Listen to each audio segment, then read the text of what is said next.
Chapter 279, Quality over Quantity.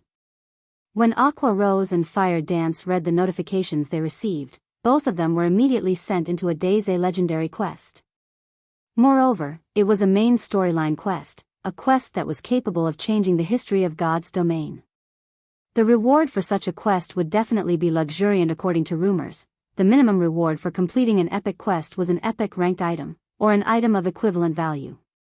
In other words, if they completed a legendary quest, then the minimum reward they could obtain would be a legendary ranked item. They had never even seen an epic ranked item before, much less a legendary ranked item. It could definitely become the symbol of the guild. However, when the two of them thought about how they were required to seal this endless abyss, they sank into deep despair. The return scrolls are usable now. Let's leave this place, then. Feng's memories of the new expansion pack, the Great Catastrophe, were still fresh in his mind. After the Great Catastrophe occurred, the monsters throughout God's domain started becoming restless. Towns, especially, would randomly come under attack from demonic beasts, resulting in chaos. According to Feng's memories, some of the weaker border towns had even been conquered by the demonic beasts, turning those into demonic beast towns. Among the biggest changes made to the game were to the knights in God's domain. After the new pack was implemented, the number of monsters that would appear during nighttime was much higher than before. Moreover, monsters corrupted by the endless abyss would also appear. These corrupted monsters would all be transformed into demonic beasts, and even the weakest of demonic beasts were Tier 1 monsters. Which was to say, if players had still not received their promotion into a Tier 1 class, it would be tremendously difficult for them to fight against these monsters. Instead of being the ones doing the killing, players would have a much higher chance of getting killed by these demonic beasts. Hence, after the new expansion pack, players would find it very difficult to grind and level up during nighttime. In contrast to the shock Aqua Rose and Fire Dance felt, the revelation of the new pack caused a sensation throughout the entire Starmoon Kingdom. Players could not help but feel excited after finding out about the Great Catastrophe expansion pack. The official developers of the game had already revealed information about this new expansion pack. In the future, demonic beasts would randomly launch assaults on towns, and in response to such attacks, towns would issue defense quests to players. As long as players managed to defend the town, they would receive bountiful rewards. Of these rewards, there would even be secret silver ranked items and many more valuable items. In addition, players would also receive city reputation from completing the defense quest. These defense quests would undeniably allow average players to quickly improve themselves, hence the excitement of many of the average players over the arrival of this new expansion pack. Meanwhile, the atmosphere in White River City had also suddenly cooled down, as many players had chosen to head out to the towns instead. They intended to grind for some levels while they awaited for a demonic beast assault to occur. If luck would have it, they might even happen upon a demonic beast assault, making a huge profit from completing the resultant defense quest. Guild leader, should we arrange for a few members to head towards various towns and keep an eye out for a demonic beast assault? Aqua Rose suggested, her brows wrinkled slightly when she looked at the deserted streets of White River City. The other guilds were currently busying themselves with raiding the 3 great dungeons. They definitely would not have the time to pay attention to these demonic beast assaults. Hence, this was a good chance for Zero Wing to shine. Let's not participate in the demonic beast assaults. Focus on leveling up. Level 20 is the time when our guild will shine.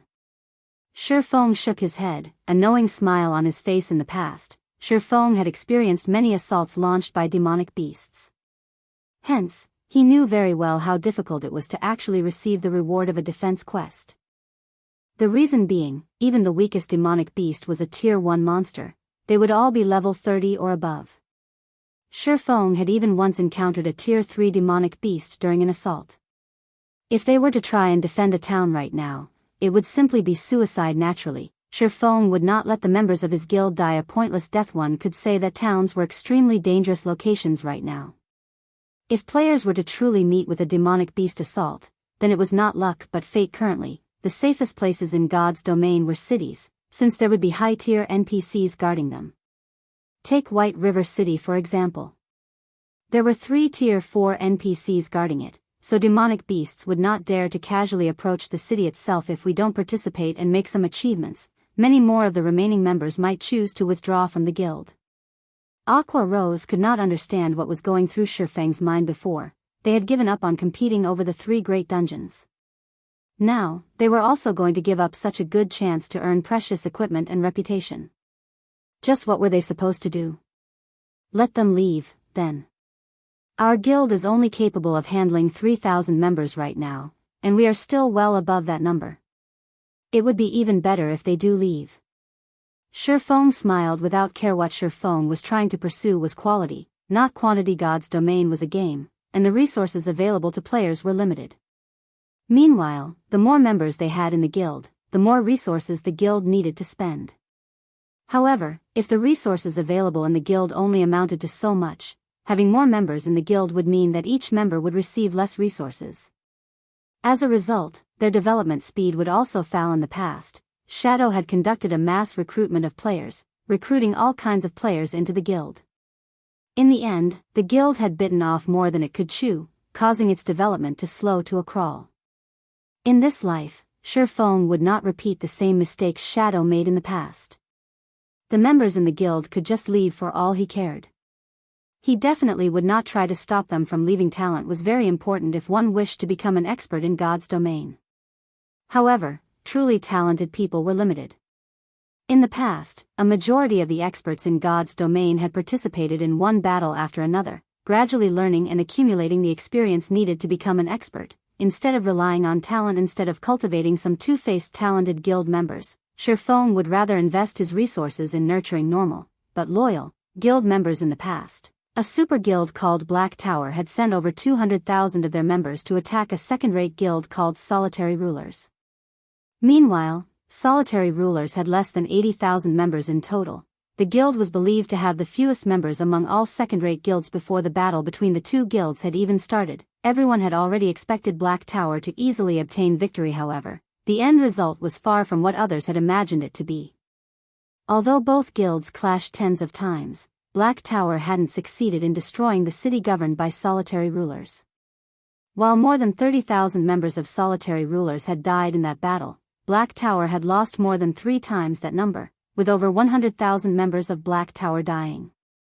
Black Tower suffered a tremendous loss after that battle, greatly shocking the other guilds that were watching from the sidelines. In the end, Black Tower had no choice but to mobilize its 7 Tier 5 Saint rank players and one of its Tier 6 God rank players to destroy Solitary Rulers. However, every member of Solitary Rulers still fought to the bloody end, fighting tooth and nail against their eventual demise. Before they lost their city, they had even managed to kill 2 of the Saint rank players and another 100,000 or so Black Tower members. In the subsequent clashes between the two guilds, Solitary Rulers had suffered one defeat after another. After all, the Tier 6 God rank expert and 7 Tier 5 Saint rank experts were simply too powerful. As a result, Solitary Rulers lost 5 of the cities they governed in quick succession. By the time the battlefield moved to Solitary Rulers' final base of operations, Unparalleled City, amazingly, not a single member had chosen to withdraw from the guild. Even after dying tens of times, they still chose to charge head-on into the battlefield. Feng couldn't help but shiver every time he recalled the unyielding attitude of those iron-blooded souls. Clearly, the difference in strength between the two guilds was like heaven and earth. Yet, instead of giving up and accepting their fates, every single member of Solitary Rulers had chosen to brave the battlefield. It was also due to this reason that Black Tower had suffered such immense losses. If it were any other guild standing in Solitary Rulers' place, the members would have long since abandoned hope and quit the guild. They would not have chosen to fight at all while Black Tower was in the midst of conquering Solitary Rulers' final city. However, another super guild had attempted to take advantage of the situation and laid siege to Black Tower's cities. As a result, Black Tower had no choice but to give up their plan of completely annihilating Solitary Rulers. Meanwhile, Solitary Rulers had instantly risen to fame after this conflict, becoming the role model of all second-rate and third-rate guilds. Aside from Solitary Rulers as an example of quality over quantity, there was also the adventurer team that was known throughout the entire God's domain, the Midnight Tea Party. Although its members numbered less than 30, not even super guilds dared to cross it in God's domain. Although quantity was important, quality was even more important. I understand. Looking at Feng's determined expression, Aqua Rose had no better choice but to concede to his decision. It was indeed like Feng had said, there were too many members in the guild. The current member count far exceeded their range of tolerance. By having those unfaithful members leave, they could also lay a good foundation for their guild's future. Another reason why Aqua Rose had agreed to Feng's decision was mainly because of the guild residents. Once they revealed their guild residents to the public, there would be no shortage of players wanting to join their guild. If they did not possess the guild residents, Aqua Rose definitely would not have agreed to such a self-destructive course. After Aqua Rose went on her own way, Feng headed to the Adventurers Guild. Now that the Great Catastrophe expansion pack had been activated, he needed to quickly handle the matters concerning the guild residents. Chapter 280, Zero Wing Residents. Currently, the interior of the Adventurers Association of White River City was filled with players coming and going. Most of these players were here to accept or hand in their daily quests. However, there were insufficient NPCs to cater to the large number of players. As a result, these players usually needed to wait in the lounge for a period of time before they could accept or turn in their quests. Having nothing better to do inside the lounge, some guild players started ordering alcohol and holding a discussion among themselves. Zero Wing is getting worse by the day. If I had known this would happen earlier, I would have definitely joined some other large guild to develop myself. Perhaps I might have already become the leader of a party by now. Brother Hui, as expected, you are still the smarter and wiser one. You joined Dark Star from the very start, and now, you've already become the vice leader of a 15-man team. Now that I have left Zero Wing, I will be relying on Brother Huey's guidance from now on. A shield warrior with tan skin flattered the robust-looking berserker sitting beside him. No problem. With me around, you will definitely have no problem joining the guild. The berserker assured him, clapping his chest. Meanwhile, sitting beside this berserker addressed as Brother Hui was a pretty female mage. Although her face looked average, she had an excellent figure. Coquettishly fluttering her eyelashes, the female mage looked at the person known as Brother Hui, sweetly saying, "Big Brother Hui, I've been wanting to go to the level 15 Wind Ridge. When will you take me there?" Wind Ridge was a level 15, 20-man team dungeon. Among level 15 team dungeons, Wind Ridge had a below-average difficulty. However, to average players at this stage of the game, even a level 15, 10-man team dungeon was a great challenge, not to mention a 20-man dungeon like Wind Ridge. Of course. Isn't it just Wind Ridge? You're already my woman now, how could you settle for only a meager Wind Ridge? Tomorrow, I'll call up my men and bring you to the demon's castle. The berserker wrapped his arm around the female mage's willowy waist, a nasty grin on his face. Many onlookers grew envious at this scene. They could not help but wish that they, too, could join Dark Star in getting a beauty for themselves as well. Brother Hui, I hear that the demon's castle has a very high difficulty. Don't tell me you've already managed to obtain the raid strategy from Zero Wing's main force? The tan shield warrior asked curiously. Indeed, we've managed to obtain the strategy already. However, even without it, with Dark Star's strength, we could still easily conquer the demon's castle. The main reason we haven't done so is simply because of the competition we're having with Ouroboros. Otherwise, Zero Wing would not have had the chance to take the limelight as they did before. Look, isn't Zero Wing in shambles now? They're simply a little faster in terms of leveling up. They haven't even cleared the normal mode of any of the 3 great dungeons yet. Dark Star, on the other hand, has already killed the second boss of hard mode and started trying to raid the third boss. We have already caught up with Ouroboros. It is only a matter of time before we surpass Ouroboros. I really don't know what qualifications Zero Wing possesses to be considered as one of the top 6 guilds in White River City. The berserker's loud voice was filled with disdain as he spoke of Zero Wing. Even though the guild clearly has no future, there is still more than half the original number of players remaining in it. It really makes you wonder just what is going through those people's minds. They're just fools. Brother Hui, you're right. I really regret listening to my friend's words about joining Zero Wing back then. The shield warrior nodded his head in agreement, his heart filled with great disappointment. If he had joined Dark Star early on, he might also have had a beauty accompanying him by now. Meanwhile, seated near this trio, Feng was currently quietly browsing through information on the official forums. Naturally, he could clearly hear the loud conversation between the robust berserker and the skinny shield warrior, and the same went for everyone else waiting inside the lounge. However, Feng made no comment on their mocking words.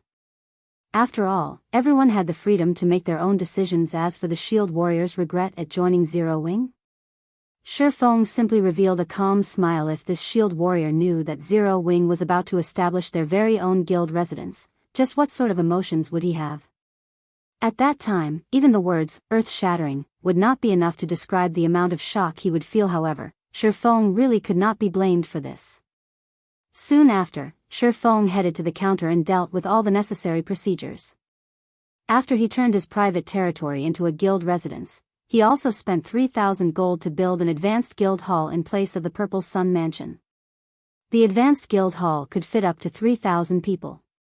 As for the other facilities of the guild residence, those would only be obtainable from large-scale team dungeons that were level 25 or above. Some time was needed before the construction of the advanced guild hall could be completed. After Feng completed all the necessary procedures, his remaining task was to head to the War God's Temple and report the matter of the Endless Abyss. Just as Feng was about to leave the Adventurers Association, the system notification sounded. Moreover, this wasn't just any normal notification.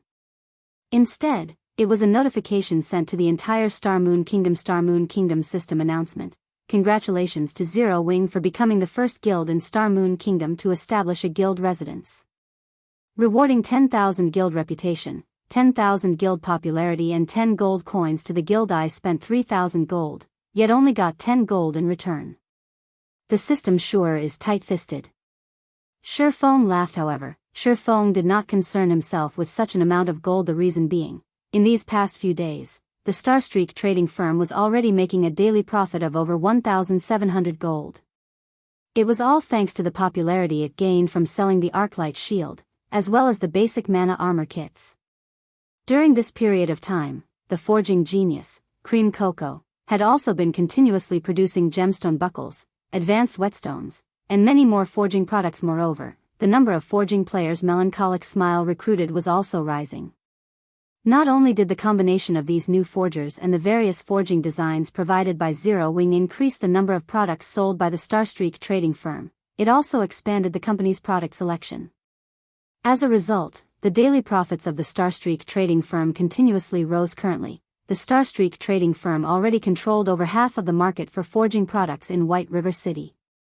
Moreover, such a situation wasn't limited to just White River City, it extended to the 7 surrounding cities. Hence, Feng was not lacking in money at all. Compared to having spent 3,000 gold coins, Feng was more interested in the 10,000 guild popularity points.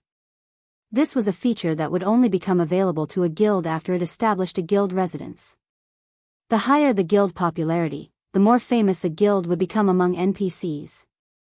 With 10,000 guild popularity, Zero Wing could be considered relatively famous among the NPC populace.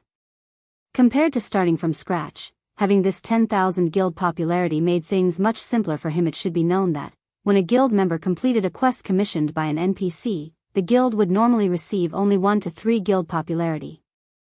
Only quests with high difficulty would reward 5 to 10 points.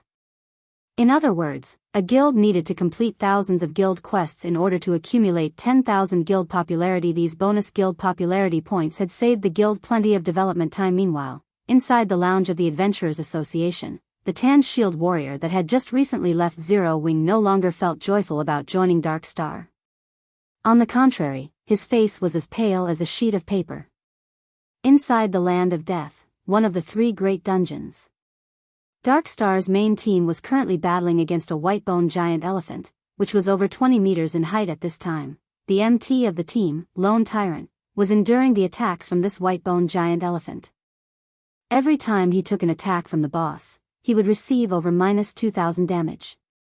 His HP constantly rose and fell, his life hanging by a thread. Just as the white-boned giant elephant in the distance was preparing to charge, Lone Tyrant suddenly received a system notification. Lone Tyrant was momentarily stunned by what he saw. How did Zero Wing obtain a guild residence so quickly? Lone Tyrant couldn't help but yell out when he saw the description of this system notification, his eyes nearly popping out of their sockets. He even forgot to use a skill to block the incoming attack from the white-boned giant elephant before him. As a result, he was turned into a pile of meat paste by the boss's foot, losing his life instantly. What followed was what would be expected, a team wipe. Chapter 281, A Guild's Most Powerful Weapon. Tens of players were currently lining up outside a large and peaceful tomb. Everyone in this team of players was level 17 or above, and all of their equipment were at least mysterious iron rank with a few pieces of secret silver equipment mixed in.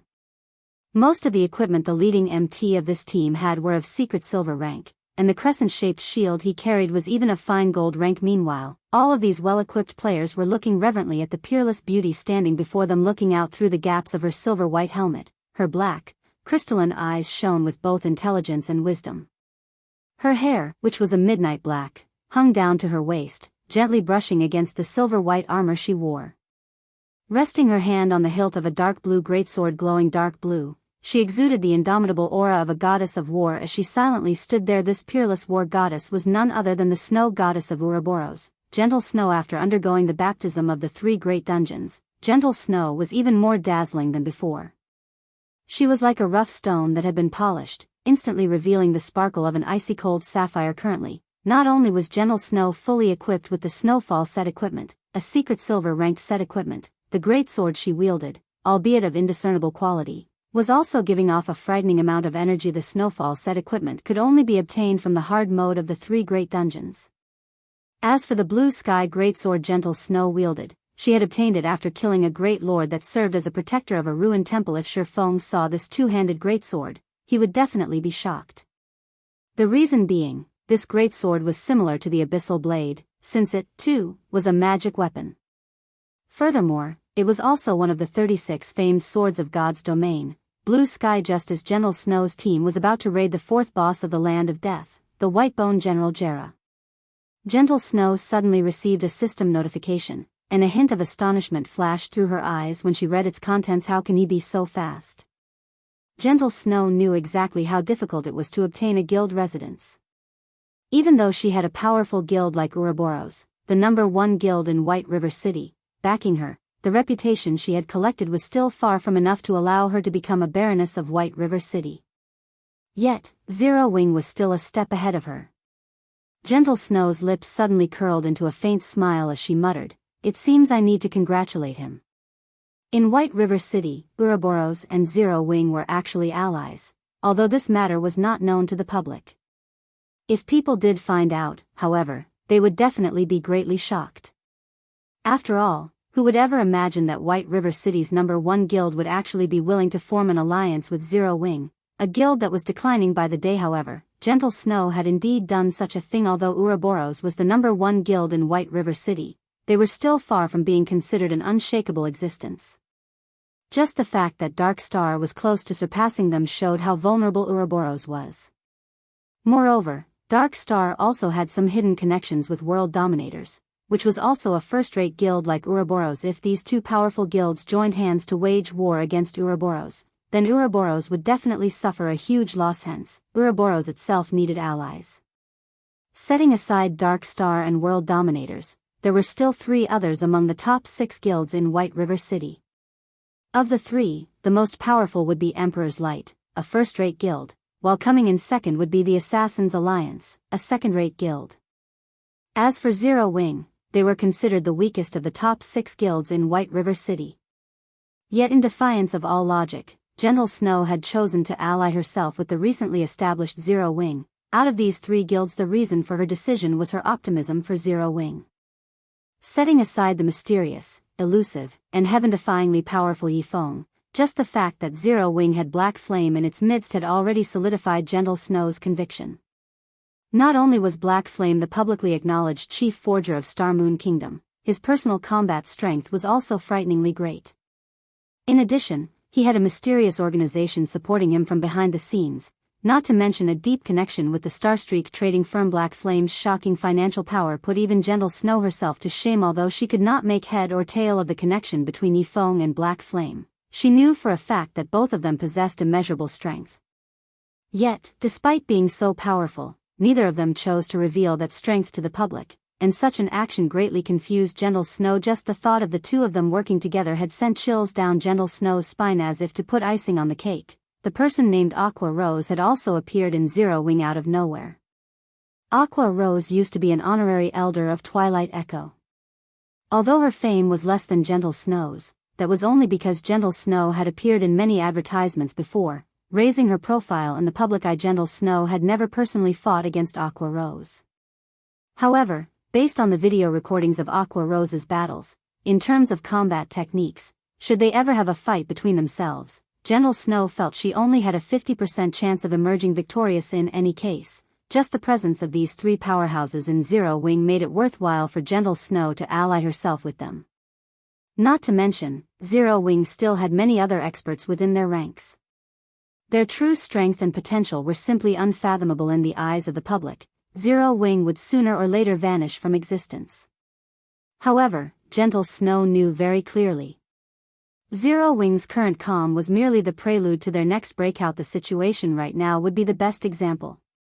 Against all expectations, Zero Wing had suddenly become the first guild in Star Moon Kingdom to obtain its own guild residence, miles ahead of the other guilds. Within moments, Zero Wing had become the focal point of all players throughout Star Moon Kingdom. Shortly after the appearance of the system notification, Zero Wing's recruitment point was overrun by a stampede of players. Although Aqua Rose had long since prepared for such a reaction, the sea of players desperately trying to join the guild still left her breathless. Meanwhile, the players who had previously withdrawn from Zero Wing presently had regret filling up their intestines. If they had not acted so impulsively and had waited just a few more days, they would have been able to enjoy the various benefits offered by a guild residence. Now, unless they deleted their game accounts and started over with a new name, it was impossible for them to join Zero Wing anymore. However, who would have the courage to actually delete their account and start all over again? As for the players that had chosen to remain in Zero Wing, currently, they were extremely happy about their wise decision now that Zero Wing had a guild residence, not to mention being able to receive more quests. They could save a lot of money, thanks to the equipment and weapons repair facility of the guild residence. Neither would they need to spend money to recover their stamina at hotels. They could simply do so at the guild residence. Furthermore, they could also obtain a double EXP buff just by resting inside the guild residence. With this buff, they could grind and level up with much greater efficiency than before. In addition, guild residences could also provide private rooms. This was also the greatest benefit of having a guild residence in God's domain. Every player would wish to possess their very own private room or house. As long as players logged off inside their own rooms, they could still accumulate the double EXP buff, and with much greater efficiency than in the guild lounge to boot. Even though they weren't personally within the game normally, when guild members rested within the guild residence's guild lounge for 48 hours, they could accumulate 20% double EXP, and they could accumulate up to 1 level's worth of double EXP. In the case of a private room, however, players only needed to rest for 24 hours in order to accumulate 20% double EXP, and they could likewise accumulate up to 1 level's worth of double EXP. Although the maximum capacity of the buff was the same, the accumulation speed inside a private room was double that of the guild lounge. Of course, this was only in the case of a 1-star private housing in God's domain. Housing was also categorized into different levels. Meanwhile, the higher the level, the greater the benefits a player could enjoy. The lowest level housing was 1 star, while the highest was 10 star. Each increase in level required a huge sum of money, and also certain special materials. It would not be easy for players to upgrade their private housings. For a 1-star private housing, every 24 hours, players could accumulate 20% double EXP, up to a maximum of 1 level's worth of double EXP. For a 2-star private housing, every 24 hours, players could accumulate 25% double EXP, up to a maximum of 1 level's worth of double EXP. For a 7-star private housing, every 24 hours, players could accumulate 50% double EXP, up to a maximum of 1 level's worth of double EXP. In addition, players would also receive a Vigor increased buff, increasing all attributes by 5% for 2 hours. For a 8-star private housing, every 24 hours, players could accumulate 50% triple EXP, up to a maximum of 1.5 levels worth of triple EXP. In addition, players would also receive a Vigor increased buff, increasing all attributes by 5% for 3 hours. For a 9-star private housing, every 24 hours, players could accumulate 50% triple EXP, up to a maximum of 2 levels worth of triple EXP. In addition, players would also receive a Vigor increased buff, increasing all attributes by 8% for 3 hours. For a 10-star private housing, every 24 hours, players could accumulate 50% triple EXP, up to a maximum of 3 levels worth of triple EXP. In addition, players would also receive a vigor increased buff, increasing all attributes by 10% for 4 hours. However, it was simply too difficult for players to obtain their own houses in White River City. Yet, buying a house in a town would not be convenient for them. Meanwhile, guild residences could provide its members with private rooms, although not everyone could enjoy the benefits of a private room, due to limited space inside a guild residence. Normally, these private rooms would be given to members who contributed greatly to the guild and also the upper management of the guild. If there were any additional private rooms, guild members could also rent them using the contribution points they accumulated from raiding dungeons and doing quests in God's domain. The matter of leveling up would always be a headache to players. Moreover, the further into the game a player went, the harder it was for them to level up. It would not be strange for players to level up only once every 3 to 4 days. If players died out in the fields, they would also lose an entire level as a penalty.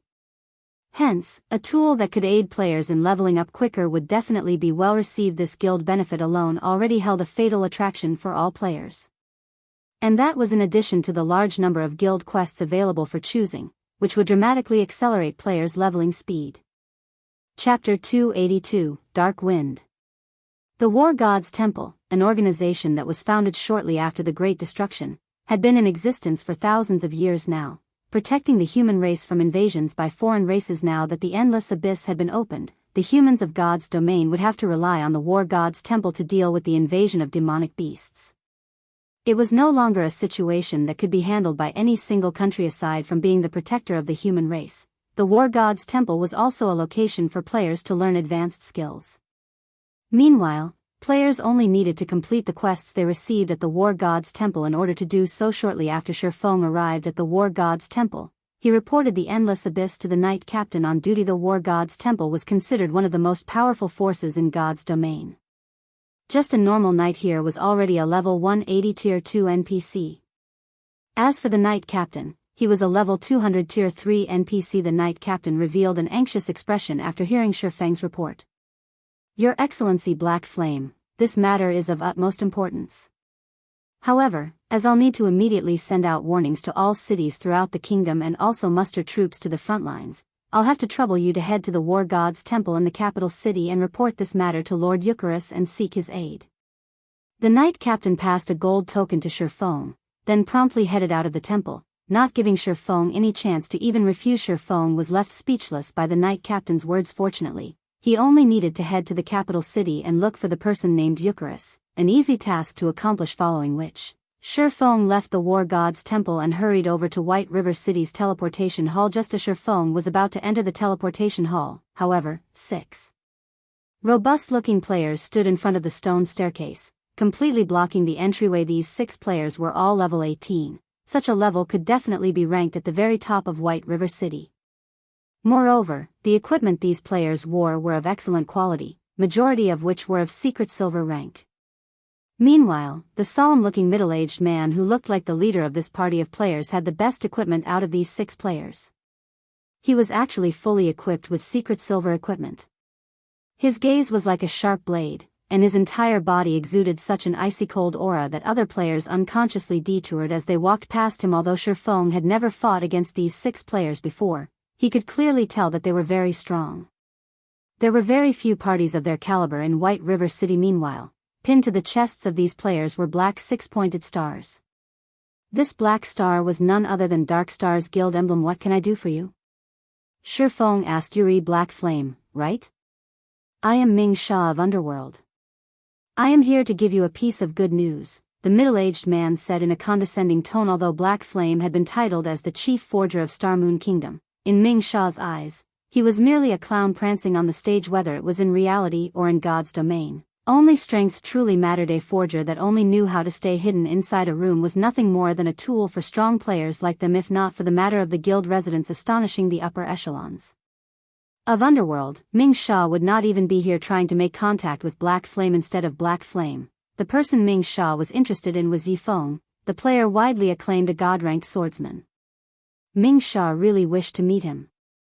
Moreover, young Master Feng had also given orders to get rid of the Yi Feng and obtain the epic ranked item in Feng's hands. Unfortunately, Yi Feng proved simply too elusive. No matter how many men Ming Sha had sent out, they still could not find a trace of the Yifeng. Ming Sha was very disappointed by such a result, as he never imagined that Yifeng would be such a coward, not having the courage to even come out and fight. Good news? Then why do I feel that you guys are coming with bad intentions in hand? Feng revealed an indifferent smile as he sent a glance at the other 5 menacing players. Master Black Flame, it is our fault for behaving too rashly. However, we truly do have great news for you. Only, I hope that you can take a trip with us. After all, this place isn't exactly suitable for discussions of such an important matter. At this moment, another person walked up from behind the 6 players. This person was similarly a middle-aged man. Currently, this man had a wide smile on his honest-looking face. When Feng used observing eyes on this man, he discovered that this man was actually called South Wolf. Immediately, Feng came to a realization: the road for enemies truly is narrow. Feng inwardly chuckled. South Wolf was none other than the person that tried to threaten Feng into surrendering his ice blue devil flame. After being rejected, South Wolf had even declared that he would take action against Feng. Originally, Feng had intended to take a look at just how powerful the organization known as Underworld was. Unfortunately, this matter had been quelled by gentle snow. Feng never thought he would meet this fellow once again today. What if I don't want to go? Feng asked. We have long since thought of this point, hence I asked Brother Ming Sha and his friends to come and personally invite Master Black Flame over, South Wolf said with a hypocritical smile, sending a glance at the 6 underworld guards beside him. All right, then, since you guys are being so sincere. Feng nodded. South Wolf had obviously already familiarized himself with the rules of White River City. Although the rules stated that battles were not allowed within the city limits, that was on the premise that actual damage was caused. There would be no problems if they simply dragged him away. Of course, Feng's strength attribute was extremely high. South Wolf's group had absolutely no chance of abducting him. Just recently, he had obtained 40 free attribute points as a reward for releasing the Forgotten Lands. Although Feng had added 30 of those points into intelligence, in order to equip the Heavenly Dragon's breath even a little earlier, he had placed the remaining 10 into strength. Aside from that, due to the Abyssal Blade's attributes, Feng obtained 2 additional free attribute points every time he leveled up. When coupling those with the strength provided by his other equipment, Feng's strength attribute had long since broken through the 170-point threshold. In terms of the strength attribute, very few players throughout God's domain could be a match for him. However, it seemed that someone from the mysterious upper echelon of Underworld wanted to meet him, and Feng was curious enough to agree. Let us go, then, South Wolf said as he led the way. A short while later, Feng and the others arrived inside a high-class bar. Very few average players could be seen inside this bar, as most could not afford this luxurious place. Master Black Flame, please, come in. Young Master Feng has been waiting for you for a long time now. South Wolf pushed apart the doors to a private room, hinting that Feng should enter. Upon entering the private room, Feng immediately discovered an imposing yet charming youth sitting inside. This youth was also accompanied by 2 beautiful female companions at his sides. These 2 beauties were not players but NPCs. Just like how Anna was working as Feng's assistant at the Starstreak trading firm, these beauties were clearly servants of this young man. This sight was far more shocking than if he had 2 attractive female players accompanying him at this stage of the game. Having the ability to possess 2 NPC servants showed that this youth before him was definitely out of the ordinary. You are in the upper echelon of Underworld? Feng asked. That's right. This one here is known as Feng Xianyang, the vice leader of Underworld's Star Moon Kingdom Eastern Branch. Of course, you can also call me by my character name, Dark Wind. Feng Xianyang introduced himself. I wonder, what business does Vice Leader Feng have with me? Feng asked. Judging from Feng Xianyang's tone, Feng had already made a rough guess as to Underworld's strength. Although he had long since deduced that Underworld had a great deal of power and that their influence covered more than just a single kingdom, Feng still could not help but feel shocked after having his conclusions confirmed. It was no wonder even that Gentle Snow was wary of them. Star Moon Kingdom could be categorized into 5 separate regions: North, South, East, West, and Center. White River City was located in the east side. Meanwhile, Feng Xianyang was in charge of managing the affairs of Underworld's Star Moon Kingdom Eastern Branch. The authority he wielded was definitely great. I heard that Master Black Flame is the founder of Zero Wing. You have even managed to elevate Zero Wing to its current position. We at Underworld feel very optimistic about Zero Wing's future, hence we wish to invest in some shares. Feng Xianyang then pointed towards Ming Sha, who was currently standing by the door, saying, "You've already seen for yourself the strength of Underworld. Because of us, even the previously insignificant third-rate guild Dark Star has instantly become a powerhouse in White River City. If Master Black Flame is willing, Underworld can similarly make Zero Wing grow rapidly. Not only could you become the overlord of White River City, you could even become the #1 guild in the entire eastern region of Starmoon Kingdom. I wonder if Master Black Flame might be interested." Chapter 283, Arrogance. Feng Xuanyang's words dripped with temptation. Just the prestige of being the #1 guild in the entire eastern region of Starmoon Kingdom would cause many to fight over it. These exact same words might have been used to attract Lone Tyrant into cooperating with Underworld back then under the banner of the #1 player on the ranking list. In addition to Underworld's covert support, Dark Star had managed to rocket to fame, becoming a guild capable of rivaling even the powerful Ouroboros. So that's how it is. Shi Feng suddenly came to a realization. He finally understood why Dark Star could become so amazing, just like that, with experts appearing in the guild out of nowhere. Its abrupt rise was all because of Underworld helping it in secret. However, now that Zero Wing had established a guild residence, Underworld couldn't help but reconsider its original plans. Hence its interest in investing in Zero Wing. Shi Feng couldn't help but acknowledge that Underworld was indeed amazing. They were willing to support an entirely different guild even at the cost of sacrificing all their previous investments. From an outsider's perspective, such an action was plain foolish. However, Shi Feng knew that Underworld's decision was, in fact, very wise. It was obvious at first glance how great an influence a guild residence would have towards a guild's success.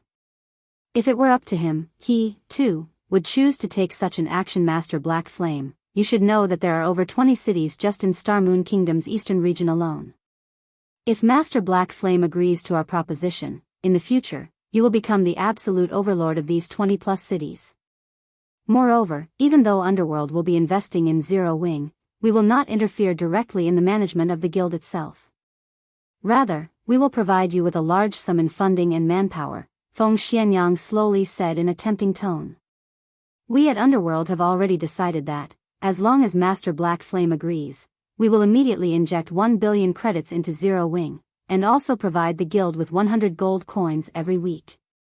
In addition, we will also provide 100 experts, and also 1 team of Underworld guards for you, Master Black Flame, to command as you see fit.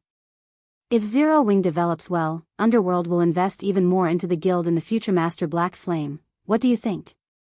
Feng Xianyang had taken Shi Feng's previous silence for hesitation, thinking that Shi Feng was definitely considering his proposition, hence he sweetened the deal. In God's domain, wasn't the main purpose one established a guild earning money and gaining status? For a newly established guild, 1 billion credits was definitely an astronomical sum. Even a major corporation in a city couldn't easily take out 1 billion credits. Recently, due to God's domain's raging popularity, the number of corporations investing in the game had been continuously increasing. The value of guilds in God's domain had similarly shot up abruptly. Yet, even so, a third-rate guild with a member count of 20 to 30,000 would, at most, be worth 2 to 300 million credits. Meanwhile, Zero Wing merely had several thousand members in its ranks. Although it had both fame and experts, its value was still not worth 1 billion credits. After taking into account the value of a guild residence, Zero Wing would at most be worth 500 million credits. Hence, it would be completely illogical for Shi Feng to refuse the offer of 1 billion credits. I wonder how much shares young Master Feng is intending to purchase. Shi Feng asked, an indifferent smile on his face. Not much, just 50%. In exchange for 50% of Zero Wing's shares, you can obtain 1 billion credits, in addition to having many experts to assist you. I believe that no other corporation will be willing to offer such a high price, Feng Xianyang said confidently. Shi Feng propped up his chin with his hand, entering into a deep contemplation. Shortly after, he slowly said, although your offer is indeed attractive, 50% of the guild's shares is simply too much. I am willing to sell 10% at most. Although Feng Xuanyang's offer of 50% seemed as if both sides would be wielding half of the guild's shares, it was simply a trick to make sure Feng drop his guard. In reality, wielding 50% of Zero Wing's shares was already tantamount to full control of the guild. After all, when Shi Feng established his guild, he hadn't claimed the full 100% shares of the guild. He had given a small portion to Aqua Rose. If Feng Xianyang purchased 1% of Zero Wing's shares from Aqua Rose, then he would have 51% of the guild's shares.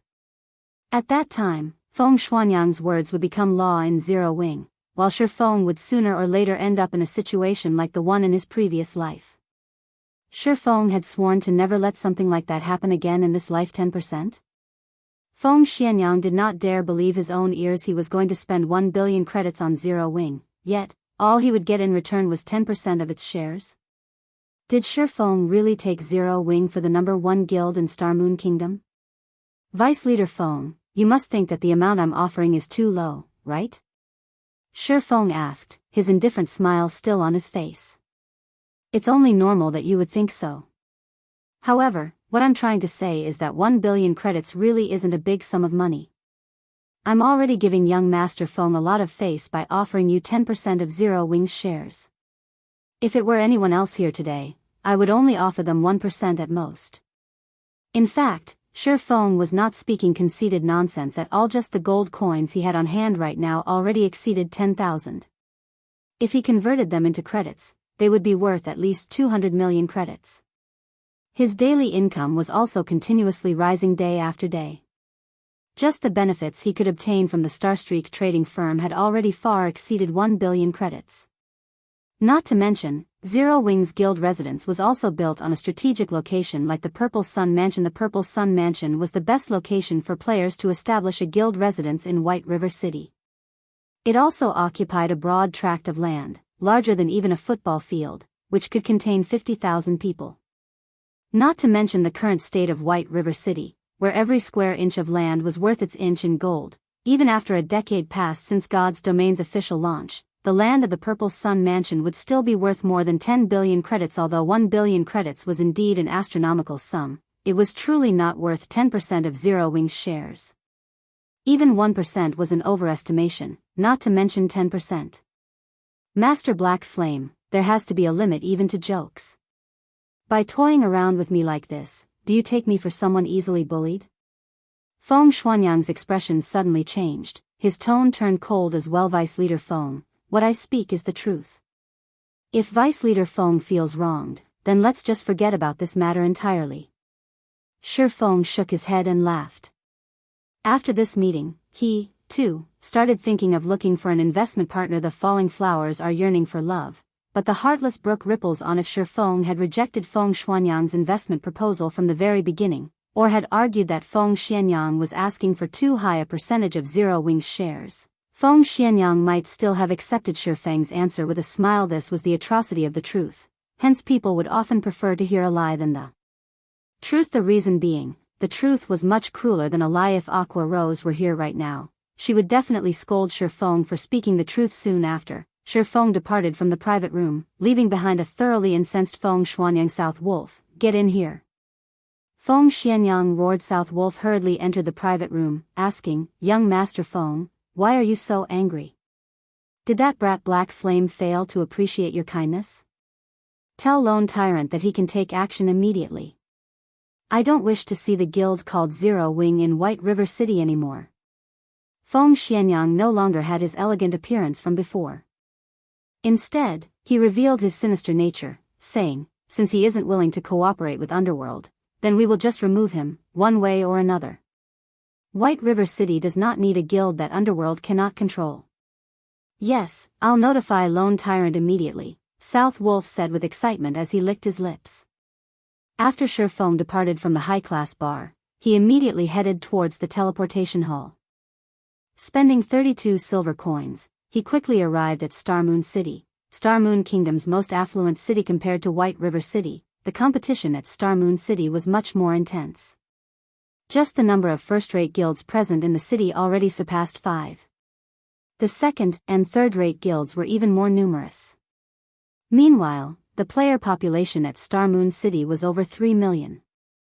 Such a number could easily match the total number of players in White River City and its neighboring 7 cities. One could say that Star Moon City was a location that every guild needed to compete for in the future. After all, it was a super city that would be able to contain over 10 million players in the future. Meanwhile, the resources available in the surroundings of Star Moon City were even more abundant. There were plenty of high-level maps that were only a short distance away from the city. Obtaining Star Moon City would be the equivalent of occupying a fifth of the entire Star Moon Kingdom's resources. Chapter 284, Ghost Raider.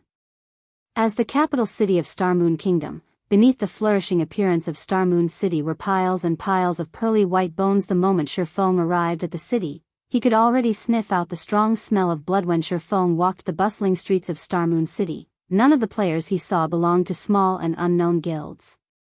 Instead, all the guild players he saw belonged to third-rate guilds or above.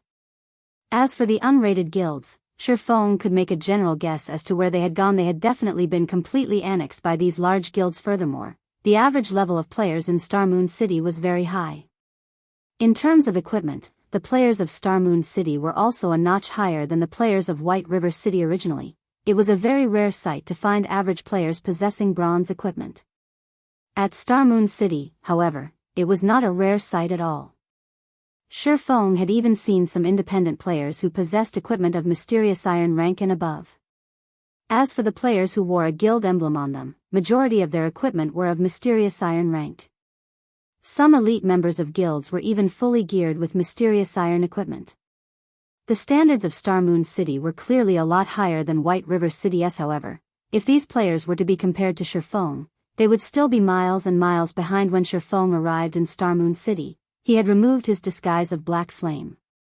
Instead, he had chosen to use his original appearance of Feng to move around the city. Hence, he did not choose to hide the equipment he had on him right now. Although Feng had already turned off the innate glowing effect that dark gold equipment possessed, he was unable to do anything about the originally dashing appearance of the item itself. There was also the 2 weapons at his waist, the Abyssal Blade and the Demon Bane, whose quality could not be discerned through sight alone. Overall, Feng's equipment had caused all the players who walked past him to cast sidelong glances at him. Feng was just like a famous celebrity as he strolled along the streets of Star Moon City. It was impossible for him to keep a low profile even if he wanted to. However, Feng paid no attention to the stares he was receiving, focusing only on the task at hand. After arriving at Star Moon City, a new city, Feng first made a trip to the city's auction house by force of habit. He intended to gauge the market conditions of this entire city. As the capital city, Star Moon City was geographically located in the central region of Star Moon Kingdom. Hence, whether it was the northern, southern, western, or eastern region, all trade would pass through this place. In the past, during the peak of Star Moon Kingdom, Star Moon City controlled a full quarter of Star Moon Kingdom's trade volume. One could simply imagine how large the trade volume at Star Moon City was. If one could dominate Star Moon City, the daily profits one could rake in would be astronomical. In comparison, the Starstreak trading firm's daily profit of 1,600 to 1,700 gold coins was merely a trifling sum. With such a large trade volume available, it would be a lie to say that Feng did not have aspirations towards it. Unfortunately, Zero Wing had just recently set out on its journey. It would still be a long time before he could attempt to get a share of the pie known as Star Moon City today. Feng was simply here to lay the groundwork for his eventual entry into Star Moon City's market in the future. Star Moon City's auction house was also the largest auction house in Star Moon Kingdom. When players registered an item here, the item would also be available for the players in the surrounding tens of cities to purchase. It was much more amazing than the White River City auction house. Moreover, when players from another country wished to visit Star Moon Kingdom, or when players from the kingdom itself wished to head to another country, they would be required to make a transit through Star Moon City, as it was the capital city of the kingdom. This situation also led to players from other countries selling their wares at the Star Moon auction house. Hence, there was a very large variety of items available at the Star Moon auction house, and no other auction house in Star Moon Kingdom could ever dream of being its equal. This was also one of the reasons why many players would willingly come here to purchase or sell their items. The inside of the auction house was filled with a sea of players. After entering the building, Feng quickly looked for a quiet corner and sat down. He then called out the auction house interface, quietly browsing through its contents. Brother Blade, look at that person's amazing equipment. Although my Eagle Eyes skill allows me to identify any weapon or equipment that is fine gold rank or below, when I tried identifying that person's stuff, many of them returned as unidentifiable. A skinny ranger said excitedly as he drooled at Feng's equipment. What? Unidentifiable? Don't tell me he's using dark gold equipment? Imperial Thunder, did something go wrong with your skill? Let alone a player from an unknown guild, even the guild leaders of Ouroboros and the Star Alliance wouldn't be able to possess so many dark gold equipment, the robust-looking berserker named Lifeless Blade argued, laughing. Brother Blade, you should know that this identification skill of mine is an advanced skill that I obtained only after completing a unique quest. When had it ever gone wrong before? The ranger named Imperial Thunder replied earnestly. Lifeless Blade nodded, his expression turning serious. He then looked toward Feng, who currently sat on a stone chair, noticing that he was actually unfamiliar with this person. Feng? He isn't an expert of Starmoon City. He should have come from some other city. After Lifeless Blade used an identification skill on Feng, he immediately knew that Feng was not a player belonging to Starmoon City. Lifeless Blade could be considered a somewhat famous person in Starmoon Kingdom. He had met many players before, and he had also met majority of the experts that could be found in the city. As for the experts he had yet to meet, he knew what they were called, at the very least. Even so, he had never heard of an expert called Feng before, and yet, I seem to recall hearing this name, Feng, from somewhere. Lifeless Blade drifted into deep thought. I recall seeing this name on the official forums before. I wonder if I can still find it now. Thinking so, Lifeless Blade opened the official forums and started searching for information relating to a player called Feng. At this moment, Imperial Thunder used Eagle Eyes on the guild emblem hanging on Feng's chest. Instantly, a shocked expression surfaced on his face. Yet, immediately after, that shock turned into great excitement. Imperial Thunder, what happened to you? Lifeless Blade asked curiously. It was his first time seeing Imperial Thunder produce such an expression. In the past, Imperial Thunder did not react with such intensity even when he saw a Lord-ranked field boss. Brother Blade, he's a member of Zero Wing. Imperial Thunder said excitedly. Zero Wing? Why would they be here? Lifeless Blade asked curiously. Nobody in Starmoon Kingdom had not heard of Zero Wing at this point. After all, it was the first guild in Starmoon Kingdom to possess its own guild residence. Moreover, there were plenty of experts in its midst. Even the top-ranking player in Starmoon Kingdom was a member of Zero Wing. Not only was this guild extremely mysterious, it also had Starmoon Kingdom's chief forger providing them with equipment. Countless players wished to join Zero Wing. Unfortunately, the guild was only recruiting members in White River City. Unless players from other cities migrated there, they would have no chance of joining it at all. At this moment, Lifeless Blade had also found some information relating to Feng on the forums. Aside from finding out that Feng was the author of the White River City guidebook, Lifeless Blade had also found some video recordings of Feng's battles. Of them, the video showing Feng's one-man battle against hundreds of Martial Union members was still ranked within the top 30 most viewed videos. The video had even been titled God-Ranked Swordsman's Instructional Video, so he is that God-ranked expert, Feng. Lifeless Blade felt greatly surprised at this moment. He never imagined he would get the chance to meet such a great expert. While Lifeless Blade and Imperial Thunder were watching Feng, with his extraordinary 5 senses, had long since noticed his two observers. The interest these two players emitted was very strong. In addition, the fervor in their gazes made it hard for Feng not to notice them, even if he wasn't trying. And here I was, wondering who was spying on me. It turned out that it was Lifeless Blade and Imperial Thunder. Feng glanced at his two admirers, sending a faint smile at them. Feng had been looking forward to meeting these two famous players for a long time now. Before they had even started playing God's Domain, they were already a relatively famous independent party. In the gaming world, they had even been called the Sharp Arrow Party. After they entered God's Domain, they shone even more than before. In the past, the team they had formed managed to successfully raid plenty of team dungeons that even the main force of first-rate guilds were helpless against. Meanwhile, the team leader, Lifeless Blade, had also been nicknamed the Ghost Raider. Brother Blade, such a chance won't fall into our laps a second time. Why don't we go get acquainted with him? Who knows, we might even become friends, Imperial Thunder suggested to Lifeless Blade. Chapter 285, Market Research. Imperial Thunder's suggestion sent Lifeless Blade into a light contemplation. Soon after, Lifeless Blade replied with a note as the saying went, "Another friend is another opportunity." If one wished to succeed in a game, an extensive network of friends was necessary. It was especially true when it came to friends who were experts. If we are going to hastily approach and interrupt him like this, we need to be careful with our words when we speak. After all, every expert has their own unique personality. Some might be cheerful, some might be indifferent, and some might be arrogant.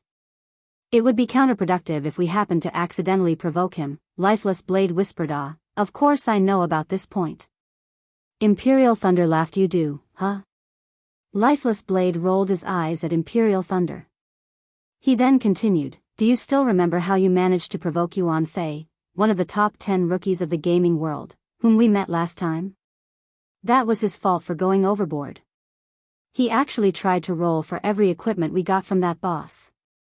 Imperial Thunder still held a grudge against the player called Yuan Fei. When they had discovered a Lord-ranked field boss before, they had kindly sent Yuan Fei an invite to raid the boss together. After the boss died, the loot the boss dropped was distributed using the dice rolling system, as more than a dozen players had participated in the raid. It was also logical that every team member would only roll for the items they needed. Yet, contrary to custom, Yuan Fei had rolled for every single item the boss dropped. Yuan Fei's actions clearly stated that, if he could not use it, then he could still sell it. You could have just spoken up about the matter. At worst, we could have just stopped contacting him. There was no need for us to become enemies. Yet, you chose to pick a fight with him without even trying to talk things out. That's not how you make friends, that's how you make enemies. Yuan Fei is still holding a grudge against us even until now. Lifeless Blade felt speechless when he recalled the incident back then. Yuan Fei was one of this year's top 10 rookies of the virtual gaming world, and the Star Alliance had even offered him an annual salary of 2 million credits in order to recruit him. Meanwhile, just because their team had provoked that petty-minded Yuan Fei, they had received plenty of oppression from the Star Alliance, making it hard for them to mingle in Star Moon City. If not for the fact that Lifeless Blade was acquainted with the guild leader of the Star Alliance, this matter would never have been settled, and their team would have been forced out of Star Moon City long ago. I understand.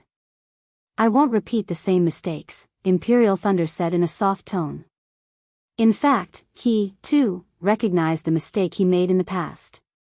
However, it was not easy for him to fix his short temper as the two of them quietly conversed while they made their way toward Feng. Feng had already grasped the general market trend in Star Moon City overall. The items sold here were cheaper than White River City. In White River City, a stack of hard stones could be sold for 10 silver coins.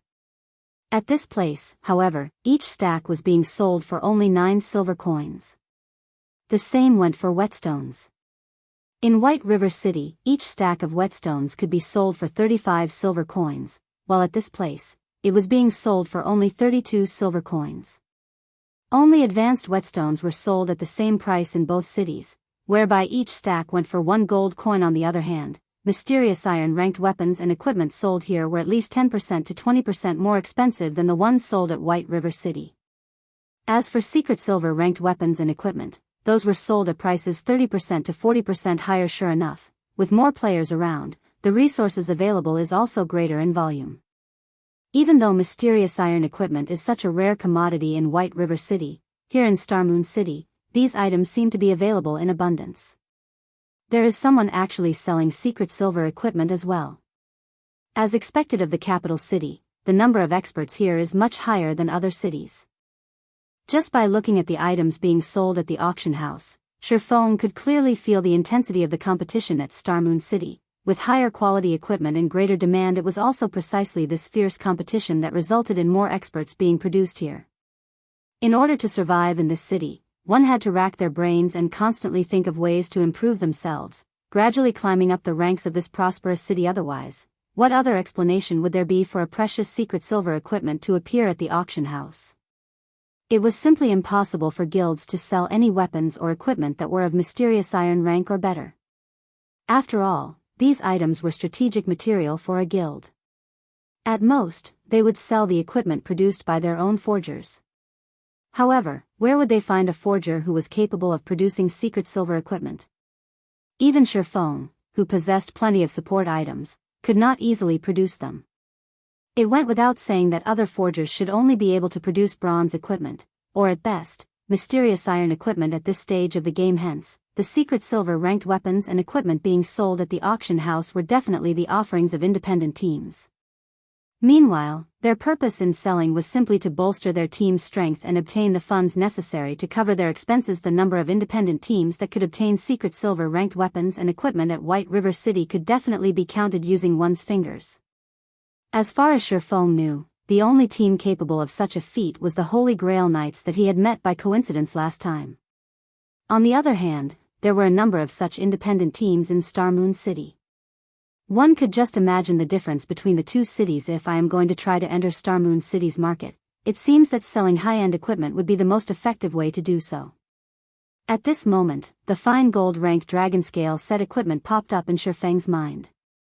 He felt that it might not be a bad idea to rely on the dragon scale set equipment to break into Starmoon City's market. However, his current forging standards were still too low.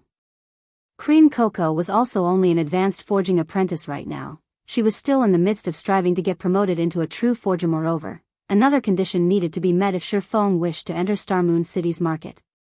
Currently, Feng's guild was based only in White River City.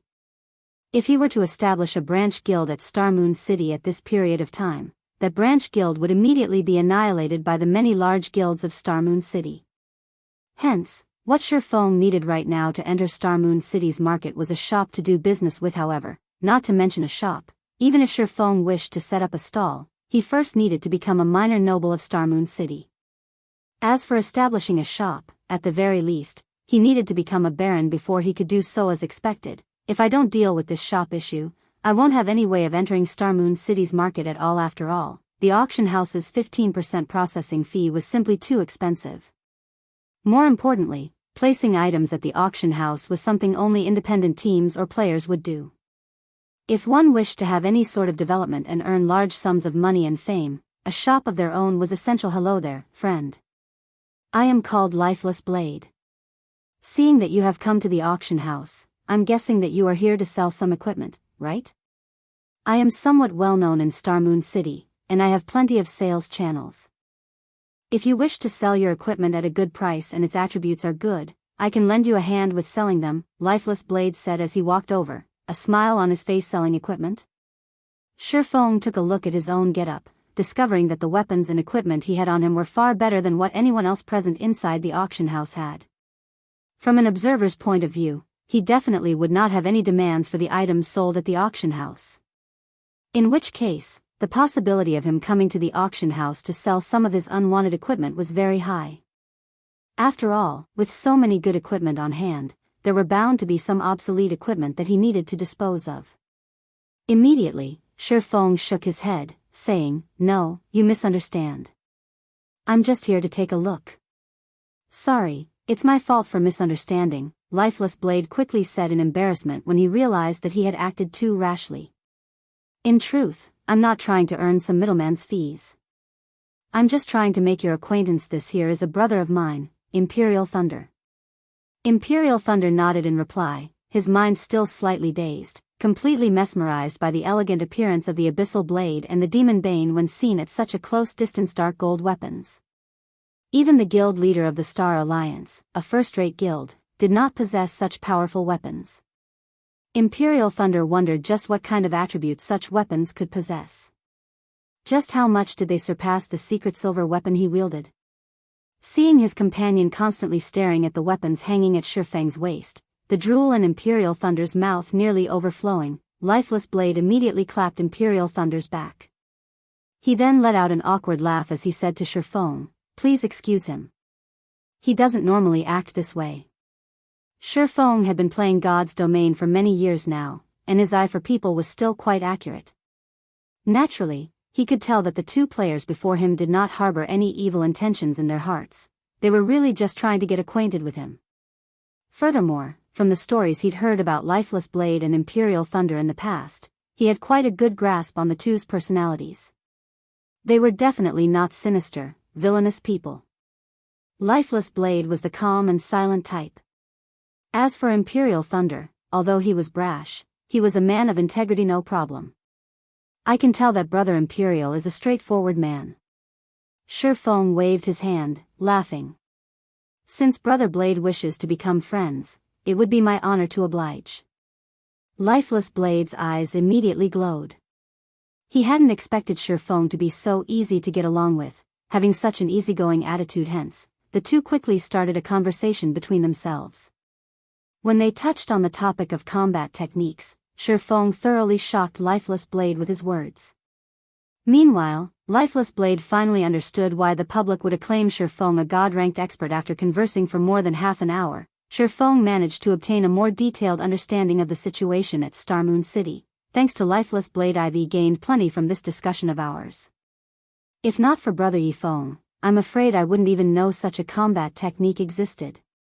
This knowledge is simply priceless for dungeon raiding, Lifeless Blade said earnestly. He then retrieved a special tool from his back and presented it to Feng, saying, "This ring is the only item I can offer you as thanks. Brother Feng, please accept it. Otherwise, my conscience won't let me rest." Chapter 286, The Eternal Throne. Feng had not expected Lifeless Blade to be such a forthright person. Although Lifeless Blade had only taken out an ordinary-looking silver ring, Feng knew exactly how precious this item was. The reason being, not only had he seen this ring in the past, he had even owned one before. The ring was a space ring. It was a storage item. One could not judge it simply based on its mysterious iron rank. The space ring could store up to 200 slots of items. It was a very significant amount. It also did not impart any additional weight to the user, regardless of the number of items stored in it. However, this was still not the most important point about this ring. Instead, the space ring excelled the most when used during battle. Although it did not have many uses in a normal battle, when used in a fight between experts, a battlefield, or a boss battle, it could bring about game-changing effects. For example, if players wished to use magic scrolls or support items during a battle, they needed to first place their hands into their bags and search for their items before pulling those out. This entire process would waste much time. However, it was a different story if players possessed the space ring. With a simple thought, the item specified would instantly appear within the player's hands. The space ring was much more convenient than a bag. In reply to Lifeless Blade's offer, however, Feng shook his head and said, "This item is too valuable. I cannot accept it. Brother Feng, I am a man who never takes advantage of his friends. I'll feel extremely guilty if you don't accept it. Moreover, this ring is merely a storage item. It's not particularly valuable, so please accept it," Lifeless Blade said. "Well, how about this? I have a favor to ask of Brother Blade. I wonder, how many reputation points does Brother Blade have at Starmoon City right now?" Feng whispered, sighing. Lifeless Blade grew confused at Feng's question, failing to understand why Feng would ask him such a thing. However, he still chose to answer honestly. "I'm only 30 points away from becoming a minor noble of Starmoon City. As the capital city of Starmoon Kingdom, the reputation points of Starmoon City was the most difficult to earn out of all the cities in the kingdom. Even if Lifeless Blade and his team were amazing, they were still a distance away from becoming nobles of the city. 30 points. Feng sank into deep contemplation. He thought to himself, "That's not a lot, I guess. If he completes those several quests, he should be able to get those points." "Must your favor require a noble to accomplish, Brother Feng?" Lifeless Blade asked. "Yeah." Feng nodded. "Only by becoming a noble could one purchase a stall in Starmoon City. Also, exchanging of stalls could only be conducted between nobles of Starmoon City, in order to prevent players from taking advantage of any loopholes." However, Feng was a demon hunter. No matter where he went, he would still be treated like a noble. Hence, after Lifeless Blade purchased the stall, there would be no problems if he simply transferred ownership of the stall to Feng.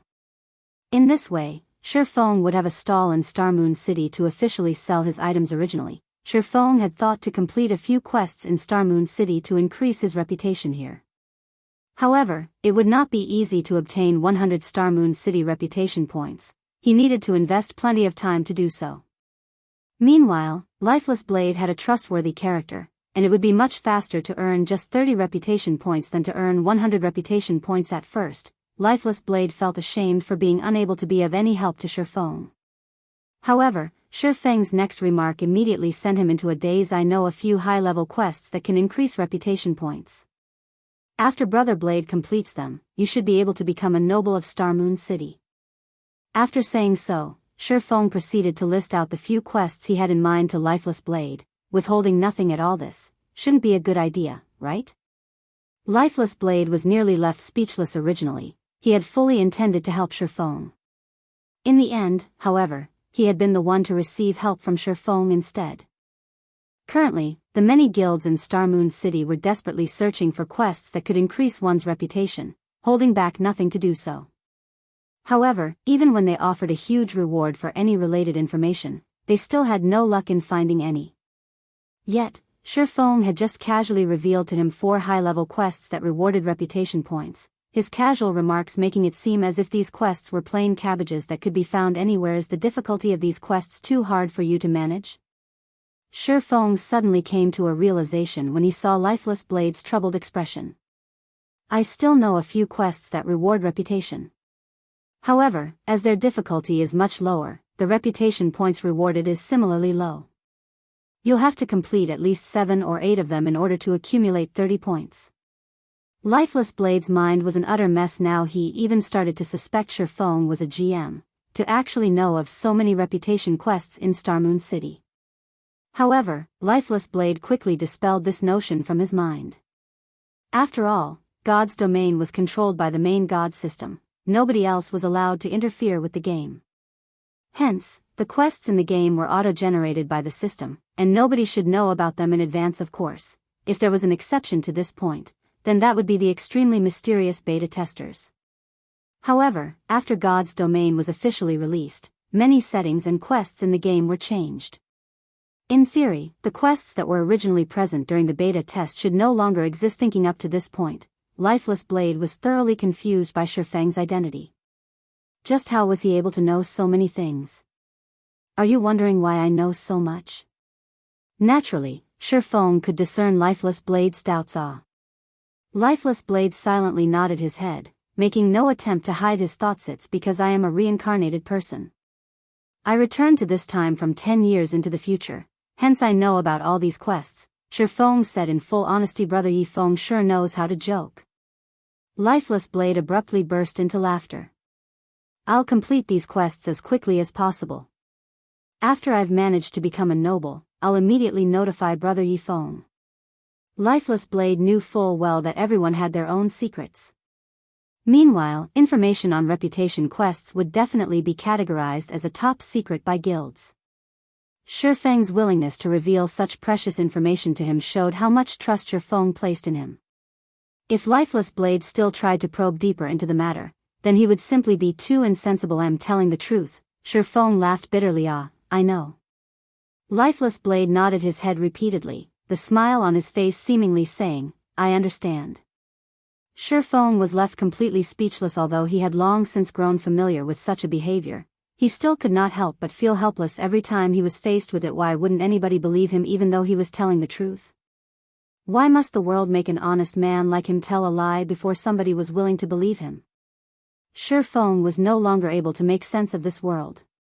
Soon after, Lifeless Blade added Feng as a friend before hurrying off to complete the quests. Meanwhile, thanks to Lifeless Blade, Feng now had a better understanding of Star Moon City's situation. After Lifeless Blade's departure, Feng hailed a horse carriage and headed to the War God's Temple of Star Moon City. He intended to continue carrying out his legendary ranked main storyline quest. The War God's Temple of Star Moon City was built beside the palace. From the outside, the building looked like a magnificent and majestic pyramid, and at the summit of this pyramid was a house-sized sunstone, which exuded a divine light. Be it day or night, this sunstone would shine brilliantly on the entire War God's Temple, and one couldn't help but admire this dazzling construction when seeing it as the main branch of the War God's Temple. It had Tier 3 NPCs roaming around outside the temple itself, and even a Tier 5 Shadow Saint would not be able to penetrate the tight security here. Although this was not Feng's first time visiting this War God's Temple, it was still his first time coming to the 9th floor of the temple. The Eternal Throne. Just the NPC guiding Feng to this place was already a Tier 4 Glory Knight. In other cities, such an NPC would be an overlord-like existence that could cause others to tremble in fear. However, in this place, This NPC simply amounted to a guide. After entering the Eternal Throne, Feng immediately discovered 1 purple throne and 9 golden thrones suspended in the center of the room. On the sides were 50 silver thrones. Aside from the empty purple throne, every other throne was occupied by a person. Moreover, these people were all apex powerhouses of God's domain. A single step of theirs could send tremors throughout the entire continent. However, among all these people, only one of them had a real body. The others were simply phantoms sitting in their thrones. These powerhouses quietly observed Feng. Meanwhile, as the recipient of these gazes, Feng could not help but feel that his life was no longer in his hands. His body felt incomparably heavy under these stares, and his back was also already drenched in sweat. This was the imposing aura of a true apex powerhouse. It was not something Tier 4 classes could ever hope of equaling, as expected of one of God's domain's strongest powers. To think they actually have so many apex powerhouses in their midst. Feng was racked with emotion right now. Although he had played God's domain for over a decade, this was the first time he personally witnessed the War God's Temple's true strength. What an interesting young man. However, I don't believe a little guy like you can accomplish that quest. This is something that involves the fate of the entire continent, after all. Since it is so, let us give this little guy a test. If he passes it, I believe that nobody here would have any other objections, right? A test? This lady likes it. Let's go with that. If he passes the test, I'll throw in my vote of support. If he fails, well, he'll already be dead at that point, so no punishment will be necessary. How are we going to test him? Obviously, we are going to activate the 12 trials. Ha ha ha. The 12 trials. I have only heard of it before and only treated it as a legend. The last time it was activated was more than 900 years ago. I didn't expect that I would be so lucky as to witness it being activated in my lifetime. I must really thank you, little guy. I do hope you can last a few rounds, though. Let this old man here widen my horizons. Chapter 287, 12 Trials. The occupants of the silver thrones voiced their opinions one after another, merrily deciding how they should deal with Feng. Standing a short distance from the golden doors of this chamber, Feng silently muttered, "Crap. Don't players have any human rights?" However, Feng had no choice under the circumstances. The NPCs before him were all apex powerhouses of God's domain. Feng was merely an ant in their eyes. It would be fortunate if they even decided to give him a few extra glances, not to mention involve him in their discussion. At this moment, a youth garbed in white robes, one of the occupants of the silver thrones, moved and instantly appeared before Feng. Although this youth was simply standing in front of Feng, showing no animosity whatsoever to Feng, the formidable pressure Feng felt from him was much more overwhelming than what he'd felt from White River City's magistrate. Weissman. This white-robed youth was none other than Eucharis, the Star Moon Temple Lord of the War God's Temple, whom Feng had been instructed to look for. Young man, we already know your reason for coming to this place. Although the endless abyss has indeed been unsealed, this is something that would have happened sooner or later. After all, no seal is eternal. In the face of time, everything is powerless. It is already good that the seal could suppress the endless abyss for hundreds of years. In the near future, we will join forces to suppress the endless abyss, preventing this matter from escalating. However, before we go and suppress it, we need to choose a person to collect the materials needed to reseal the endless abyss. However, this person must be a heaven-blessed person, and you just so happen to be one. Hence, we've decided to send you to collect the materials for us. Before we send you on your way, though, we need to first take a look at your potential. If you are no good, we will have no choice but to look for someone more suitable for the task. By heaven-blessed person, the NPC meant a player. In the NPC's settings, heaven-blessed people were immortal existences, as even if these individuals died, they could still revive shortly after. Hence, heaven-blessed people were the best candidates for collecting the materials needed for the seal. We have decided that your test will be the War God's Temple's 12 trials. You will be considered to have passed the test as long as you can clear 6 of the 12 trials. Of course, we won't make you go through the trials for nothing. As long as you can clear up to the second trial, you will be rewarded with 100 War God's Temple merit points. Also, the rewards will be doubled with every subsequent trial you clear. After you're done with a trial, you can use the treasury of the War God's Temple to exchange your merit points for treasures. You should know that the treasury of the War God's Temple contains the most treasure throughout God's domain. An ordinary secret silver ranked item only costs 200 merit points, while a fine gold ranked item costs 500 merit points, a dark gold ranked item costs 1,500 merit points, an epic ranked item costs 4,000 merit points, a fragmented legendary item costs 15,000 merit points, and lastly, a legendary item costs 60,000 merit points if you have sufficient strength. You can even exchange for a divine artifact. However, that would require 200,000 merit points. While Eucharis was giving his explanation with a smile, Feng's heart was already pounding madly with excitement. Feng couldn't help but admit that a legendary ranked main storyline quest was indeed amazing. The highest ranked item Feng had seen before was only of legendary rank.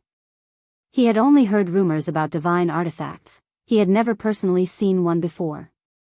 Now that he had the chance to actually see one, his gains from this trip to the War God's Temple was already plenty. However, Feng knew his own limits. Even a legendary item was already a luxury for him, not to mention a divine artifact. Feng did not even dare fancy the notion of owning one. He would be satisfied as long as he could take a look at it, just as Feng was imagining what a divine artifact looked like. Eucharis started chanting some incantations, while drawing complex divine runes with his fingers. After Eucharis finished chanting, a pair of large golden doors appeared before him. There were 12 scenes carved into the dazzling golden doors, and each scene told of a cruel battle. When the doors parted, a very ancient and violent aura gushed forth from within, as if there was a ferocious primordial beast housed beyond those doors. Young man, the 12 trials lies beyond these gates. Go ahead, Eucharis said slowly as he pointed towards the golden door. Feng nodded in reply. Step by step, he slowly walked towards and beyond the doors, soon vanishing from the eternal throne. Ha ha ha. That little guy sure is brave. Doesn't he know that the 12 trials is the cruelest trial of the War God's Temple? Eucharis, you're a devious bastard yourself as well. You actually used such a temptation against that little guy. Moreover, you've only mentioned the abundant rewards he could gain, but not the penalty for death. The merit points needed for the divine artifact. Even after saving for an entire lifetime, this old man still hasn't collected the necessary amount. If he wishes to obtain the divine artifact, at the very least, he needs to clear the 11th trial. Ever since the War God's Temple was established, from ancient times until now, only one person has ever managed to do so. However, that great personage was a mighty god who had saved the entire continent in the past. This lady has read plenty of ancient texts relating to the 12 trials. According to the information in those ancient texts, the majority of the people that had entered the trial only managed to clear up to the 3rd or 4th trial. Meanwhile, the ones that were capable of clearing up to the 6th trial were as rare as a phoenix's feather and a chelan's horn. Eucharis, your requirement for him sure is high. Collecting the 7 treasures is a matter of great importance. Without sufficient strength, how can he expect to gather all of them? Besides, we can't afford to waste any energy on a weak little ant. Just as the occupants of the silver thrones were having another round of discussions among themselves, one of the occupants of the golden thrones, who had remained silent throughout the prior discussion, finally spoke. This matter is decided. Just as Eucharis has said, the old monsters sealed within the endless abyss are becoming restless. We can't afford to waste too much energy on a single weakling. If he can pass the 6th trial, I will lend him a hand as well. As you command, my lord. The occupants of the silver thrones could not help but feel astonished when they heard one of the lords of the golden throne speak. They never expected that this great personage would take action as well. This was a fortune that could not be obtained even if one begged for it. Soon after, Eucharis waved his hand, summoning a water screen into the eternal throne. The water screen that was suspended in mid-air showed the image of Feng, who was currently facing the 1st trial. Feng's current location was at the summit of a precipice. Aside from the 100-yard or so plateau available to him, he was surrounded on all sides by deep cliffs. In addition, the winds here were extremely violent, and a single misstep could send him plunging into the endless abyss. Feng quietly sat on a platform paved with stone slabs. Immediately, he discovered that, aside from the weapons and equipment he had on him, everything else he possessed was unusable. The powerful frost grenades could only lie quietly inside his bag. Even the magic scrolls Feng had prepared beforehand were completely useless, and the same went for recovery potions. Instantly, Feng's combat strength had been reduced sharply. It seems that these trials are meant to purely test my combat power. I wonder who my opponent will be? Feng took a look at his surroundings and failed to discover any monsters. He then thought to himself in bewilderment, don't tell me the monster is invisible? Having thought up to this point, Feng immediately extended his 5 senses to their limits. Invisible monsters were not unusual in God's domain.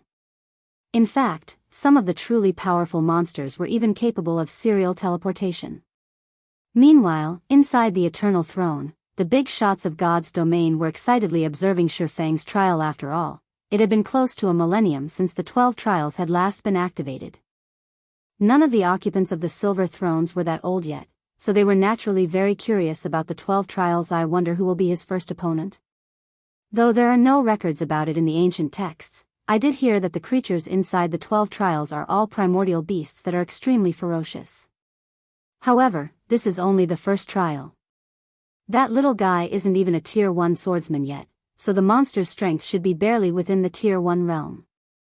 Look, something's flying over. Chapter 288, Continuous Clearance. Primordial Beasts. In the God's domain of today, these creatures were either extremely rare, or had long since gone extinct. They were beings that one would not normally see. Now that the 12 trials had been activated, Feng would also have the fortune of meeting one.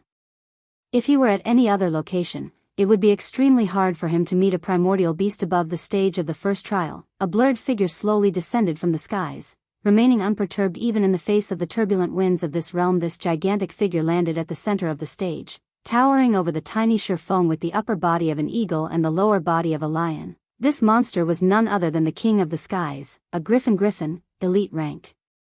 Level 20.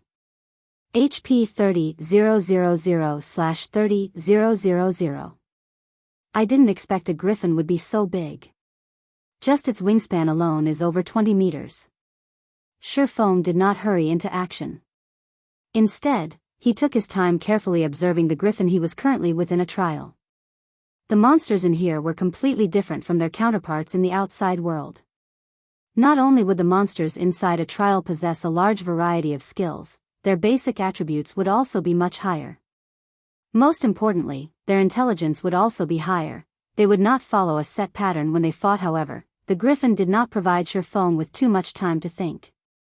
With a piercing cry, the griffin flapped its wings, generating a violent gale. Instantly, 2 tornadoes over 3 meters in height swept toward Feng, and where the blades of wind passed, everything shattered. Using a skill right off the bat. As expected, this griffin isn't an ordinary monster. Revealing a faint smile, Feng's figure flashed, swiftly withdrawing from the attack range of the 2 tornadoes, following which, he activated silent steps, instantly appearing behind the griffin.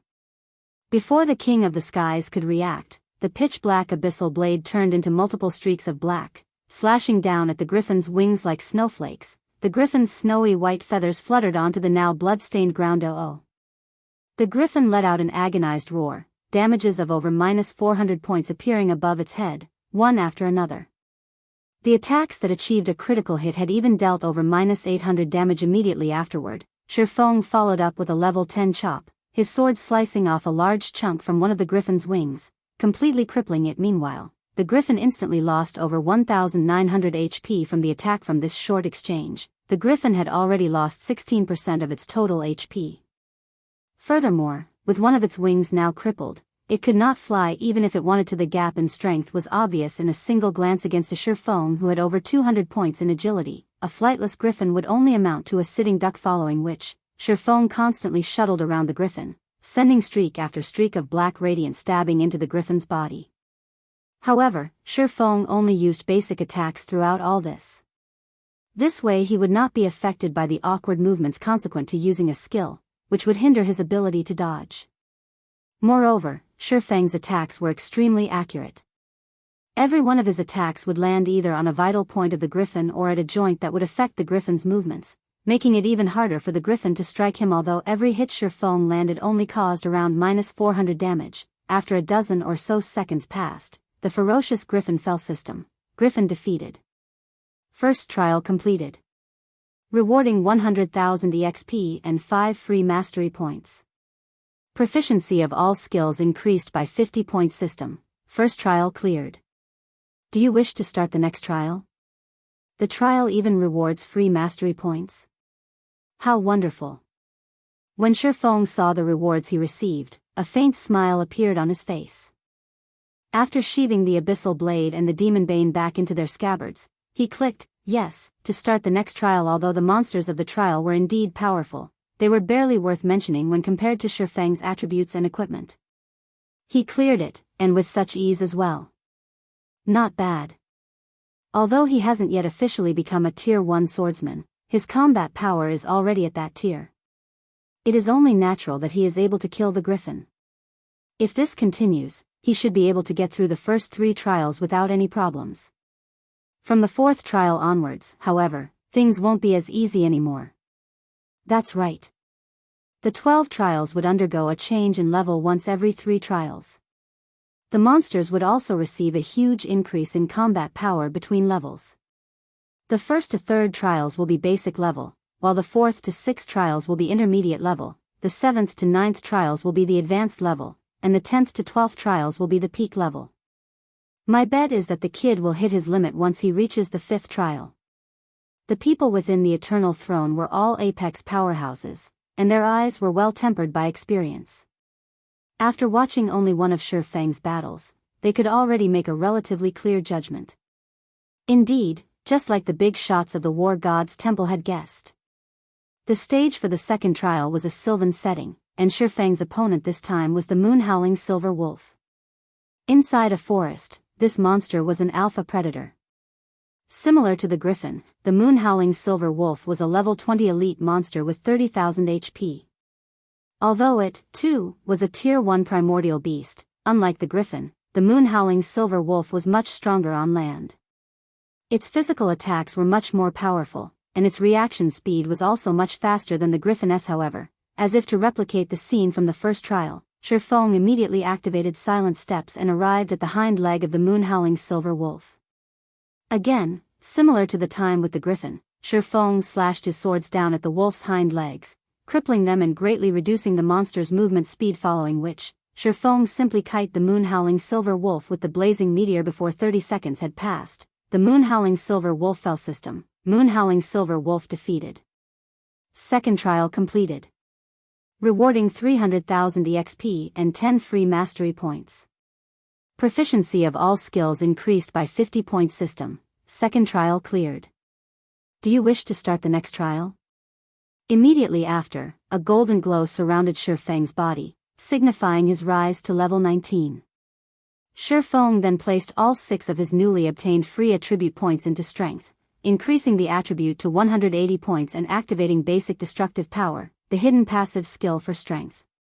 Now, Feng's bare hands were capable of destroying a bronze-ranked item. In other words, Feng's unarmed attacks could damage bronze-ranked weapons and equipment, reducing their durability, and eventually destroying them. Originally, Feng had intended to place all 6 of his free attribute points into intelligence. However, he wanted to increase his combat power for the sake of the trial, even if it was only by a small amount. Soon after, Feng clicked yes and started the next trial. The 3rd trial's monster was a blue-eyed spider, while the stage for the 3rd trial was a location completely befitting a spider, inside a dark cave. Fortunately, there was no change to the blue-eyed spider's level despite Feng's rise to level 19. Similar to the previous 2 monsters, it was a level 20 elite monster with 30,000 HP. However, the blue-eyed spider was much stronger than the moon-howling silver wolf, though not in terms of attack power and movement speed.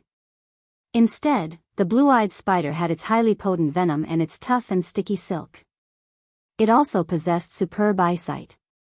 Even if its surroundings were pitch black, the blue-eyed spider would still be able to see clearly, as if it were daytime.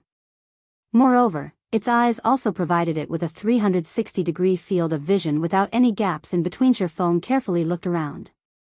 Even if he possessed extraordinary strength, his range of visibility was limited to a maximum range of 5 yards. Meanwhile, the blue-eyed spider could easily spot any attempt Feng made to attack from a distance of 30 to 40 yards, making the situation extremely unfavorable for Feng. Interesting. However, Feng did not show any signs of panic. On the contrary, his lips curled up slightly. If it were any other player here, they might have to fight a bitter battle if they did not possess any supportive tools. Unfortunately, not me. Suddenly, a deep blue flame appeared in Feng's hand, lighting up the surrounding area. The scorching flame also caused the freezing temperatures inside the cave to rise sharply. Nevertheless, this was still not the end. The ice blue devil flame in Feng's hand quickly expanded and enveloped his body, completely covering him in a layer of deep blue flames. At this moment, Feng looked just like a god of fire, the flames on his body brightly illuminating the entire cave. Meanwhile, the blue-eyed spider's position had also been clearly revealed. Chapter 289, Silver-Eyed Lion King. The blue-eyed spider lived in darkness all year round.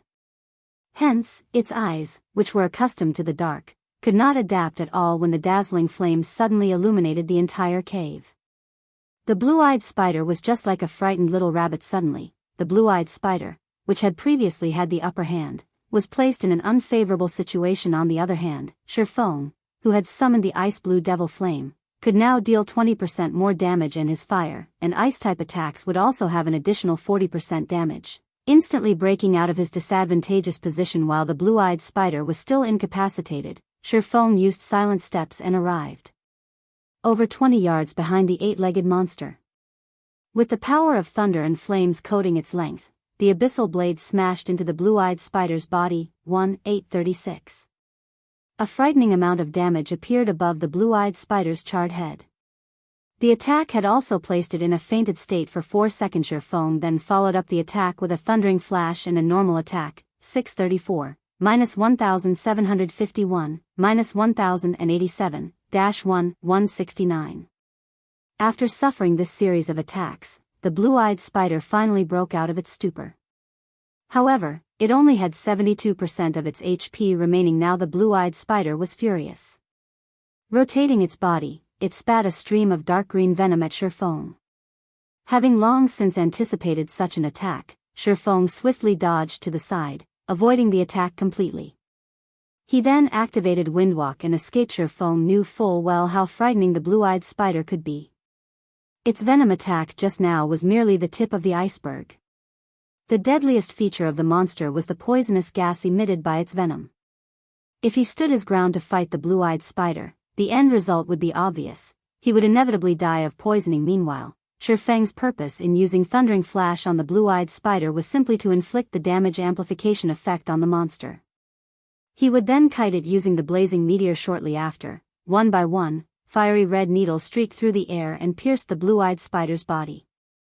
Although the blue-eyed spider was very skilled at dodging and blocking attacks, Feng still managed to land 2 out of every 3 hits thanks to precision throw, the special skill he obtained back at the Steel Fortress Borussia. Moreover, his attacks would occasionally trigger the quadruple phantom effect of the blazing meteor, instantly causing 4-600 damages to appear above the blue-eyed spider. When his luck was good, he would also trigger the burning flames effect. When the effect stacked up to 5 times, combined with the amplification effects of the ice blue devil flame, the debuff caused -1,600 damage every second to the blue-eyed spider.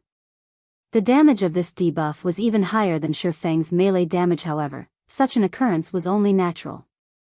Although magic weapons were amazing, before they were fully released, they would still be far from comparable to a pseudo-extraordinary item. Meanwhile, aside from venom attack, the only other ranged attack the blue-eyed spider possessed was Silk Bind. However, these 2 skills were simply superfluous when used against Feng.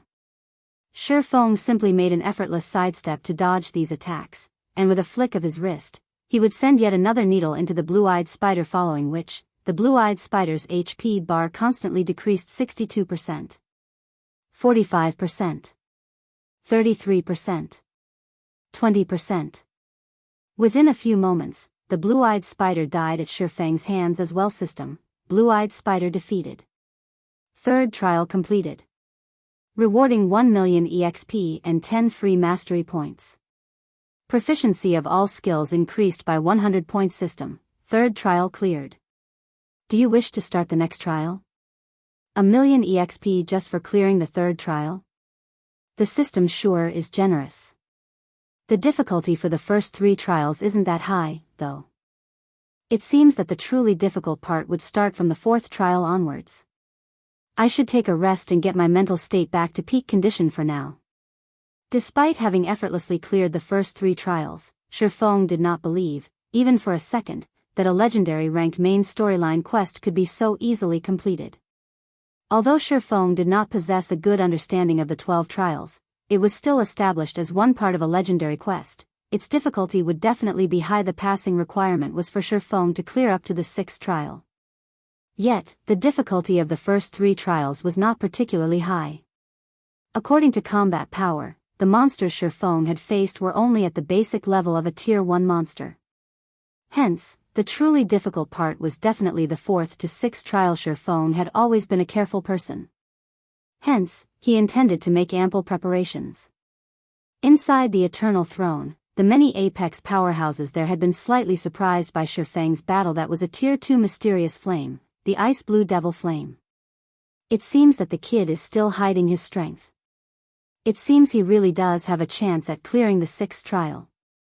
Based on his current strength, from the 4th trial onwards, he should be facing intermediate level Tier 1 primordial beasts. In terms of combat power, the kid is already at the intermediate level of Tier 1.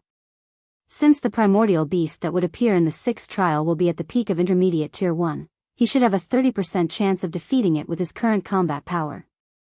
The big shots sitting in the silver thrones unanimously acknowledged Feng's potential. After resting for more than 10 minutes, Feng discovered an interesting matter. Although he could not use any potions or magic scrolls, he could still eat food made from cooking to boost his attributes. It was a good choice to let Violet Cloud continue pursuing the chef subclass. Feng smiled after Zero Wing's workshop was established. Feng had given Violet Cloud a very high salary. The salary was much higher than what Violet Cloud earned from selling her cooking products. There was no need for her to continue on the path of a chef. However, Violet Cloud had chosen to continue cooking, giving the reason that it had already become a habit of sorts. Moreover, Violet Cloud herself loved cooking, and currently, she was already an advanced chef. She was not far away from being promoted to a master chef now. Not only could the delicious steak she cooked increase the consumer's HP regeneration rate while in a non-combat state, it could also provide an additional buff that increased the consumer's strength by 10% for 10 minutes to others. A 10% increase in the strength attribute might not amount to much.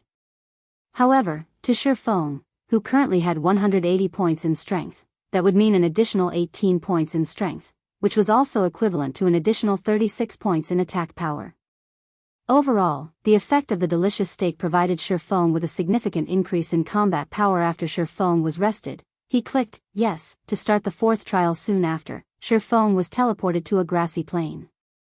Taking a look at his surroundings, Feng quickly discovered a lion with a golden mane lazily sprawled across a large boulder, its stout tail swishing around in a leisurely manner. However, Feng's arrival had obviously alerted it when this golden-maned lion stood up. Its height exceeded 5 meters. A chill flashed in the lion's silver eyes as it raised its eyelids. In the next moment, the lush, green grass beneath its paws was frozen solid. The grassy plains had also been instantly transformed into an icy hell, the green landscape turning snow-white. Silver-eyed Lion King, Special Elite. Level 20. HP 100,000/100,000. The difficulty of the 4th trial was clearly much greater than the 3rd trial. Amazing. As expected of the primordial beast of the 4th trial, it is actually capable of affecting its surroundings, transforming its environment into the ideal territory for it to fight in. Feng couldn't help but be shocked. Even with his 10 years of experience playing God's Domain, Feng had very rarely encountered such a monster. However, the icy hell had minimal effect on Feng. After activating the Ice Blue Devil Flame, the icy hell instantly returned to its original state. Just like that, the silver-eyed lion's environmental advantage was easily vanquished by Feng. Although the silver-eyed lion had lost its advantage, its innate strength and destructive power was still high. With a swipe of its paws, a large pit was formed in the grassland and gravel flew all over the place. Before Feng could get a good grasp of the situation, he was hit by the shockwave ensuing from the impact of its claws and instantly lost 621 HP. What terrifying strength! Just the shockwave of its attack could already deal over -600 damage to me. If I received a direct hit from its claws, the damage will definitely be in the thousands. Although Feng had been caught off guard by the silver-eyed lion, he did not freeze in place. Immediately, he activated Windwalk and escaped. If he fought a direct battle against the silver-eyed lion, there was no question that he would die. Although Feng could avoid the silver-eyed lion's claws in a head-on confrontation, if its claws battered the ground just like before, the resulting shockwave would propagate over at least an 8-yard radius. Feng would have no way of dodging the shockwave at all. Also, Feng only had a little more than 2,400 HP in total. He would last only a few hits at best. Chapter 290, Simultaneous Advancement. The silver-eyed Lion King roared furiously when it saw Feng running away.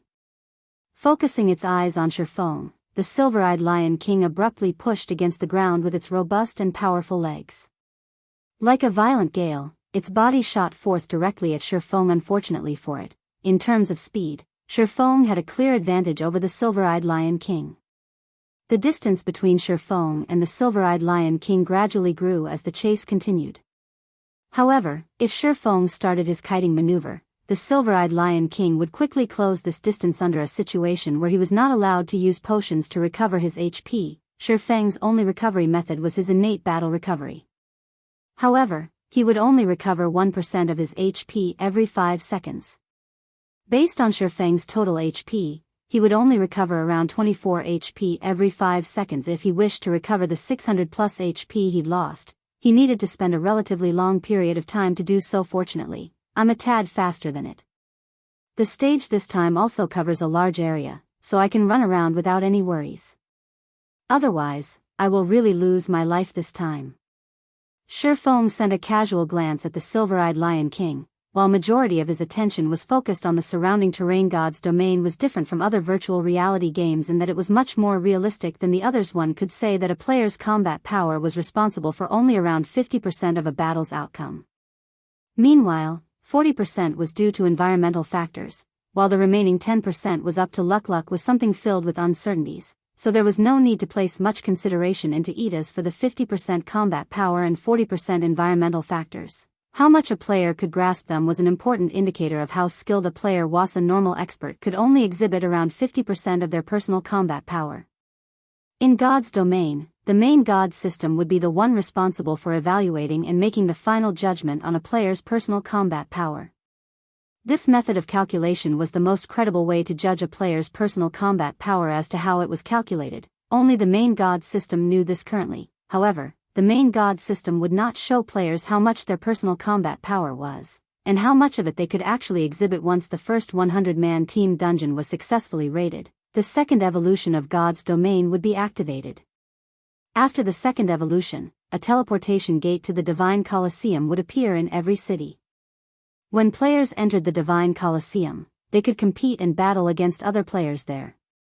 Not only could they obtain equipment there, they could also upgrade and improve their combat techniques. It was also due to this reason that the fights in God's Domain became extremely popular.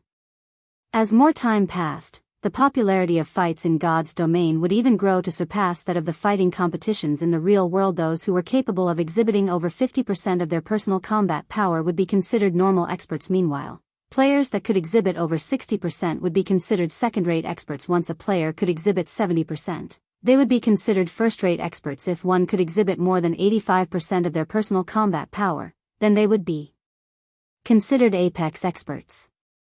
A majority of the players within this category were famous experts of God's Domain, and they would often participate in the international competition that was held only once a year by the developers of God's Domain. They were, without a doubt, the most popular individuals in God's Domain back in the days when Feng was still a Tier 3 Sword King. Although he was not comparable to these great experts of God's Domain, he had still been categorized a first-rate expert since he could exhibit around 80% of his personal combat power. However, compared to exhibiting his personal combat power, Feng was much stronger in terms of observing and utilizing his surroundings. Currently, in terms of combat power, Feng was about equal to the Silver-Eyed Lion King. However, the Silver-Eyed Lion King's HP was many times greater than Feng's. Without taking into consideration the environmental factors, Feng would definitely die if he chose to clash head-on with the Silver-Eyed Lion King. If Feng had met the Silver-Eyed Lion King under normal circumstances, he would simply accept his death. At worst, he would just lose a single level. However, the current situation he was in did not allow him to do so. This was a trial given by his quest, there was no second chance for him, and his death would also signify the end of the quest. Hence, he absolutely could not die right now. After running for over a dozen minutes, Feng arrived at a hill. As for the Silver-Eyed Lion King, it was still far from catching up to Feng. Feng wandered around this hill for a while and eventually discovered a cliff. Immediately, Feng's eyes glowed and his lips curled up in a smile. At last, I found the key to victory. Feng chuckled lightly. He then activated Windwalk, dashing towards the edge of the cliff. Originally, Feng could have used this period of time to increase the gap between him and the Silver-Eyed Lion King even further. However, Feng chose not to do so because he wanted to find a favorable terrain to deal with the Silver-Eyed Lion King. A minute later, Feng stood at the edge of the cliff. Below him was a large gorge. This height should be sufficient. Feng made some mental calculations and felt that his plan was feasible. After several more seconds passed, the Silver-Eyed Lion King finally caught up. Just as the Silver-Eyed Lion King leapt into the air, its razor-sharp claws about to slash Feng's head, Feng jumped, dodging the attack completely. In the next moment, the Silver-Eyed Lion King's paws smashed into the cliff. Boom. The ground beneath Feng and the Silver-Eyed Lion King was destroyed, both man and beast plunging towards the very bottom of the cliff. Just as Feng's body was about to hit the ground, he activated gravity liberation, his body instantly becoming as light as a feather. Immediately, Feng's rate of descent dropped sharply. The Silver-Eyed Lion King, on the other hand, was not as fortunate. When its body hit the ground, a large crater was formed from the impact. Still not dead? You're quite durable, aren't you? Feng commented as he looked at the Silver-Eyed Lion King that was embedded into the ground. Right now, the Silver-Eyed Lion King only had a thread of its HP left. You've already dug your own grave, so you might as well stay in it. Feng unceremoniously sent a thundering flash at the monster. 3 arcs of lightning streaked into the Silver-Eyed Lion King, taking away its remaining 1,000 or so HP. Before, if Feng had chosen to jump down the cliff first, the Silver-Eyed Lion King definitely wouldn't have followed suit. Its intelligence was not that low, after all. Instead, it would simply have taken a detour down the cliff. Hence, Feng had chosen to borrow the Silver-Eyed Lion King's immense destructive power to destroy the edge of the cliff. That way, there was no doubt the Silver-Eyed Lion King would be caught unawares. System: Silver-Eyed Lion King defeated. 4th trial completed. Rewarding 3 million EXP, 20 free mastery points, and 10 gold coins. Proficiency of all skills increased by 300 point. System: 4th trial cleared. Do you wish to start the next trial? 3 million EXP? Isn't this reward a little too lavish? Feng was immediately shocked by the system's reward. He had only recently risen to level 19. Yet, now, he was already close to welcoming level 20. Moreover, after the 4th trial, Feng's War God's Temple merit points were already at 700 points. He could now afford to exchange for 1 fine gold ranked item and 1 secret silver ranked item, and as long as he cleared the 5th trial, he could obtain another 800 merit points. The points in that round alone trumped those from all the previous rounds combined. He would then be able to afford to exchange for either 1 dark gold ranked item or 3 fine gold ranked items. After a short rest, Feng clicked yes again and started the 5th trial. The stage of the 5th trial was set in a desert. Meanwhile, the primordial beast that would serve as his opponent in this trial was a monstrosity that had the head of a lion, the body of a goat, and a snake as its tail. The moment this monster noticed Feng's entry into its territory, its crimson red eyes immediately squinted, a hint of excitement leaking out from them. Chimera. Feng was surprised without even needing to use observing eyes on the monster before him. Feng already knew what it was.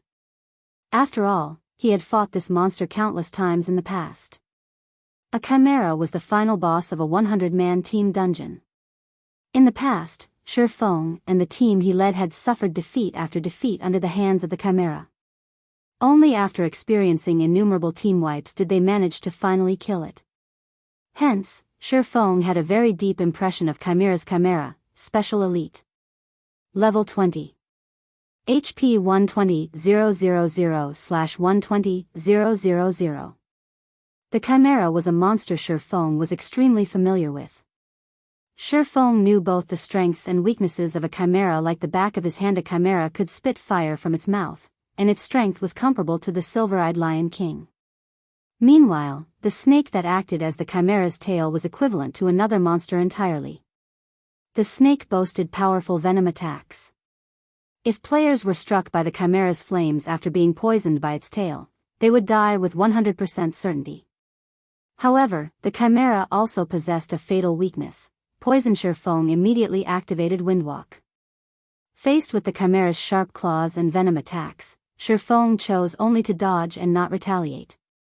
After the venom spat out by the Chimera's tail started spreading and emitting a poisonous gas into the surroundings, Feng finally took action without hesitation. Feng charged into the poisonous fog, with the Chimera following closely behind him. The moment Feng stepped into the poisonous fog, he was inflicted with a poison debuff, losing 200 HP every second. However, Feng paid no mind to the debuff. After he ran out of the poisonous fog, he spun his body around and threw the blazing meteor. When the blazing needle entered the poisonous fog, the vivid green fog instantly turned into a dark green. Immediately after, an explosion occurred. The explosion promptly sent the Chimera, which was still standing inside the poisonous fog, flying. The monster lost over 10,000 HP from the explosion, and it was placed in a momentary crippled state. Taking advantage of this change, Feng launched a barrage of attacks at the Chimera. By the time the Chimera had recovered from its crippled state, Feng had already taken an additional 6,000 or so HP away from it. Furious, the Chimera charged at Feng, while the latter started evading the Chimera's attacks once more, biding his time while he waited for the next poisonous fog to form. After repeating this process several times, the battle finally came to an end.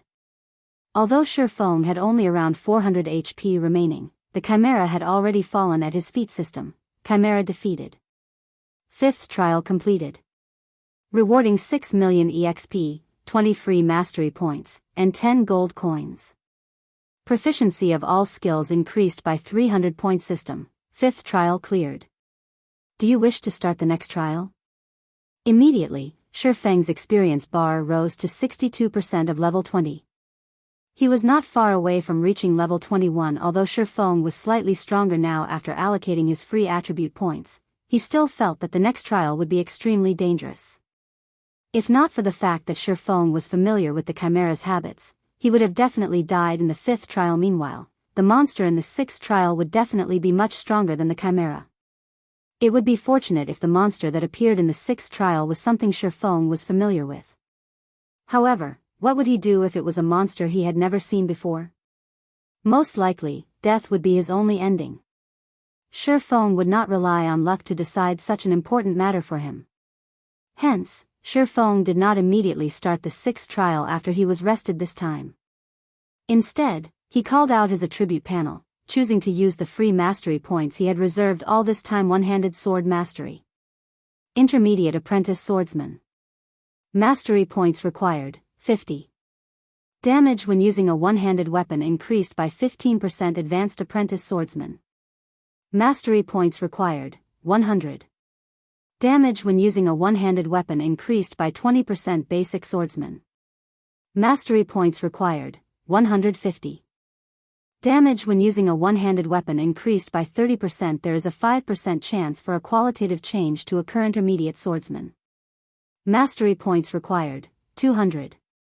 Damage when using a one-handed weapon increased by 40%. There is a 10% chance for a qualitative change to occur. Normally, even after players were promoted into a Tier 1 swordsman, their one-handed sword or two-handed sword mastery would only be at the intermediate apprentice swordsman rank. Meanwhile, Feng had received a total of 65 free mastery points from clearing the first 5 trials.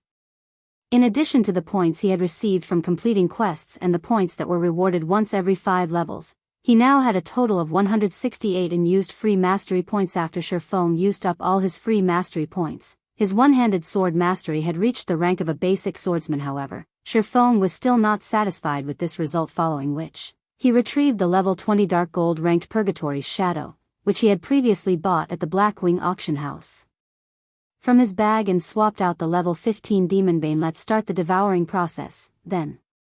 Feng looked at the pitch-black abyssal blade in his hand. He then offered the 10 level 15 mysterious iron weapons, which he had prepared at an earlier date, and the level 15 Demon Bane as sacrifices to upgrade the abyssal blade. Although it was unfortunate that he did not possess 10 level 15 secret silver weapons to use as a sacrifice, the legendary quest was of utmost importance. He could not afford even the slightest misstep, and it was necessary for him to utilize all available avenues. Chapter 291, The Beginning of Greatness. In order to increase the abyssal blade's potential, Feng had intended to gather 10 level 15 fine gold weapons to serve as a sacrifice.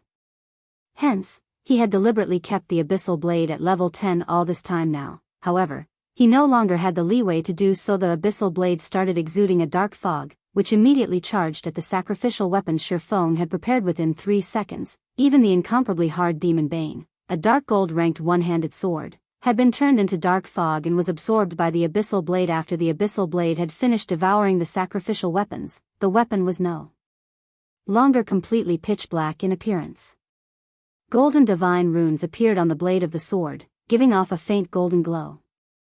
Meanwhile, the entire blade itself had also become silvery gray. When Feng casually brandished the abyssal blade, slashing it through the air, the feeling he got was like he was cutting a transparent sheet of paper sharp. Feng looked at the abyssal blade in his hand, astonishment filling his eyes. If he combined such sharpness with the basic destructive power passive skill, even without the ice blue devil flame, he could still easily destroy mysterious iron-ranked weapons and equipment. Secret silver-ranked items would also last only a while longer. Abyssal blade, one-handed sword, magic weapon. Attack power plus 211. All attributes plus 25. Attack speed plus 8. Ignore levels plus 8. Attacks have 35% chance to cause 200% damage, 10% chance to cause 300% damage, 20% chance to induce Doom Curse, reducing all attributes by 40% for 30 seconds if wielder belongs to any swordsman-related class. All skill levels plus 3 increase free ability points received for every increase in level by 2 points. Equipment level 15. Can be upgraded. Devour 10 level 20 mysterious iron weapons and 1 level 20 secret silver weapon to upgrade to level 20. Can be evolved, unknown, additional skill 1, Phantom Kill. Instantly creates a doppelganger. You can control this doppelganger. Doppelganger will have 55% of original body's attributes and all skills. At the same time, doppelganger and the original body can be swapped. Duration, 40 seconds. Cooldown, 5 minutes. Additional skill 2, Abyssal Bind. Binds enemies and prevents movement, reducing defense by 100%. Duration, 3 seconds. Cooldown, 1 minute. Additional skill 3, 9 Dragon's Slash. Instantly creates 9 phantoms of the abyssal blade for wielder to use. Each phantom sword is capable of dealing up to 30% damage. Duration, 30 seconds. Cooldown, 5 minutes. Additional skill 4, Dark Violent Dance. 45% of the total damage dealt to the target spreads in a cone-shaped area towards targets within a distance of 12 yards. Duration, 30 seconds. Cooldown, 1 minute. The abyssal blade was personally created by Master Smith Alice's using the Black Dragon King's fangs as material. It is one of 36 famed swords, and it is ranked 31st. However, this sword has been cursed by the Black Dragon King. Aside from providing the wielder with immense strength, there will be a backlash every period of time. However, after being remodeled by Jack using a star crystal, the strength of the backlash has been greatly reduced. If the wielder is unable to suppress the backlash, the wielder will receive the curse of the Black Dragon King, permanently reducing all attributes by 50%. Unable to be dropped, unable to be traded as expected of a magic weapon. Even though only 10 mysterious iron weapons and 1 dark gold weapon were used as its sacrifice, its new attack power is even higher than a dark gold weapon of the same level. This attack power could already rival a dark gold ranked two-handed sword.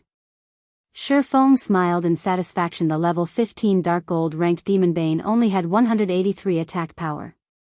Meanwhile, the abyssal blade had 211 attack power. It was far stronger than the Demon Bane. Not to mention, the other attributes and skills of the abyssal blade had also received a significant improvement from the upgrade this time around. Unfortunately, the Abyssal Blade was still far from being a match for the Purgatory's Shadow, a level 20 Dark Gold ranked one-handed sword. Purgatory's Shadow, one-handed sword, Dark Gold rank. Level 20, can be upgraded twice. Attack power plus 273. Strength plus 30, agility plus 25, endurance plus 22. Attack speed plus 2. Attacks have 20% chance to cause 300% damage, 10% chance to reduce damage dealt by target by 20%. Effect not stackable. Additional skill dash. Purgatory power, when activated, increases attack speed by 100% and damage dealt by 30% for 15 seconds cooldown, 2 minutes. However, this could not be helped. Level 20 weapons and equipment were essentially more powerful than level 15 ones. At level 20, players could take the promotion to become a Tier 1 class. Hence, level 20 weapons and equipment would all be significantly stronger. Although the attack power has improved greatly, it won't be enough to get me through the 6th trial. Feng knew that a player's combat power could not simply be measured through their attack power alone. An increase in attack power only meant that the damage players dealt would be higher than before. Meanwhile, combat power was the synthesis of various other factors such as strength, agility, endurance, and other basic attributes. Skill level was also a factor to consider. Even if Feng multiplied his current attack power by 3 to 4 times, his HP would still be tens of times lower than the monster in the 6th trial. If he could not dodge the monster's attacks, he would still lose his life after taking a few hits. So, an increase in attack power would not bring too great an increase to his overall combat power. A player was just like a wooden bucket that was used to collect water. How strong they were depended not on their strengths but their weaknesses. Feng called out the system interface. As Eucharis had already opened up the exchange system of the War God's Temple's treasury for Feng, he could now directly exchange his merit points through the system. Feng immediately used 1,500 merit points to exchange for a level 20 dark gold weapon. He then took out another 10 level 20 mysterious iron weapons from his bag. There were plenty of mysterious iron weapons stored inside the guild warehouse. Moreover, during the past few days, while Feng, Aqua Rose, and Fire Dance were trapped within the Forgotten Lands, Blackie and the others had kept themselves busy raiding level 20, 5-man party dungeons to level up and obtain materials and equipment. They were making preparations to challenge the level 20, 10-man Great Dungeon. During this process, they had obtained plenty of level 20 mysterious iron ranked weapons and equipment.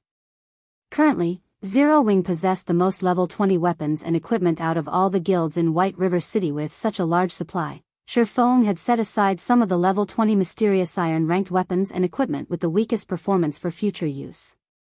However, he had never thought he would get to put them to good use so quickly, following which, Feng chose to upgrade the Abyssal Blade once more. In God's domain, level 20 was considered a large threshold. Just like the time the Abyssal Blade had risen to level 10, it would receive a large improvement when it was upgraded to level 20. Now, whether or not Feng could clear the next trial would rely solely on the performance of the level 20 Abyssal Blade. The devouring process this time was clearly different from when the Abyssal Blade got upgraded to level 15. After devouring the offerings, the Abyssal Blade erupted and let loose a dragon's roar. The sky and earth trembled in the face of this mighty roar. Immediately after, the Abyssal Blade broke free from Feng's grasp and floated in mid-air. Boom! The Abyssal Blade exploded, transforming into a black tornado.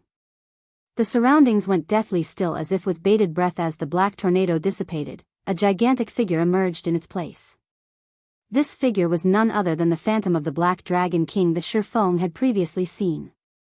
However, compared to the first time Feng had seen it, the phantom that appeared this time was much more vivid. Moreover, the destructive aura it emitted was far stronger than before. Even when he was faced with the apex powerhouses back at the Eternal Throne, Feng had not been so scared. Of course, this disparity was also due to the fact that those big shots had been intentionally suppressing their auras. At this moment, the Black Dragon King's phantom, which was several hundred meters in height, actually turned to look at Feng and revealed a human-like sneer. Soon after, the phantom dissipated and transformed back into the Abyssal Blade. As the sword landed, its blade stabbed deep into the earth before Feng, with only its hilt remaining above ground. Some time passed before Feng gradually recovered from his stupor. He then slowly extended his hand and pulled out the abyssal blade. The appearance of the abyssal blade had greatly changed after being upgraded. The entire sword was now silvery gray in color, and it exuded a faint, black aura of death. The image of a black dragon could also be seen fading in and out of existence on the blade of the sword. Meanwhile, the image of a dragon had also been carved out of the hilt of the abyssal blade. There were small black chains wrapped around the hilt as well, seemingly acting as a seal for the dragon. Have I just done something I shouldn't have? Feng wondered, laughing bitterly as he looked at the lifelike dragon sculpture. Everything was playing out just as Faust, the legendary character Feng had met back at the Star River Valley, had said a magic weapon was a double-edged sword. As one allowed the magic weapon to grow in strength, the curse contained within it would also grow stronger. Meanwhile, the wielder would sooner or later be devoured by the strength of the magic weapon. Chapter 292, Black Emperor. Extraordinary strength comes from an extraordinary will. This was the only advice Faust had given Feng after Feng grasped the abyssal blade, which had undergone a huge change in its appearance. He could fully feel the terrifying strength contained within the sword itself. It was like the sword was alive. Feng could even feel pulsations when he gripped the hilt of the abyssal blade. It felt as if the Black Dragon King was roaring inside the abyssal blade and likely to break through its seals at any given time. Such powerful attributes. When Feng checked the attributes of the abyssal blade, he couldn't help but secretly marvel at them. The abyssal blade was definitely the best weapon below epic rank. Feng had seen even the blazing meteor, which had been crafted by the forging genius Celiora, was not its match currently. Based on the abyssal blade's attributes, it would not be an exaggeration to label the sword a pseudo-extraordinary item. Provided that he could continue upgrading it, it would reach the epic rank standard before long. Abyssal blade, one-handed sword, magic weapon. Attack power plus 302. All attributes plus 30. Attack speed plus 10. Ignore levels plus 10. Attacks have 40% chance to cause 200% damage, 15% chance to cause 300% damage, 20% chance to induce doom curse, reducing all attributes by 40% for 30 seconds if wielder belongs to any swordsman-related class. All skill levels plus 3 increase free ability points received for every increase in level by 2 points. Equipment level 20. Can be upgraded. Devour 10 level 25 secret silver weapons and 1 level 25 fine gold weapon to upgrade to level 25. Can be evolved. Unknown. Additional skill 1, Phantom Kill. Instantly creates a doppelganger. You can control this doppelganger. Doppelganger will have 70% of original body's attributes and all skills. At the same time, doppelganger and the original body can be swapped. Duration, 40 seconds. Cooldown, 5 minutes. Additional skill 2, Abyssal Bind. Binds enemies and prevents movement, reducing defense by 100%. Duration, 4 seconds. Cooldown, 1 minute. Additional skill 3, 9 Dragon Slash. Instantly creates 12 phantoms of the abyssal blade for wielder to use. Each phantom sword is capable of dealing up to 40% damage. Duration, 30 seconds. Cooldown, 5 minutes. Additional skill 4, Dark Violent Dance. 50% of the total damage dealt to the target spreads in a cone-shaped area towards targets within a distance of 12 yards. Duration, 30 seconds. Cooldown, 1 minute. Additional Profound Inheritance, Black Emperor. When activated, every critical hit will accumulate 1 layer of Death Aura. Each layer of Death Aura can be used to increase all attributes of wielder by 2% and attack speed and movement speed by 1% for 10 seconds, or be used to reduce the cooldown of a skill by 3 seconds. Maximum of 30 layers of Death Aura. Duration, 10 minutes. Cooldown, 18 hours. The Abyssal Blade was personally created by Master Smith Ollises using the Black Dragon King's fangs as material. It is one of 36 famed swords, and it is ranked 31st. However, this sword has been cursed by the Black Dragon King. Aside from providing the wielder with immense strength, there will be a backlash every period of time. However, after being remodeled by Jack using a star crystal, the strength of the backlash has been greatly reduced. If the wielder is unable to suppress the backlash, the wielder will receive the curse of the Black Dragon King, permanently reducing all attributes by 50%. Unable to be dropped, unable to be traded as expected of a magic weapon. It really doesn't disappoint. Even epic weapons rarely have profound inheritances attached to them. Now, before even reaching the standard of an epic weapon, it already possesses a profound inheritance. Feng breathed a sigh of relief after carefully reading through the introduction of the Black Emperor. With it, he should not have any problems facing the sixth trial. Profound inheritances were rarely seen during the early stages of God's domain. They only started becoming widely known during the middle stages of the game. Inheritances and skills were different. In God's domain, the skills provided to each class were made to accommodate the masses of players, so there was no sense of individuality to them. To put it another way, instead of skills being made to cater to the individual player, players were required to adapt themselves to pre-made skills, regardless of the suitability of said skills. Meanwhile, inheritances could be used by players to create their own unique method of attacking, allowing more freedom in their fighting styles. It could also further increase a player's combat power. The most basic of inheritances in God's domain would enhance a player's skills, such as increasing the skill's damage or altering the effects of said skill to allow a more flexible fighting style. As for the more advanced inheritances, not only would they alter a player's skills, they could also increase a player's attributes. Meanwhile, the Black Emperor inheritance clearly belonged to this category. If others were to see the attributes on the Abyssal Blade, their jaws would definitely fall to the ground in shock. Some would even harbor thoughts of owning it for themselves. An organization like Underworld, which had been continuously gathering all kinds of powerful items, would definitely not hesitate to use unscrupulous means to take possession of the Abyssal Blade. In today's society, virtual gaming had already become one of the world's main forms of entertainment. The emergence of God's domain had further solidified the position of virtual reality games in people's lives. Currently, the average person would spend close to half of their day living inside God's domain. It was also due to this reason that players all wished to live a better and more respectable life in God's domain. After all, life in God's domain was just like another part of their own lives. However, unlike their lives in the real world, their lives in the virtual world were much purer and simpler. Generally, they only needed good weapons, equipment, and influence in the game. At this current age, players' pursuit of virtual items was no less than women's pursuit of luxury goods. After all, in the eyes of average players, weapons and equipment were the representation of strength. Gorgeous-looking weapons and equipment that allowed one to have amazing damage output were all the envy of average players. High-level weapons and equipment were symbols of strength in God's domain, and countless players pursued them. It was also the reason why many players were willing to spend hundreds and thousands, and sometimes even tens of thousands of credits to purchase these powerful items. Some wealthy youths that were born with a golden spoon would even spend several millions without blinking just to obtain a powerful item. These people were willing to go to such lengths because, with powerful weapons and equipment, they could experience the pleasure of being superior to others. In the case of a magic weapon like the Abyssal Blade, it wouldn't be impossible for it to sell for an astronomical price of several tens of millions. Feng recalled that 1 year after God's domain's official launch in the past, a legendary item had appeared in the world auction, which was held in the real world. At that time, the legendary item had been sold off for 60 million credits. The price had thoroughly shocked the entire world. Shortly after the auction, however, the person who sold the legendary item immediately regretted that decision. There was only a limited number of legendary items throughout the entire God's domain, and every single one of them was considered a strategic weapon by guilds. Just by owning one, a player could easily get through their Tier 4 or even Tier 5 class promotions.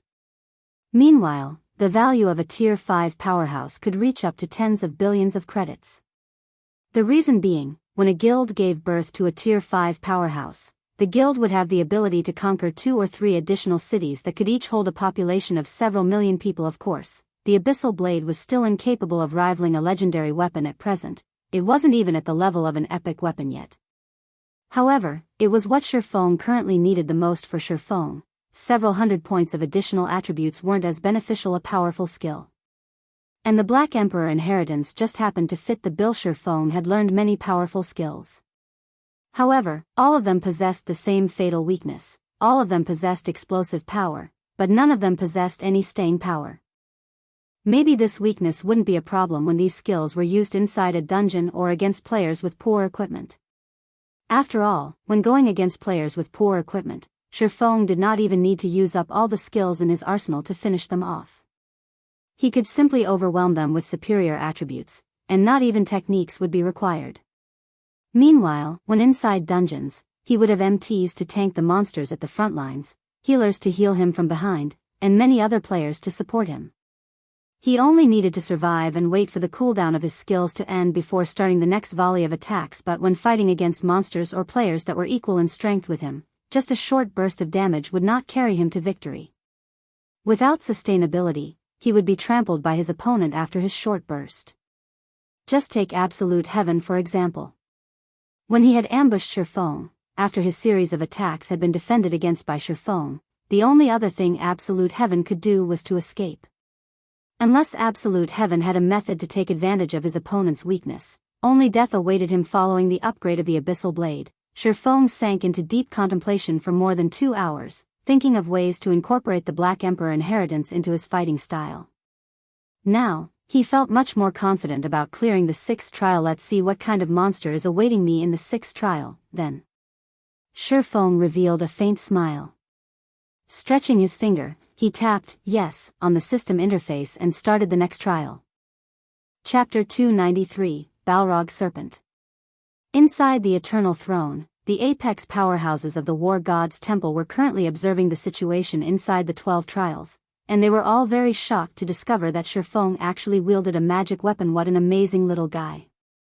He isn't even a Tier 1 swordsman, yet he is actually able to master a magic weapon. Moreover, he has even released its power to such a degree.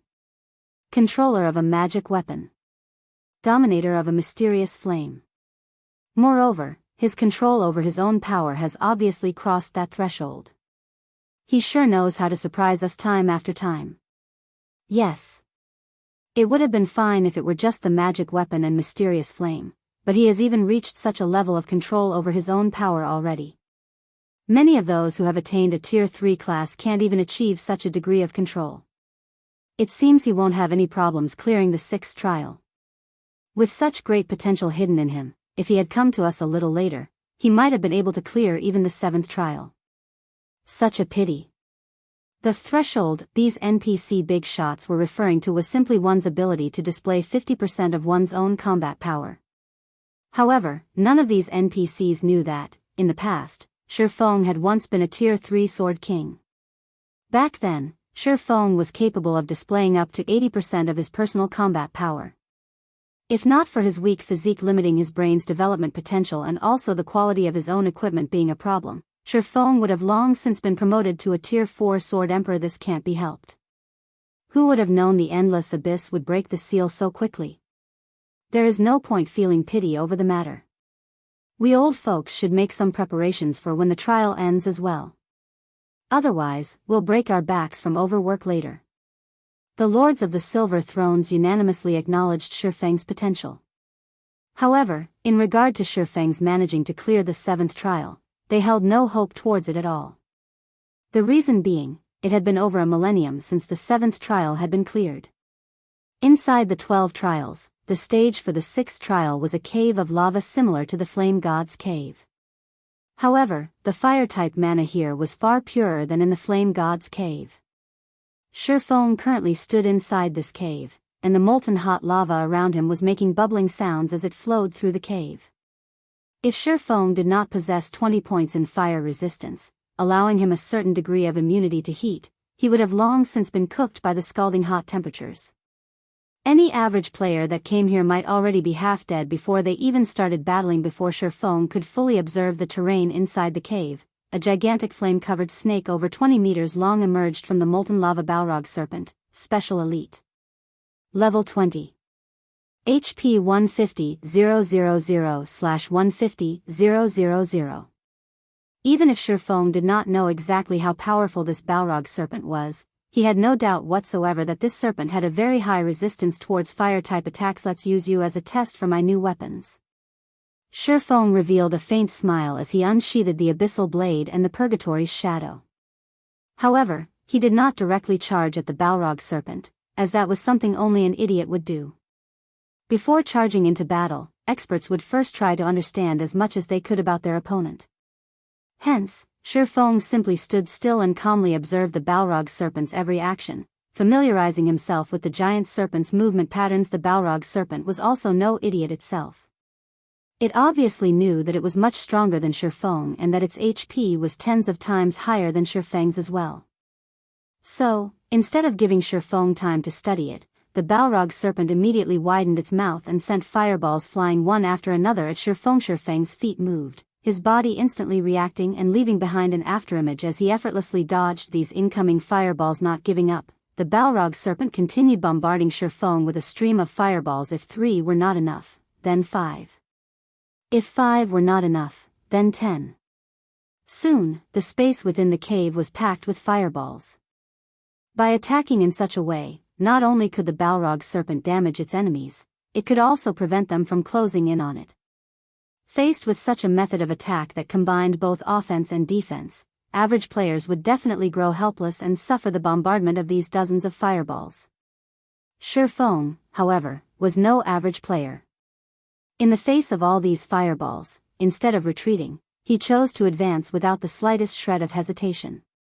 Yet, contrary to expectations, Feng did not end up suffering a tragic end at the hands of the fireballs. Instead, he looked as if he was dancing as he weaved through the rain of fire, his actions seemingly easy and enjoyable. However, when the distance between him and the Balrog serpent shortened to 20 yards, he could no longer rely solely on evading the fireballs to move forward. Ivy mostly grasped its attack timing. Now, it's time to have a look at how amazing my new weapons are. Feng inwardly smiled as he looked at the Balrog serpent that was constantly spitting out fireball. Feng activated the ice blue devil flame, and deep blue flames immediately wrapped around his body. He then used silent steps to appear right behind the Balrog serpent's head. The first thing he did when he arrived was to send a vertical slash down on the Balrog serpent's head, causing -372 damage to the monster. Such strong defense. Feng looked at the resulting damage, disbelief filling his eyes. The abyssal blade itself already possessed 302 attack power. If Feng's strength were taken into account, his total attack power should be well over 700 points. Moreover, the ice blue devil flame had also increased the damage he dealt by 20%. Yet, he had managed to cause only -372 damage to the monster. The Balrog serpent's defense could already rival a lord-ranked monster of the same level if Feng had not upgraded the abyssal blade to level 20 nor equipped the dark gold-ranked Purgatory's shadow. Feng might not even be able to deal -150 damage to the Balrog serpent right now. At this moment, Feng felt fortunate that he had not rushed before to start the 6th trial. Otherwise, his chances of victory would have been lower than 20%. However, although Feng had allowed this thought to linger in his mind for a moment, his attacks on the Balrog serpent never stopped. Immediately after his first sword strike, Feng followed up by using Thundering Flash. 3 electric arcs dove into the flaming Balrog serpent, piercing its gigantic body and causing damages of -554, -1528, and -1125. The damage he dealt was much higher than before.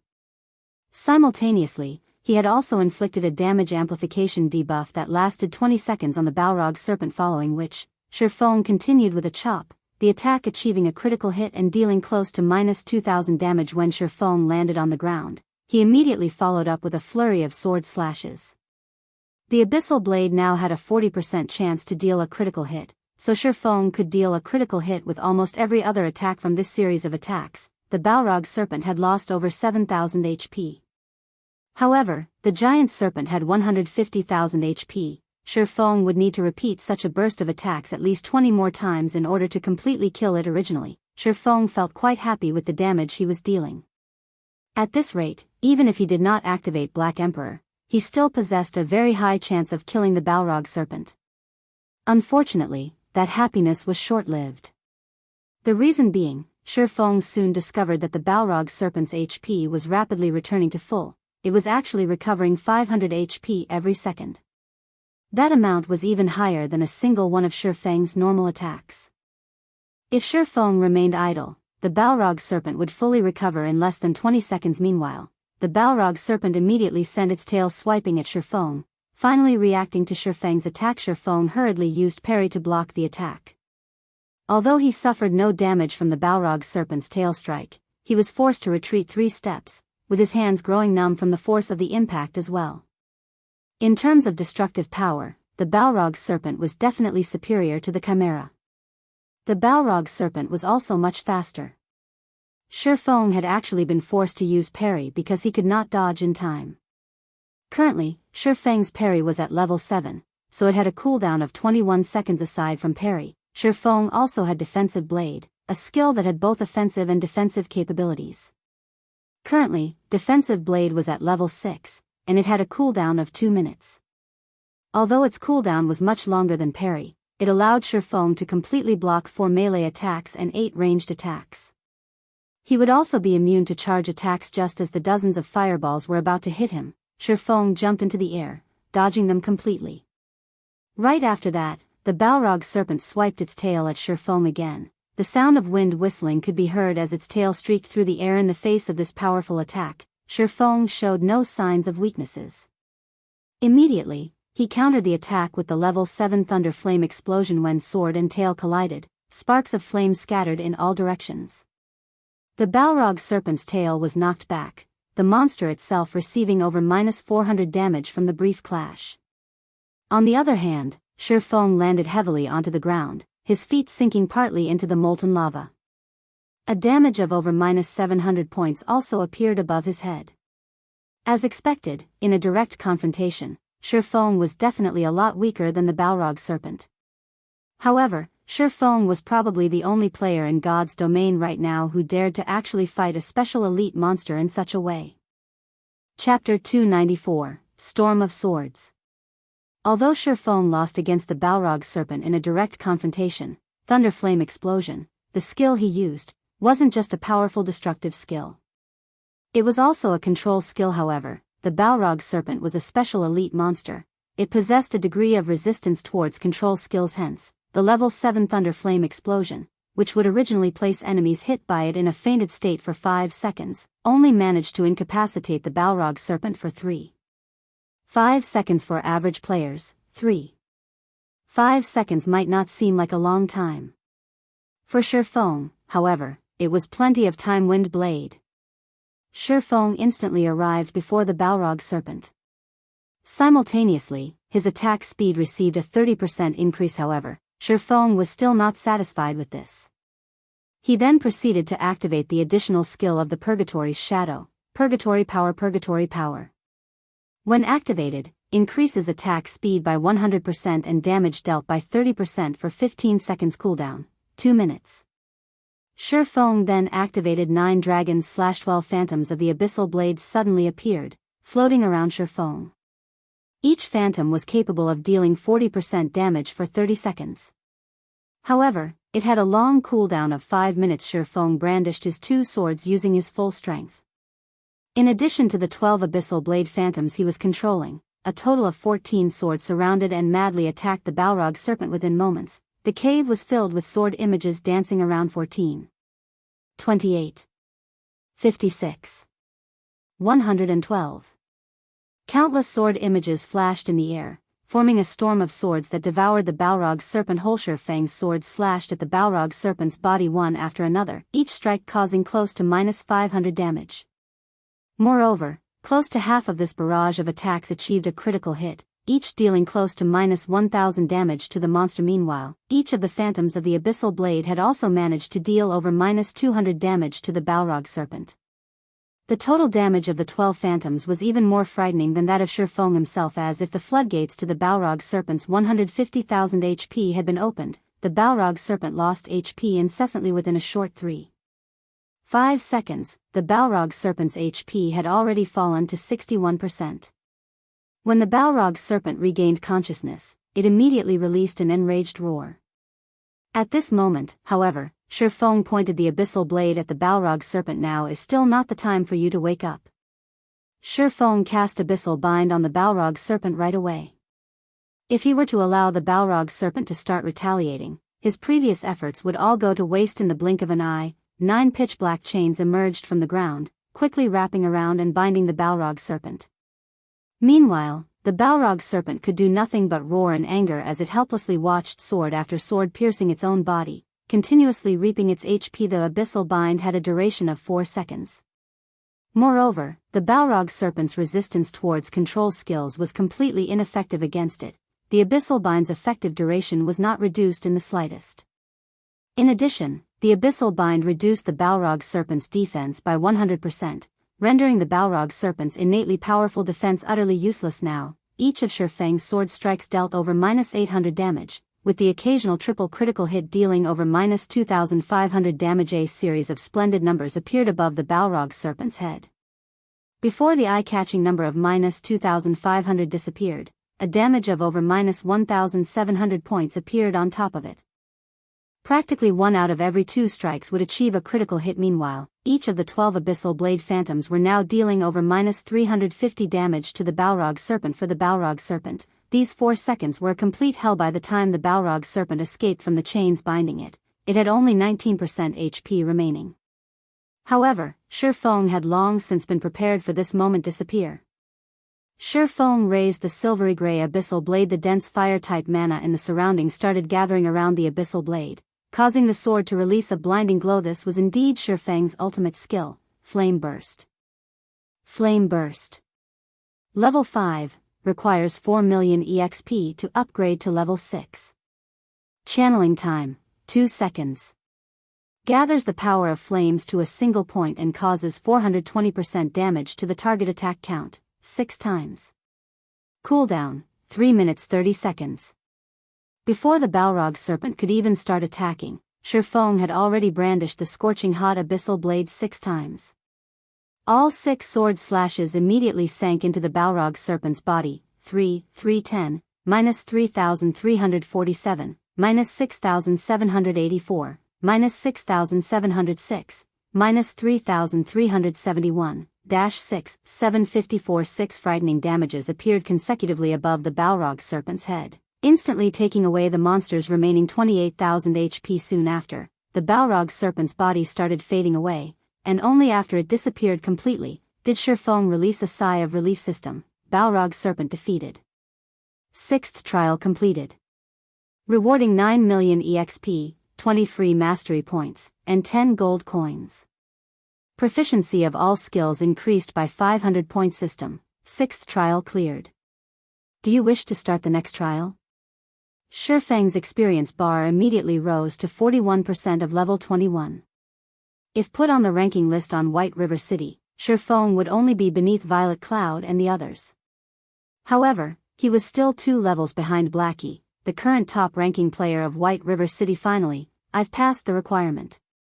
Should I try to take on the 7th trial, though? Feng looked at the system interface showing the trial's prompt.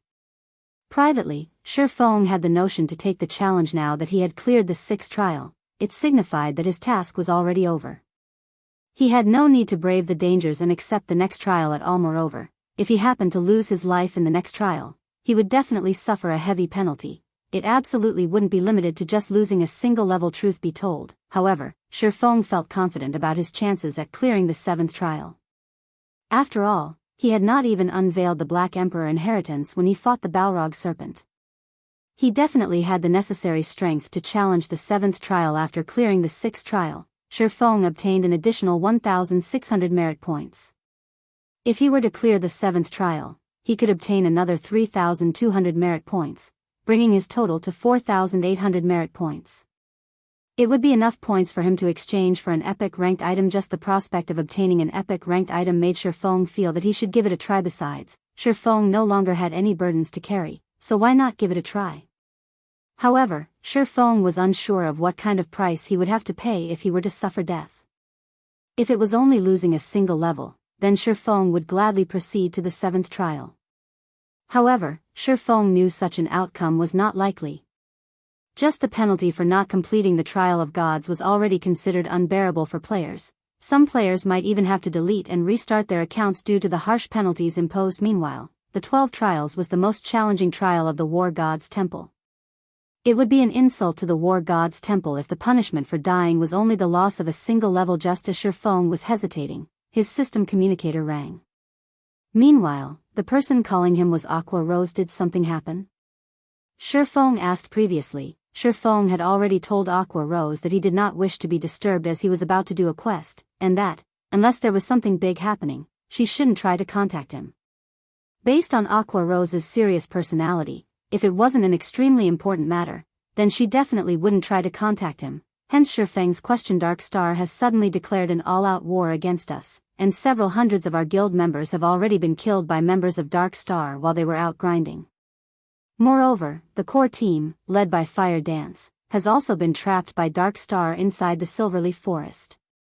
Although we've already sent reinforcements, they were blocked by members of Dark Star outside the forest. What I'm trying to say is that, guild leader, you need to immediately contact Gentle Snow and have her send some people to help contain Dark Star so that our members can take the opportunity to save Fire Dance and the others. Aqua Rose was extremely anxious at this moment. They had already failed to break through the encirclement of Dark Star around the Silverleaf Forest multiple times now. If this situation continued, Fire Dance and the others would truly be finished. Feng Xianyang. You did good. Feng's expression immediately sank, a cold killing intent gleaming in his eyes. If Fire Dance and the others belonging to the main force of the guild were to die a few times, it would be a tremendous loss to Zero Wing. Leaving aside the fame that Fire Dance and the others had accumulated for themselves, just losing a part of the equipment they possessed would be a serious blow to the guild. Just how long would it take for them to recover such precious equipment? Meanwhile, when Feng tried to figure out who was responsible for such a situation, Feng Xianyang came up as his strongest suspect. Feng Xianyang was the true wielder of authority in Dark Star. After Feng's previous forthright rejection, it would not be strange if Feng Xianyang retaliated. Hence, who else could be responsible for Dark Star's declaration of war? Chapter 295, Mirage Beast. Although Feng was incensed by this news, Fire Dance and the others would have long since lost their lives by the time he arrived at the Silverleaf Forest. All right, I'll contact Gentle Snow immediately. Feng disconnected his call with Aqua Rose after saying so. He then called out his friends list, selected Gentle Snow's name, and chose to contact her. It was a fact that Ouroboros and Zero Wing were allies. Since an ally was under attack, Gentle Snow naturally did not refuse to send reinforcements when Feng asked. Moreover, Gentle Snow had found out about this entire matter a step ahead of Feng. Hence, she had already organized her subordinates even before Feng contacted her, and they were just about to hurry over to the Silverleaf Forest. Right at that moment, Gentle Snow had gathered 2,000 members from Ouroboros to aid Zero Wing. Of them, 500 were elite members of the guild. Such a powerful force would pose a huge threat to the 6,000 members of Dark Star blocking the way into the Silverleaf Forest. Many thanks for your help, Miss Snow.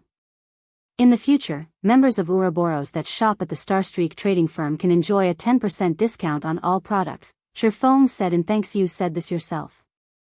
I'll gladly accept your offer, then. Gentle Snow revealed a faint smile. Currently, over half of the player population in White River City was patronizing the Starstreak trading firm. After all, not only were the items sold there of good quality, there was also a large selection available. Moreover, the product supply was plentiful. Normally, the various guilds in White River City would always make a trip to the Starstreak trading firm before they went dungeon diving. If Ouroboros could receive a 10% discount when purchasing items there, it would save the guild a lot of money. Really, though, just what is going through the minds of those people in Dark Star? It would be fine if it were just the usual minor skirmish. However, they have actually declared an all-out war on Zero Wing. Isn't Lone Tyrant afraid that his guild might suffer heavy losses and lose the ability to compete for the first clear of the 3 great dungeons? Gentle Snow commented curiously that competition over the first clear of the 3 great dungeons had already reached its most crucial moment right now. Moreover, Dark Star only had the final boss left to defeat in order to snag the first clear of the Land of Death, and gain an absolute advantage over the other guilds. However, Dark Star had instead chosen to take action against Zero Wing at this critical junction. God's Domain had been launched just recently. At this early stage of the game, everyone was busy leveling up and raiding dungeons to strengthen themselves. Guilds, in particular, were deeply afraid of falling behind others. Even if conflict arose between guilds, both sides would usually choose to show restraint. After all, an all-out war between guilds would profit nobody. Worse, they might even get taken advantage of by a third party. If such a situation were to truly occur, then the damage to both guilds would grow even more massive. Hence, unless there was a huge disparity in strength between both sides, nobody would casually choose to start a war. Dark Star and Zero Wing were both among the top 6 guilds in White River City, so the difference in strength between the 2 guilds was not particularly wide. No matter how gentle Snow looked at the situation, she could not figure out why Dark Star would choose to suddenly declare wary. "I'm afraid that the one starting the war this time around isn't Lone Tyrant, but the organization that's backing him, Underworld," Feng said, laughing bitterly. Underworld. Gentle Snow couldn't help but wrinkle her eyebrows at this revelation. So that's how it is. I'd been wondering how Dark Star had managed to suddenly obtain so many experts. It turns out the mysterious power supporting Dark Star is Underworld. However, how did you manage to find out about this? Even though I've planted many spies inside Dark Star, I never managed to uncover the forces hidden behind Dark Star. Feng Xianyang from Underworld came looking for me to buy some of Zero Wing's shares. However, the price he offered was simply too low. I rejected his offer, so now he is trying to get back at me by destroying Zero Wing. Feng revealed the truth. Gentle Snow immediately understood the situation after listening to Feng's words. It was no wonder Dark Star was completely unafraid of commencing an all-out war. With Underworld's background, it only needed to field a part of its forces located in the eastern region of Star Moon Kingdom to completely destroy Zero Wing. With such a large disparity in strength, it was natural for Dark Star not to fear a war. So it is Feng Xianyang. He is indeed a person who would take revenge for the slightest of offenses. However, with Underworld's financial power, his offer to buy Zero Wing, which possesses a guild residence, should not have been low. At the very least, he should have offered 500 to 600 million, right? Gentle Snow came to an abrupt realization. However, she also felt curious about this matter, as the Feng Xianyang she knew was not a tight-fisted person. 1 billion credits and several hundred experts. In addition, they would also provide 100 gold coins as support every week. Feng said 1 billion credits and also 100 gold coins per week. Feng Xianyang sure is generous. Even I might feel tempted if given such an offer. Yet, you actually complained that it's too little. No wonder he's angry. Gentle Snow chuckled softly. Feng simply replied with a faint smile, not bothering to give an explanation on the matter. Aside from a few core guild members knowing about the Purple Sun Mansion being their new guild residence, nobody else knew anything about it. The others only knew that Zero Wing possessed a guild residence. They were not clear where exactly it was located. After all, there were simply too many plots of land available in White River City. Moreover, the Purple Sun Mansion was currently under reconstruction. It would take 2 more days before it can be used and also unveiled to the public, following which, Feng made some small talk with Gentle Snow before ending the call. He then proceeded to start the 7th trial. If nothing unexpected happened, the 2,000 players led by Gentle Snow could definitely break apart Dark Star's encirclement around the Silverleaf Forest. Hence, what Feng needed to do now was to increase his own strength by obtaining even better tools and equipment, slowly and gradually enhancing their guild's foundation. In regard to the battle at the Silverleaf Forest, Feng could only play the role of an observer. Even if he were to rush over there right this instant, everything would have long since been over by the time he arrived. However, Feng would definitely remember this debt of hatred. Sooner or later, he would repay this debt to Dark Star and Underworld 10 times over. The stage for the 7th trial was an ancient coliseum. The moment Feng laid eyes on his opponent, he was immediately shocked by what he saw. "Why is it myself?" Feng looked at the familiar figure gradually appearing at a corner of the coliseum, feeling very surprised. However, when he used observing eyes on this twin of his, he immediately came to an understanding. Mirage Beast, Rare Special Elite. Level 20. HP 200,000/200,000. This Mirage Beast was capable of replicating the appearance and skills of an enemy. However, unlike players, it had a frightening amount of HP. In a one-on-one situation, players would find it extremely difficult to kill the Mirage Beast in God's domain. The only advantage players had over monsters was the diversity of skills they possessed. Meanwhile, players could use these skills in various combinations to exert even stronger power. Yet, if the Mirage Beast possessed the same skills that players did, then players would lose even that little advantage they had. When comparing the power of skills, the Mirage Beast's skills might even be more powerful than the player's good timing. I was just thinking of trying out a few things. Feng advanced, immediately directing a chop at the Mirage Beast. Meanwhile, the Mirage Beast had similarly charged at Feng, and it, too, had sent a chop at Feng the moment the two swords clashed. Sparks flew all around. However, when all was said and done, Feng was still a player. In terms of strength, he was still far inferior to the Mirage beast. Hence, Feng was easily repelled, forced by the Mirage beast to retreat step by step. Meanwhile, the Mirage beast was also superior in terms of attack speed. Although the ensuing damage from a collision of weapons was small, after clashing for tens or even hundreds of times, Feng would eventually lose his life.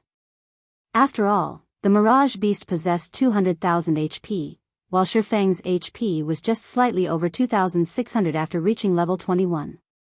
Moreover, Feng was receiving more damage than the Mirage beast from their exchanges. Not to mention, both sides were also executing various skills. When Feng used Thundering Flash, the Mirage beast would activate Windwalk to dodge the attack.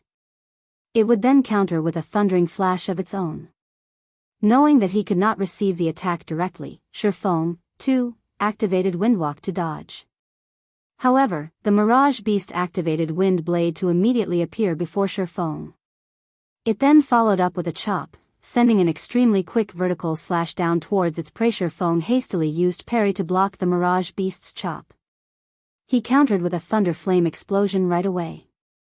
In the end, however, the Mirage beast used parry to fend off the powerful attack. Feng then followed up with a Flame Burst, which was promptly countered with a defensive blade by the Mirage beast. The exchange between both sides was extremely intense. After a dozen seconds or so, Feng's HP had fallen to 60%. On the other hand, the Mirage beast had lost only a negligible amount of HP. Just the Mirage beast's battle recovery negated most of the damage Feng had caused. As expected of the 7th trial, even the monster's normal attacks and skills are used with such viciousness. However, instead of feeling afraid, a sense of excitement was bubbling within Feng at the moment. However, do you know this move? Feng looked at the Mirage beast, a faint smile appearing on his face. He then proceeded to activate the Black Emperor Inheritance. Dark fog immediately started emerging from the Abyssal Blade and then entered Feng's body. Chapter 296, Perfect Combination. Although the Mirage beast was capable of duplicating a player's every skill, Feng had already obtained a clear understanding of the Mirage beast during this short period of time. Feng had previously activated the Ice Blue Devil Flame after starting the battle. Yet, the Mirage beast had not done so. The Ice Blue Devil Flame was not a skill Feng had learned. Instead, it was an additional effect provided by the item known as the Ice Blue Devil Flame. Hence, Feng could say with certainty that the Mirage beast was incapable of duplicating the additional skills of a player's equipment. The moment the dark fog, which emanated from the Abyssal Blade, started permeating Feng's body, a faint silvery gray aura of death emerged on the surface of his body. Immediately, he charged at the Mirage beast, while simultaneously activating 9 Dragon's Slash.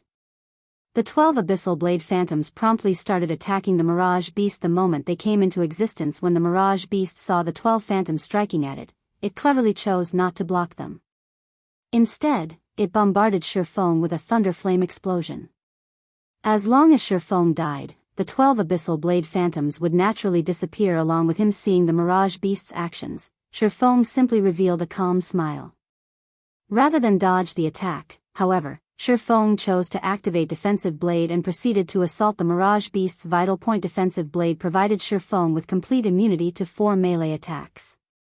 He could simply allow the Mirage beast's attack to connect without needing to defend using his sword at all.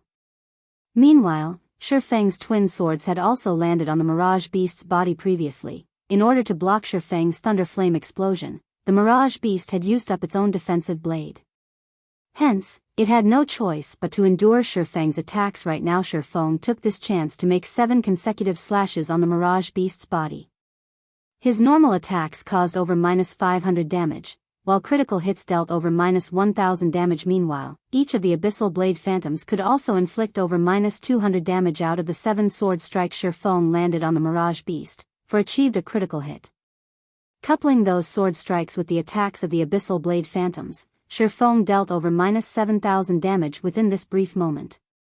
It was a very impressive amount of damage. However, the Mirage beast, which had taken on Feng's appearance, simply gave Feng a smile of disdain. The Mirage beast looked as if it was saying, "This is your limit." The Mirage beast had 200,000 HP, so minus 7,000 damage was only a scratch to it. It would be perfectly fine again once it rubbed some spit on its wounds. On the other hand, now that Feng no longer possessed any life-saving skills, only death-awaited Hema high HP is really a great asset. Feng sighed when he looked at the Mirage Beast's HP bar.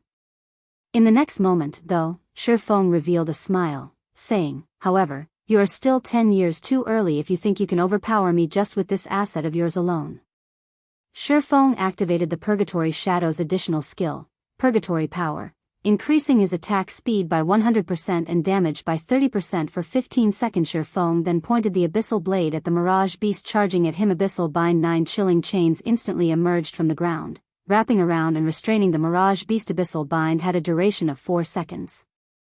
Despite being sealed, however, the Mirage Beast showed no signs of panic at all. It did not even try to resist in the slightest. Instead, it revealed a mocking expression as it looked at Feng, as if telling Feng to slash it as much as he wanted to. Previously, Feng had only managed to take away around 7,000 of its HP after attacking it for slightly over a second. Even if the Mirage Beast allowed Feng free reign for 4 full seconds, the most it would lose was around 30,000 HP. That was not even a quarter of its total HP. Moreover, after Feng exhausted all his skills, he would also lose his means of dealing bursts of damage with neither life-saving skills nor bursting skills. The end result was obvious. Hence, the Mirage Beast felt very assured of its victory. Since the very beginning, this human never had a chance of defeating it. However, the Mirage Beast quickly discovered that reality was much crueler than fantasy. The Abyssal Bind indeed had a duration of only 4 seconds.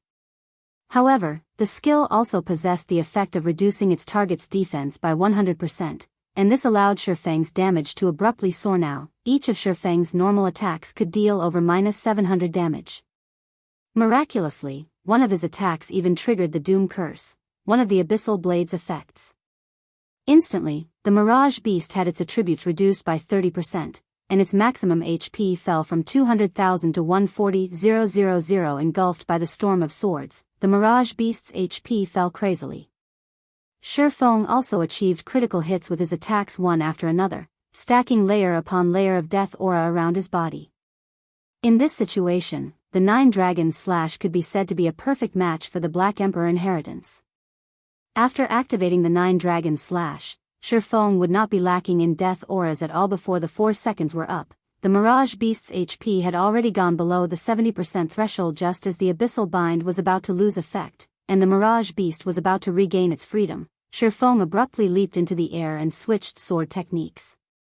Simultaneously, he used 10 of the 30 layers of death aura he had accumulated to reduce the Thunder Flame Explosion's cooldown. The level 7 Thunder Flame Explosion had a cooldown of 30 seconds. Meanwhile, each layer of death aura could reduce a skill's cooldown by 3 seconds. After using 10 layers of death aura, Thunder Flame Explosion could be used again. However, Feng was still not done. He then used the remaining 20 layers of death aura on himself, instantly increasing all his basic attributes by 40%, and attack speed and movement speed by 20% for 10 seconds. After receiving this new buff, Feng executed Thunder Flame Explosion, bombarding the Mirage Beast's head and sending sparks of flame flying all around. A damage of over minus 1,300 points appeared above the Mirage Beast's head, and the monster was placed into a fainted state for 3 seconds. Unless a monster was completely immune to control skills, powerful experts could usually restrain said monster continuously until death. Meanwhile, it was obvious that the monsters were not completely immune to control skills. They simply had a certain degree of resistance that would degrade the effects of control skills. Otherwise, it would truly be impossible for players to clear the 12 trials. Nevertheless, Feng was very clear about his own situation. Currently, as his level was still low and the number of skills he had learned was few, he only possessed explosive power but no staying power. After his short burst, if his enemy wasn't dead, the only options left for him were either to die or to flee. At present, Feng still had many gaps to fill in terms of the skills he had learned. However, the Black Emperor Inheritance just happened to be able to fill these gaps, allowing him to create a perfect cycle with his skills. Without the Black Emperor Inheritance, Feng would not have dared to challenge the 7th trial at all. The only pity was that the effects of the Black Emperor Inheritance could only be used on the skill Feng had personally learned, it could not be used on the additional skills that came with equipment or weapons. If it were actually possible to do so, it would simply be too overpowered. Throughout the fainted debuff's 3-second duration, Feng had not only dealt a ton of damage himself, he had also managed to collect over 20 layers of death aura, thanks to the 9 dragons. When the Mirage beast was about to regain consciousness, Feng spent another 10 layers of death aura to reset the cooldown of Thunder Flame Explosion, before promptly using it on the Mirage beast again this time. However, the fainted debuff of Thunder Flame Explosion was less effective on the Mirage beast. The debuff's duration was less than 3 seconds now. However, Feng did not care about this matter, because at this time, he was drowning in the pleasure he felt from brandishing his 2 swords. He felt that this was the true combat method a swordsman should have, and it was a combat method he had always been pursuing. Excessive strength easily gave rise to gaps. Instead of mindlessly trying to deal as much damage as possible, the true way to battle was to combine and coordinate one's skills to attack steadily like flowing water. In this way, Feng continually used Thunder Flame Explosion to incapacitate the Mirage beast. Although the fainted debuff's effect grew weaker and weaker each time, the Mirage beast's remaining 140,000 HP was still forcefully wiped out by Feng's perfect control. Ultimately, the Mirage beast remained helpless until the very end. The various big shots present in the Eternal Throne also could not help but be shocked by this result. They had never imagined that Feng had such strength within him. System, Mirage beast defeated. 7th trial completed. Rewarding 15 million EXP, 30 free mastery points, and 10 gold coins. Proficiency of all skills increased by 800 points. System, 7th trial cleared. Do you wish to start the next trial? The moment Feng received 15 million EXP, he instantly leveled up twice to level 23. Currently, only Blackie had reached level 23 throughout the entire White River City. However, Blackie had spent several days in order to go from level 21 to level 23. On the other hand, Feng had taken less than 10 seconds to do so. Feng then looked at the system notification. Although his heart was filled with anticipation towards the 8th trial, he still shook his head, thinking to himself, one needs to know when to stop. With the points I've earned, I can already exchange for an epic ranked item. If I were to choose to continue, I would no longer be an expert but a gambler. The 12 trials was the toughest trial of the War God's Temple. The difficulty of the trials would definitely multiply several-fold the further he went. In Feng's estimation, the monster of the 8th trial would not be just a special elite monster. Instead, it was highly possible for it to be a chieftain-ranked monster. A chieftain was much more powerful than a mere special elite. Aside from having even more HP, it would also possess a much greater resistance to control skills. Chieftain-ranked monsters also possess team-wipe skills, and a single mistake would mean the end for Feng. Moreover, Feng did not possess the slightest idea what kind of monster he would be facing in the 8th trial. If it was a chieftain-ranked monster that he was completely unfamiliar with, then he practically had no chance of successfully killing it. The ability to make calm analyses was also a prerequisite to becoming an expert in God's domain. As a first-rate expert, Feng naturally knew when to decisively give up, following which, Feng selected no in reply to the system's prompt. He was then teleported out of the 12 trials. Chapter 297, Stigmata. Interesting. Truly interesting. Sitting on a silver throne, Eucharis voiced his praise as he looked at Feng. Your performance has completely surpassed our expectations. It is also for this reason that we have decided to reward you with an additional 2,000 merit points. It was also a fact that the last time someone managed to clear the 7th trial was over a millennium ago. System, rewarding 2,000 War God's Temple merit points. That's generous of them. An expression of joy appeared on Feng's face. With 1,500 merit points, Feng could afford to exchange for a dark gold ranked item. Meanwhile, 4,000 merit points would be equivalent to an epic ranked item. Hence, the additional 2,000 merit points he received right now was truly a big harvest. Since you've already passed our test, walk to the center of the chamber. We will give you the strength necessary to locate the 7 treasures, Eucharis said. Feng then strode to the center of the Eternal Throne. There were countless divine runes inscribed on the floor there, joined together to form a huge magic array. Meanwhile, the 50 silver thrones were hovering around this magic array, the thrones themselves apparently connected somehow with this magic array. Let us begin, Then, Eucharis said as he looked at his companions. The lords of the silver thrones nodded their heads and promptly stood up. Immediately after, the mana inside the eternal throne started churning. The mana density here was no less than at the god's grave. Meanwhile, this thick mana clustered around the magic array, forming 50 dense-looking fluid balls. Each one of these fluid balls was the size of a basin. These balls of liquid mana were definitely the densest mana Feng had ever seen in all his years of playing God's domain. At this time, Eucharis had also turned his head to look at one of the lords of the golden thrones. "My lord, the preparations are completed," Eucharis said respectfully. "It is still not enough," the phantom sitting in a golden throne said in a low tone. Eucharis was confused by these words. The liquid mana they had formed was several hundred times more precious than even 7 luminaries crystals, and each and every drop had taken the 50 of them great efforts to form, not to mention 50 basin-sized. Liquid mana. Such an amount of liquid mana was more than enough to cast a silver stigmata. It is rare to find good talent. "Let us lend a hand as well," the phantom sitting in a golden throne said to his 8 other companions. "Very well, then. A person capable of passing the 7th trial is indeed worthy of the 9 of us taking action." The other 8 lords of the golden thrones nodded their heads in reply to their companion's suggestion. They then stood from their seats, floating in midair as they started to condense mana as well. In the blink of an eye, 9 house-sized balls of liquid mana appeared in the air above the thrones in the eternal throne. Eucharis and the others were shocked by this sight. Never would they have imagined that these 9 lords would actually take action and work together to cast a stigmata for a minor existence like Feng. This was the first time since the appearance of that absolute genius thousands of years ago. As for Feng, at this moment, he could no longer keep his mouth closed in regard to liquid mana. Feng had seen this item before in the past. Mages considered it a priceless treasure. Even when offered epic-ranked items in trade, mage players would not be willing to part with the liquid mana they possessed. Just the basin-sized balls of liquid mana that each of the lords of the silver thrones had formed had already given Feng a great shock. Now, the 9 peerless existences floating in front of the golden thrones had actually managed to each form a house-sized ball of liquid mana. Judging based on sizes, the total liquid mana summoned by the 50 people from before did not amount to even 1/10 of a single house. In the next moment, all of the liquid mana summoned was injected into the magic array. The divine runes engraved into the chamber started lighting up one after another, and within moments, every single divine rune inside the grand chamber was giving off a golden glow. In the center of the eternal throne, a golden divine pattern took form. This divine pattern then melded with Feng's body.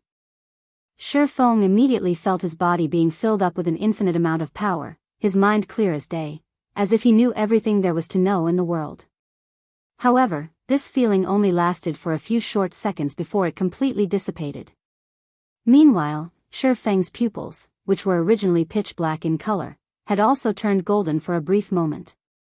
Although his pupils regained their original color, careful observation would reveal innumerable bright stars flashing within them, looking just like the starry skies at night. System, congratulations. Player has obtained golden stigmata. Reputation with the war god's temple increased by 3,000 points. The seal on the endless abyss has been broken. If we wish to reseal the endless abyss, we need the assistance of the 7 treasures, which the gods had bestowed upon the human race. However, the 7 treasures have been missing for hundreds of years now, scattered throughout this large continent. A few of these 7 treasures have even been damaged. It would be extremely difficult to locate and gather the 7 treasures. However, with the stigmata that we have engraved into your body, your task of locating the 7 treasures should become much easier. As long as you come within a certain range of one of the 7 treasures, the stigmata will produce a response to notify you of it. If you happen to come across one of the 7 treasures that is damaged, the stigmata can also aid you in repairing it. Now that our part here is done, we will move to suppress the endless abyss. The fate of the entire continent will depend on you now.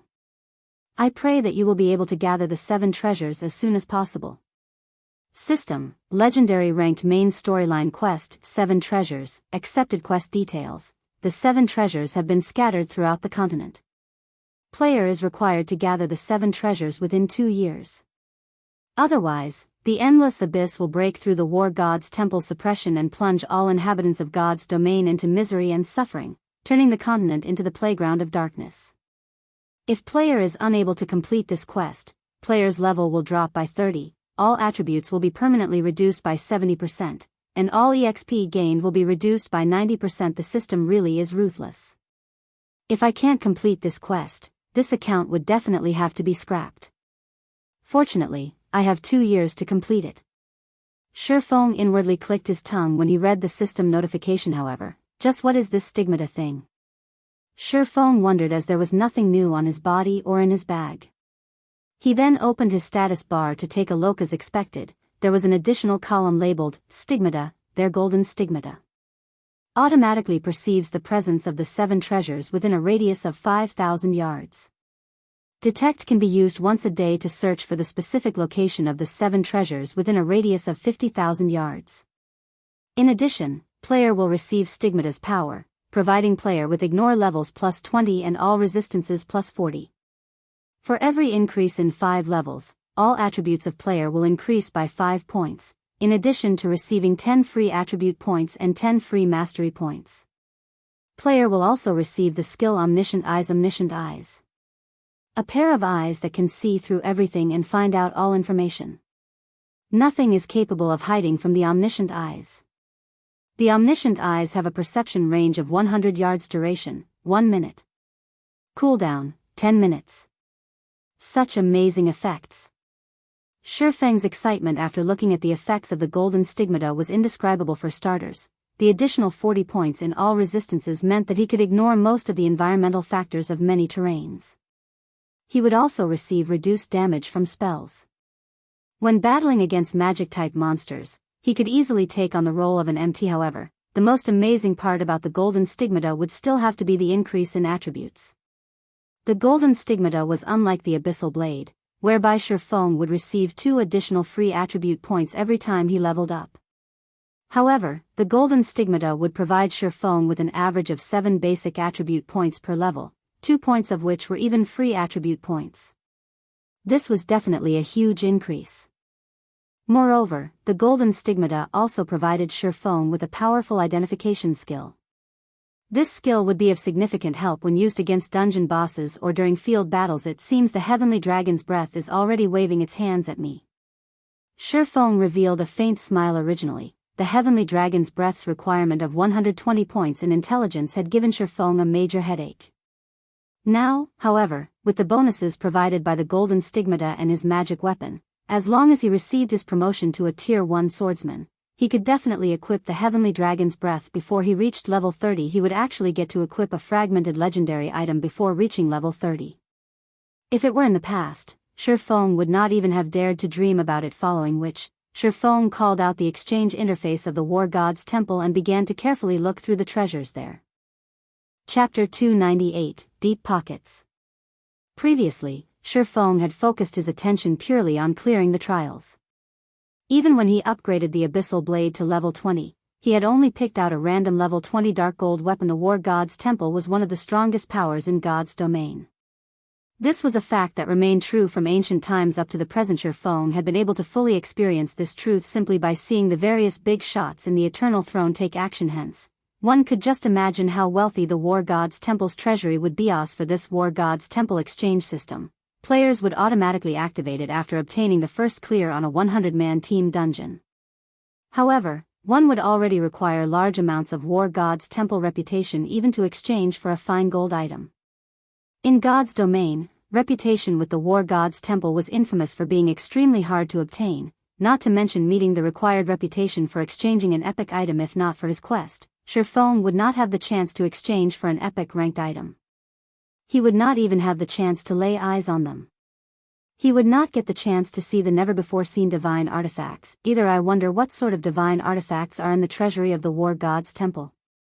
Feng's heart was filled with anticipation as he filtered the exchange window to display only divine artifacts. A total of 2 divine artifacts was shown: Luminous Starlight, divine rank, 2-handed staff. Equipment requirement: Strength 3000, Intelligence 8000. Required merit points, 200,000. Skyfrost Blizzard, divine rank, 2-handed spear. Equipment requirement: Strength 10,000, Intelligence 4,000. Required merit points, 250,000. Although he could not see the exact attributes of these 2 items, just the merit points demanded and the equipment requirements of these two divine artifacts left Feng utterly speechless. Can a person really equip these divine artifacts? Feng had his doubts. It was simply unthinkable for a person to possess 10,000 strength. Even during his prime, Feng had not even been close to meeting such a requirement. After having his fill of looking at the divine artifacts, Feng filtered the window to display only epic ranked items. Immediately, an endless list of items appeared before him. A simple glance told Feng that there were more than 10,000 items listed, and he could not help but wish he could take them all to enrich his own guild warehouse. If Zero Wings Guild Warehouse had so many epic ranked items stored within it, then dominating the entire Starmoon Kingdom would not be a problem, let alone conquering White River City.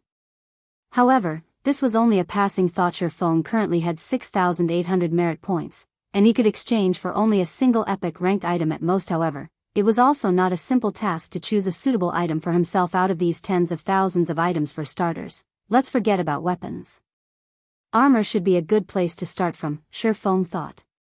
Presently, he already possessed a magic weapon, the Abyssal Blade. The dark gold ranked Purgatory's shadow he now wielded was also sufficient for his current self. If he wished to further increase his strength, then he needed to replace some of the mysterious iron and secret silver ranked equipment he was still using. Yet, when Feng looked at the long list of equipment, his mind was racked with indecision. However, Feng still managed to pick out a few good breastplates that caught his fancy. Not only did these breastplates offer large amounts of strength and agility, some even provided additional intelligence, an attribute that Feng was currently in need of. Meanwhile, the usage levels for these breastplates ranged between level 20 to level 80, and they all were epic equipment that could level up to level 100. One of these breastplates was called the Purple Fire Battle Armor, and it required 5,000 merit points. It was a breastplate that mainly focused on the strength attribute, in addition to providing a certain amount of intelligence. The other one was called Merciless and required 5,300 merit points. It was similarly a breastplate that mainly focused on the strength attribute, and likewise it provided a certain amount of intelligence. The final breastplate that caught Feng's fancy was a breastplate called the Carnage Chest Protector. It required 6,000 merit points to exchange for, and it provided a balanced amount of strength, agility, and intelligence.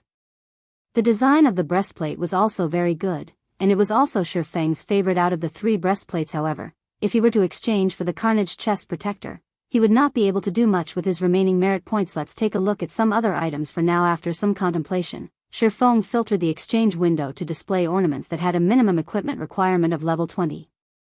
The merit points of the War God's Temple were extremely precious, so he needed to be extra careful when spending them. After browsing through the list for some time, Feng suddenly discovered an item he was extremely familiar with. Space Ring. However, instead of being of mysterious iron rank, this space ring was of epic rank.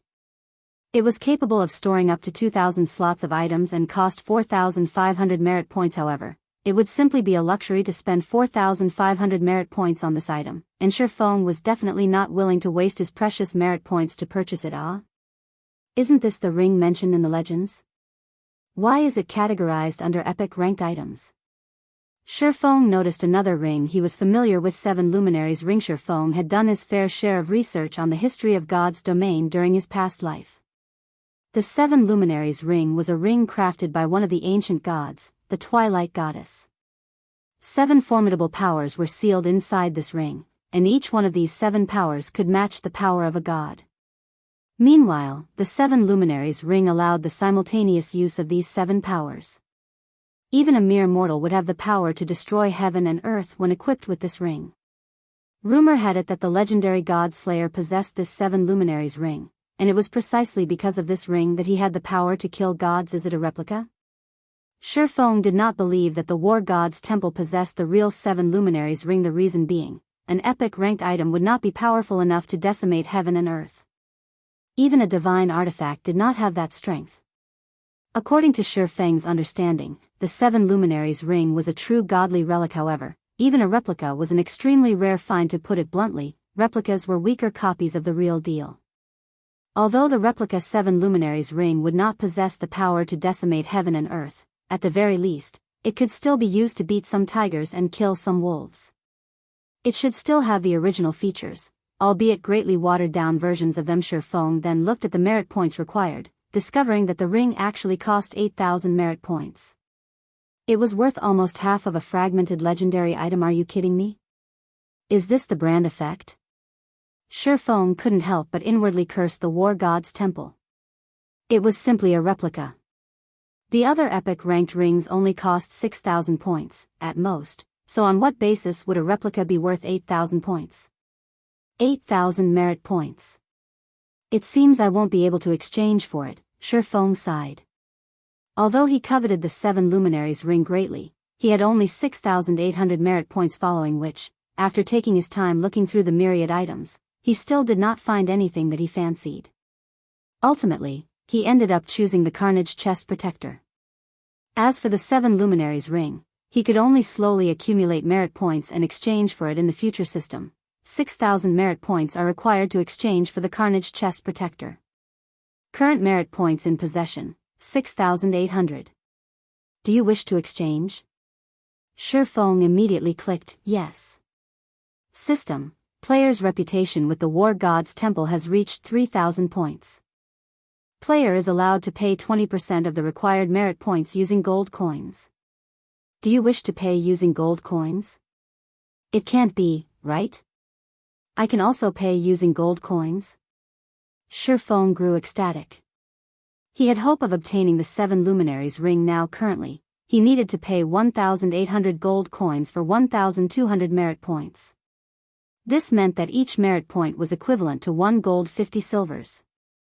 Such a price was much more expensive than just simply buying epic ranked items on the market, where one epic ranked item was worth only around 1,000 gold. If 6,000 merit points were converted to gold coins, that would be a total of 9,000 gold. This price was at least 8 to 9 times more expensive than the markets. The system was truly blackheart. However, this was a rare chance for Feng. If he could pay a portion of the merit points required using gold coins, he would be more than willing to do so, following which, Feng chose to exchange for the 7 luminaries ring instead. 20% of 8,000 merit points would be 1,600 points, which would be 2,400 gold coins at this stage of the game. Average players would be glad just to have a few extra silver coins to spend, and spending 20 to 30 silver coins at once would be considered an extravagance. As for gold coins, average players might not even know what these things look like currently. 1 gold coin could be sold for 11,000 credits. Meanwhile, 2,400 gold coins would be worth over 25 million credits. Even a first-rate guild would not spend so much money just to obtain an epic ranked item, not to mention spending 2,400 gold coins. If Aqua Rose were to find out about this matter, she would definitely label Feng a spendthrift. However, Feng chose to pay the 2,400 gold coins without hesitation. He had 5,000 gold on his person at this time, having originally intended to use this money to purchase a stall in Starmoon City. Now, though, doing so was no longer possible after completing the exchange, a purple gold crystal ring appeared on Feng's palm. There were 7 different gems inlaid into the ring, and the entire ring itself exuded a faint purple aura. It looked absolutely luxurious and fascinating. Chapter 299, One Word. When Feng received the ring, he could not help but grow excited. In the past, a legendary item had been sold for tens of millions of credits at the world auction. At that time, the news had thoroughly shocked the entire world. Many people felt that the person who purchased the legendary item was a complete fool. After all, it was simply an item inside a virtual world. It was nothing more than a data-generated item. Only a person whose head was caught in the door would spend so much money to purchase it now. If Feng converted the War God's Temple merit points and gold coins he had spent into credits, the total amount would be even higher than the price of the auctioned legendary item. More importantly, he had spent such a large sum just to obtain an epic item, which was 2 ranks lower than a legendary item. However, even if Feng were called a fool several hundred times over, he would still be willing to do what he had done without hesitation. He was only afraid that he would not get such a chance back then. Countless people had ridiculed the person who purchased the legendary item as a big fool. Later on, however, that person became the guild leader of King's Return, Odin. King's Return was a super guild, and the territories it occupied surpassed even an empire. Meanwhile, as the guild leader of such an amazing guild, Odin was an existence that made everyone feel fear and respect. The wealth and status he possessed was simply unimaginable. Did anyone laugh at him after that? The answer was, no. Instead, the target of people's ridicule shifted to the fool who had sold the legendary item in the first place. At that time, not to mention several tens of million, even if traded using a city with a population of several millions, it would still have been a losing transaction. Meanwhile, the 7 Luminaries ring was a godly relic mentioned in legends, although the one Feng had was only a replica. Replicas could still be divided into different categories if one took a replica of a fine gold item and a replica of an epic item and placed them side by side, without even making an in-depth comparison. One could already tell which one was the better item. After all, there was already a huge gap between the calibers of the two items. Moreover, the higher the quality of the target of replication, the greater the difficulty in replicating it. One could not produce a replica simply by wishing for it. The difficulty of producing an epic item that was the replica of a godly relic was much higher than simply producing a normal epic item. The difficulty of doing so might even rival the difficulty of producing a legendary item. The person who produced this ring must be a truly amazing forging sage. If the materials and energy used were of higher quality, the final product might even have become a legendary item. Feng was a forger himself, so he naturally could tell just how amazing the forger that managed to produce this 7 Luminaries ring was. The replica of a godly relic would definitely not have been easy to produce. Even a grandmaster forger would not be able to produce one. It would only be possible for a forging sage. 7 Luminaries ring, replica, ring, epic rank. Level 20, Level 80, current level, 23. Equipment requirement, strength 200. Attributes will be adjusted according to user's level. Strength plus 45, agility plus 35, intelligence plus 35, endurance plus 30, vitality plus 30. Damage plus 10%. Maximum HP plus 15%. Ignore levels plus 10. All skills plus 2 levels. All items level requirement reduced by 5 levels. Additional skill dash. 7 Luminaries aura. There are 7 different auras: earth, water, wind, fire, time, illusion, and space. Only one aura can be used each time, and there will be a cooldown of 1 minute when changing between auras. Aura of earth. Level 1 requires 1 million EXP to upgrade to level 2. Defense increased by 30%. Damage taken reduced by 20%. Activatable skill dash. Absolute defense provides immunity to 7 attacks. Cooldown 1 minute 30 seconds. Aura of water.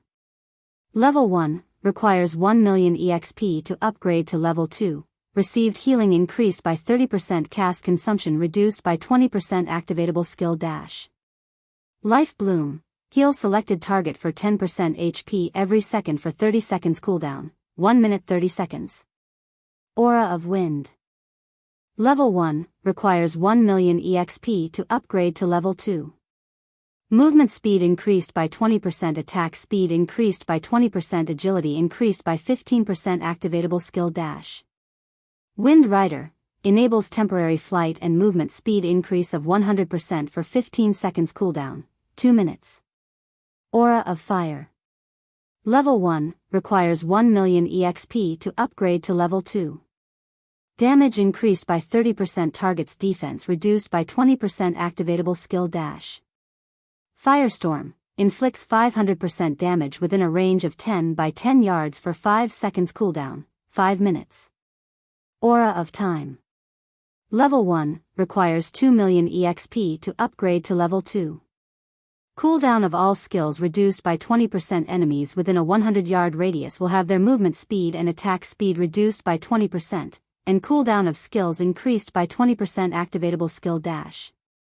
Absolute time. Prevents enemies within a range of 50 by 50 yards from using any skills or tools for 20 seconds. Cooldown 3 minutes. Aura of illusion. Level 1 requires 2 million EXP to upgrade to level 2. All attributes increased by 20%. Enemies within a 100-yard radius will have all their attributes reduced by 20%. Activatable skill dash. Fantasy World. Immunity to all magic damage and 10% of magic damage received will be converted to healing to recover players' HP for 10 seconds. Cooldown 3 minutes. Aura of space. Level 1 requires 2 million EXP to upgrade to level 2. Immunity to all control and restricting effects. Activatable skill dash. Space movement. instantly move to any location within a radius of 300,000 yards cooldown, 10 minutes. As expected of a godly relic's replica. Even if it is only at epic rank, apart from the basic attributes it provides being inferior to a legendary item, its other aspects are much stronger. Feng's surprise reached its limits after he read the attributes of the 7 Luminaries ring. This was the first time Feng was seeing the exact abilities of the 7 Luminaries ring at this moment. Feng finally understood why the legends had said that even an ordinary mortal would have the ability to decimate heaven and earth when in possession of the genuine 7 Luminaries ring. One could even kill gods with this ring. Meanwhile, the 7 Luminaries ring in Feng's hand was only a replica. It was also only at epic rank, and it was tens of thousands of miles away from being comparable to the genuine article. However, even if it was only an epic ranked replica, in Feng's eyes, it was already a miniature godly relic. It could easily outshine any other epic item. It would be great if I could upgrade this epic ranked 7 Luminaries ring to legendary rank. Feng could not help but start fantasizing. If he could raise the 7 Luminaries ring's rank to legendary, then its value would become immeasurable. At that time, only divine artifacts would be able to suppress it. After Feng equipped the 7 Luminaries ring, his attributes greatly increased. His intelligence reached 91 points, only a small distance short of 120 points. I can use the aura of earth when acting as an MT, aura of water when acting as a healer, aura of wind when hunting or escaping, aura of fire when battling, aura of time and aura of illusion when fighting in a team battle, and aura of space when I'm in a hurry. This ring covers almost every possible situation. It truly is the most powerful epic item. Feng had mostly grasped the uses of the 7 auras in the 7 Luminaries ring. It really made one wonder just how powerful the genuine godly relic was. Just as Feng was fantasizing about the genuine godly relic, he suddenly thought of another matter. If he used the aura of space, he could still make it if he hurried to the Silverleaf Forest right now. After all, a distance of 300,000 yards could generally cover 2 regions. Feng could first teleport to Stream Fort from White River City. Afterwards, he only needed to pass through 4 regions in order to arrive at the Silverleaf Forest. Under normal circumstances, even if Feng ran with all his might, he would still need around 5 hours to travel across these 4 regions. However, now that Feng could instantly travel across 2 regions, he might even arrive at the Silverleaf Forest before Gentle Snow's reinforcements did. Thinking so, Feng immediately departed from the War God's Temple and headed towards the teleportation hall of Starmoon City. Chapter 300, Midway Interception. The Silverleaf Forest, also called the Silver Forest by players, was a place filled with monsters ranging from level 18 to level 25. It was a rich land. As to why it was called rich, it was because the monsters here were a great source for high-quality leather. These leathers were important materials used in the production of bags and leather armor. Moreover, the monsters here also dropped high-quality meat. Most importantly, however, there were a total of 14 field bosses present in this Silverleaf Forest. Field bosses were one of the main sources of income for guilds. Also, unlike team dungeons, which would reset only once every 3 days, field bosses respawn daily. The improvement these field bosses could bring to a guild's equipment was quite significant. It was also the reason why Fire Dance had led Zero Wing's core team here to kill field bosses now. However, the Silverleaf Forest swarmed with members of Dark Star. These players were grouped into smaller teams of a dozen or so players and larger teams with as many as 100 or so players. Meanwhile, each and every one of these players was currently out searching for members of Zero Wing. Master Tyrant, we need to speed up our operations. If we wait until Gentle Snow's people arrive, it will be difficult if we wish to wipe out Zero Wing's main force, South Wolf said as he looked at Lone Tyrant. For her to actually willingly send out reinforcements, it seems that woman really does have a deep relationship with Zero Wing. Lone Tyrant was slightly surprised. His lips then curled into a sneer as he said, even so, she is too late. We've already searched through the majority of this Silverleaf Forest. We've also tightly blockaded the 3 exits for this place.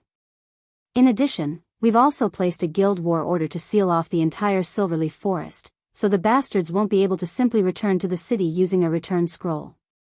It won't be long before we will find them and get rid of them. However, even if they did use a return scroll and return to the city, their red names would get them killed by the guards the moment they arrived. They would also get locked up and lose their freedom for a long period of time. Such a penalty would be much worse than simply getting killed by us. South Wolf nodded in agreement. In order to deal with Zero Wing's main force this time, Dark Star had spared no effort, sending out all the elite members it had. Even Underworld had sent a team of Underworld guards into the fray. There were over 10,000 players participating in the hunt this time around, and of those, 6,000 were used to hinder Zero Wing's reinforcements with its current power. Zero Wing definitely could not contend against these 6,000 players. However, South Wolf himself could not help but admit that Zero Wing indeed possessed some real ability. Even when they were ambushed, they had still reacted in an extremely calm manner. They had immediately launched a counterattack and bravely fought back. Moreover, many within their ranks possessed relatively good techniques this time. In order to kill the few hundred elite members of Zero Wing, Dark Star had lost over 1,000 members. South Wolf found this result simply unbelievable. The reason being, of the 1,000+ members that died, over 300 were elite members of Dark Star. Their fighting techniques could definitely be considered first-rate.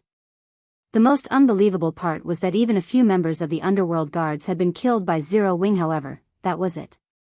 So what if Zero Wing was top-notch when it came to dungeon raiding? In a field battle, numbers triumphed over everything else. This was an unchangeable fact for all games. It's a pity that we didn't manage to locate Black Flame or Feng. If we could deal with them as well, we can thoroughly remove Zero Wing's name from White River City. We'll see if they dare act presumptuously in front of young Master Feng again. South Wolf's hatred of Feng had never dissipated in the slightest, and he had always intended to fulfill the words he had spoken before.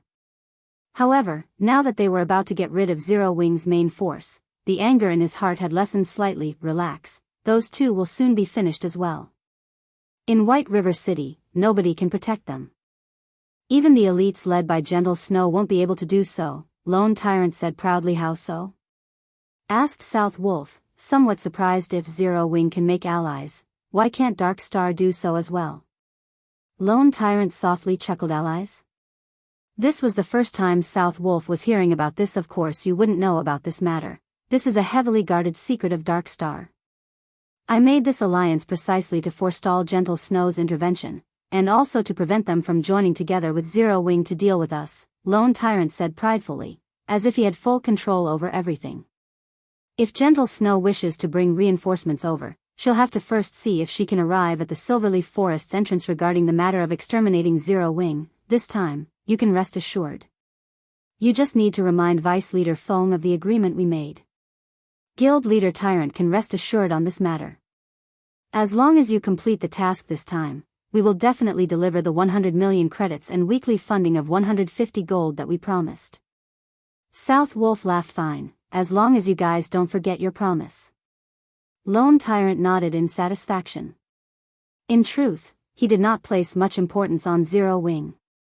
When Feng Xianyang had asked him to deal with Black Flame and Zero Wing, Lone Tyrant had simply agreed, not giving the request much thought.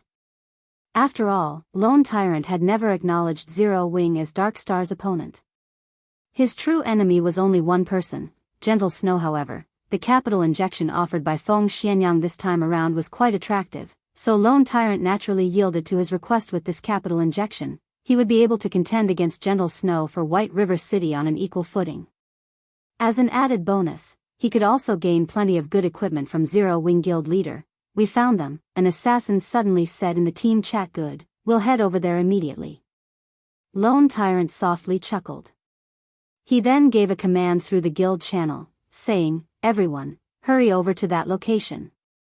We mustn't let them escape this time. The precious equipment on their bodies are waving their hands at us.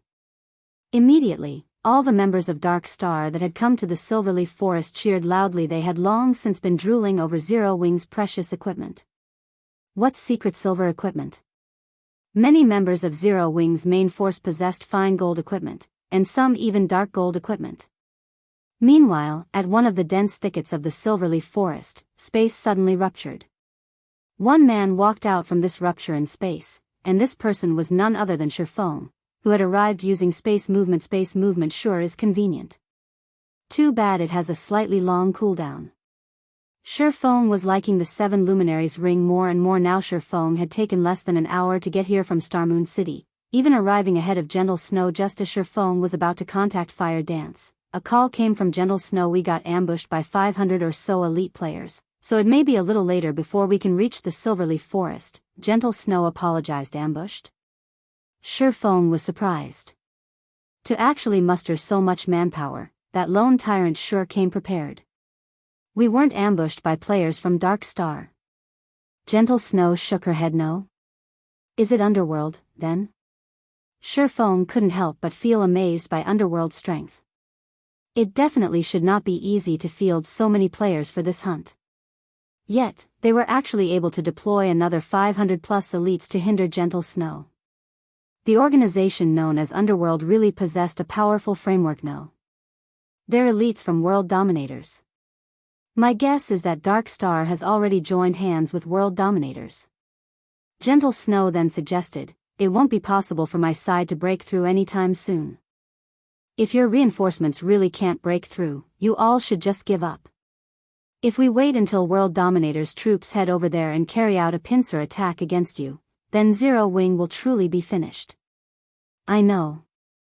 Feng fully understood the situation now. Dark Star wasn't planning on just giving a huge blow to Zero Wing this time. Instead, they intended to wipe out Zero Wing, removing it as a threat completely. Chapter 301, Fangs. The reinforcements from Ouroboros definitely won't make it now. Zero Wing's forces had also been blocked at the outer perimeter of the Silverleaf Forest. According to Feng's understanding, Dark Star currently had over 3,000 members searching inside the Silverleaf Forest, including practically all of Dark Star's elites. The 6,000 or so players blockading the outer perimeter were merely cannon fodder. If this stalemate continued, world dominators might succeed in carrying out a pincer attack with Dark Star, annihilating Zero Wing's forces. Aqua, would it be possible to break through on your side? Feng contacted Aqua Rose and asked, with the current numbers we have at hand, definitely not. However, I've already mentioned this matter in the guild channel and have sent for more members to hurry over. We should be able to gather another 3,000 members in half an hour. The level and quality of equipment of our guild members are much higher than Dark Star's, so as long as we can join with these 3,000 members, we can break through their blockade, Aqua Rose said confidently. She had faith in their guild's combat prowess. Although Zero Wing had far fewer members than Dark Star, with Dark Star having well over 30,000 members, there wasn't much of a difference in the number of elite players each guild possessed. Of Dark Star's 30,000 members, more than 10,000 were newbies around level 10. Meanwhile, the elites that managed to reach level 16 only numbered around 6,000. On the other hand, despite recruiting only a small amount of players, their member count only hovering slightly above 5,000, there were actually over 4,000 elites in Zero Wing who were over level 16. If other guilds discovered this fact, they would be shocked. This was also why Aqua Rose had maintained an optimistic view of Zero Wing's future. As long as Zero Wing could assemble these remaining 3,000 members, they could easily deal with Dark Star's 6,000 extras. However, it would be impossible for them to engage in an all-out war against Dark Star. After all, there was still a big gap in the total number of elites each guild possessed. On top of that, Dark Star still had over 10,000 extras. Even if their combat prowess was weak, they could still overwhelm and kill Zero Wing's elites using the advantage of numbers. I understand. World Dominators is currently hindering Gentle Snow's group. You should stop trying to break through into the Silverleaf Forest from your side. Instead, turn around and begin a pincer attack on World Dominators. Let's take this chance to kick them out of White River City. Feng issued his commands after some thought. However, Feng's words had shocked Aqua Rose into a daze. Guild leader, we're here to save people. Wouldn't it be a bad idea to start a war with world dominators right now? Aqua Rose asked worriedly. World Dominators was a first-rate guild. Although the main force of world dominators was not based in White River City, they still should not be taken lightly. Just like Ouroboros, even though their main force was based outside of White River City, they were still the top guild in White River City. Moreover, wasn't World Dominators similarly one of the top 6 guilds in White River City? If Zero Wing headed over and attacked the members of World Dominators right now, it would be a declaration of war. Dealing with Dark Star was already a huge headache. If they had to face another one of the top 6 guilds in White River City, how could Zero Wing continue mingling in White River City? It'll be alright, just go. Remember, the moment you arrive, immediately use a guild war order to seal the location.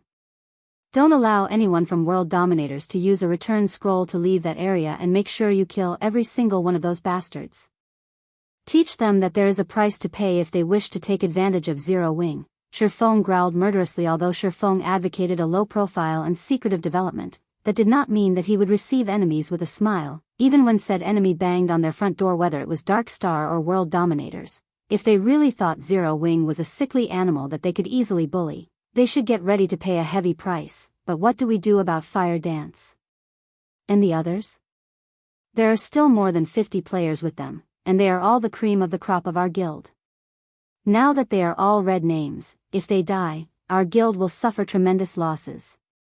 Although Aqua Rose could discern Feng's rage and killing intent from the tone of his voice, she still tried to dissuade him. I'll save Fire Dance and the others. Feng answered with absolute confidence. Aqua Rose sighed at Feng's answer. However, she no longer chose to pursue the matter, and instead, she said, "Fine, but as the guild leader of Zero Wing, don't you think you should say a few words to your fellow guild members as well?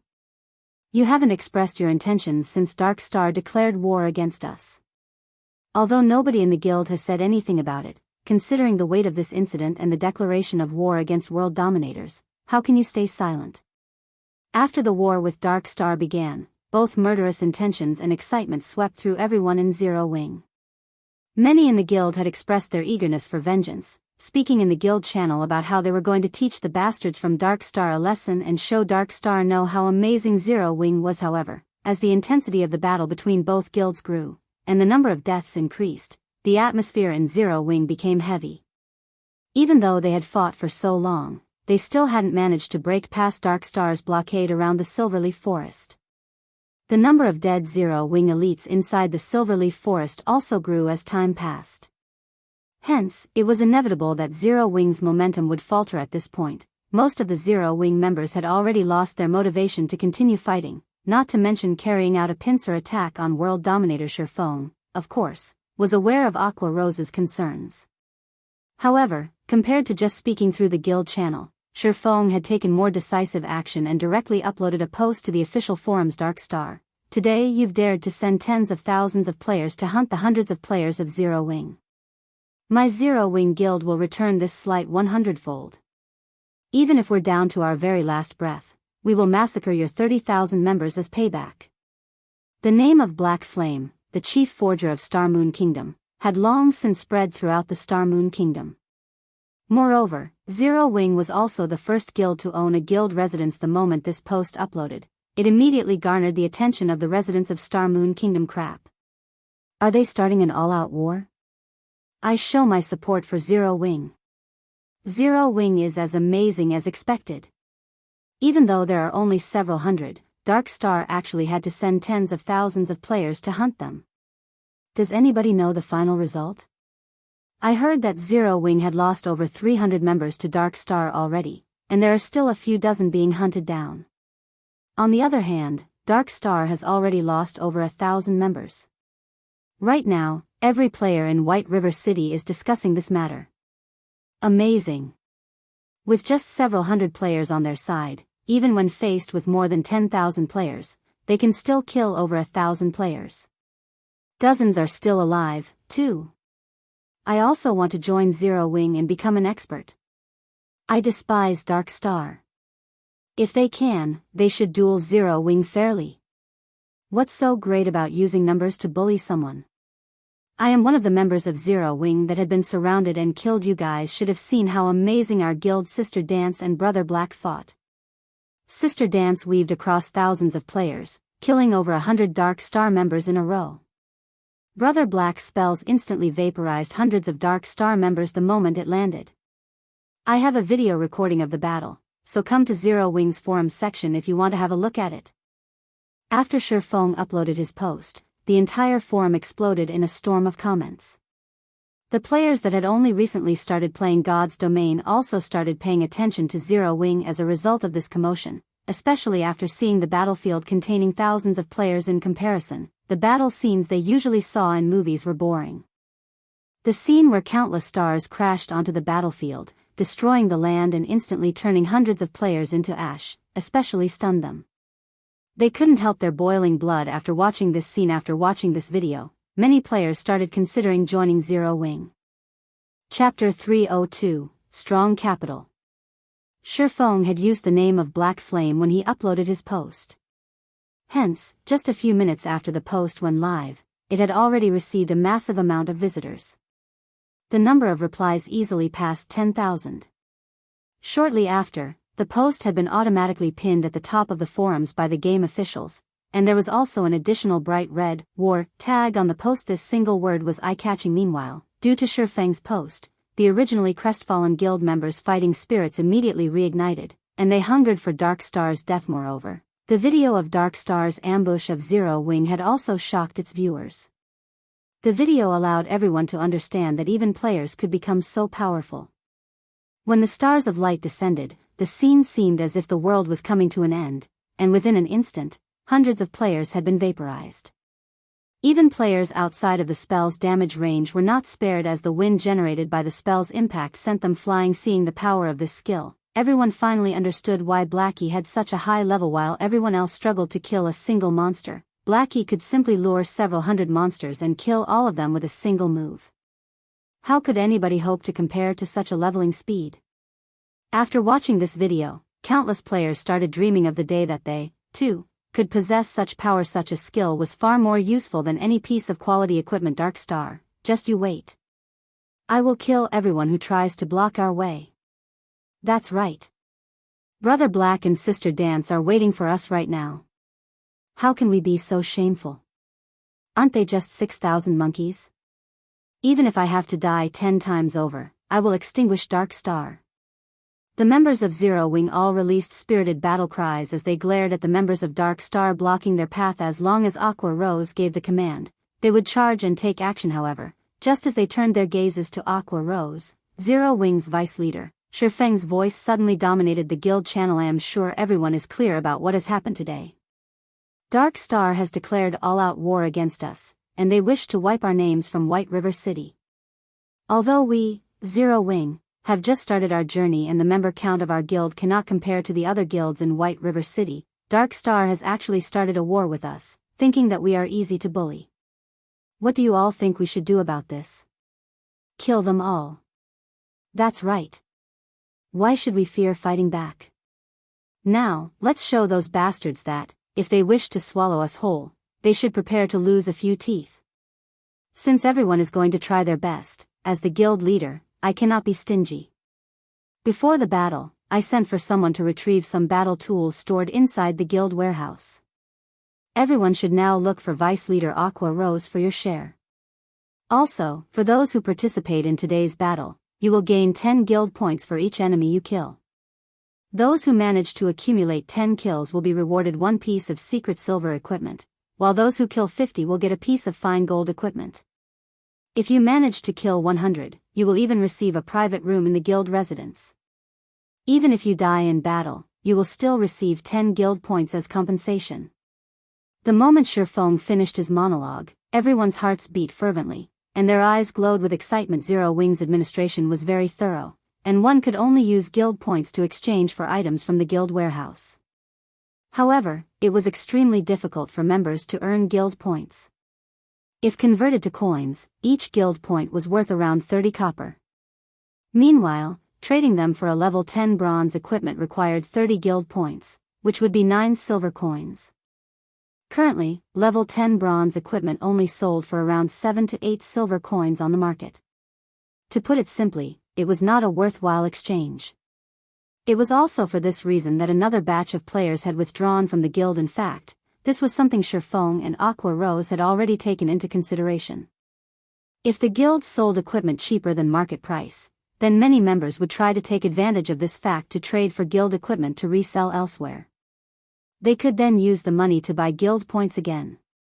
Hence, the high prices were set to prevent an outflow of guild equipment and items. However, after the emergence of the guild residence and the additional benefit of renting private rooms, everyone in the guild no longer had a disfavorable opinion of the guild's administration. On the contrary, they all felt that the administration was extremely fair. Private rooms were something ordinary players dared not even dream of obtaining in other guilds. After all, the land in White River City and each guild residence could only contain a limited number of private rooms. Meanwhile, the higher-ups of the guild would surely occupy these rooms. Ordinary members would never be able to enjoy this benefit. Yet, Zero Wing had defied all expectations and actually opened up a few private rooms for ordinary members. Ordinary members of Zero Wing could actually rent these private rooms for a low cost of only 2 guild points per day, although the price was slightly higher than staying a night at a hotel. Unlike hotels, one could accumulate double EXP buffs from private rooms. With this feature, it was definitely worth spending a few extra copper coins. The members present in this battle also heard of the benefits provided by other guilds. Although other guilds also provided rewards and compensation to its members for killing and dying in battle, the amount offered was far worse than Feng's 10 guild points equaled 3 silver coins. There were 3,000 members participating in this battle. If each one of them managed to kill one enemy, the total guild points awarded would be the equivalent of 9,000 silver coins or 90 gold. This was a massive sum of money. Moreover, Feng also promised to compensate for each guild member's death. At the very least, he would have to spend over 100 gold if converted to credits. 100 gold would be worth over 1 million. This situation reaffirmed everyone's confidence in Zero Wing's financial resources and background. With such great benefits, powerful financial resources, and most importantly, such an amazing guild leader, was it possible for such a guild not to grow powerful? Even if I have to die, I'll still drag at least 10 guys with me. Humph. Don't you have any ambition? Didn't you hear the guild leader say that he would reward those who managed to get 100 kills with their own private room? You have to be capable of actually doing that first. Have you not seen how easily Brother Black and Sister Dance managed it? The momentum pushing the guild members to kill their enemies was stronger than ever now.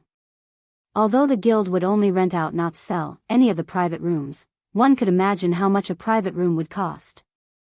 It was definitely not something worth a measly 1,000 guild points. Although their chances of actually killing 100 people were slim, there was still a small possibility.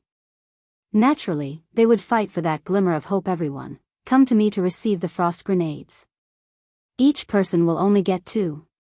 Party leaders will get 3 frost grenades and 1 tier 0 attack or defense magic scroll. Team leaders and vice team leaders will receive 5 frost grenades and 1 tier 1 magic scroll.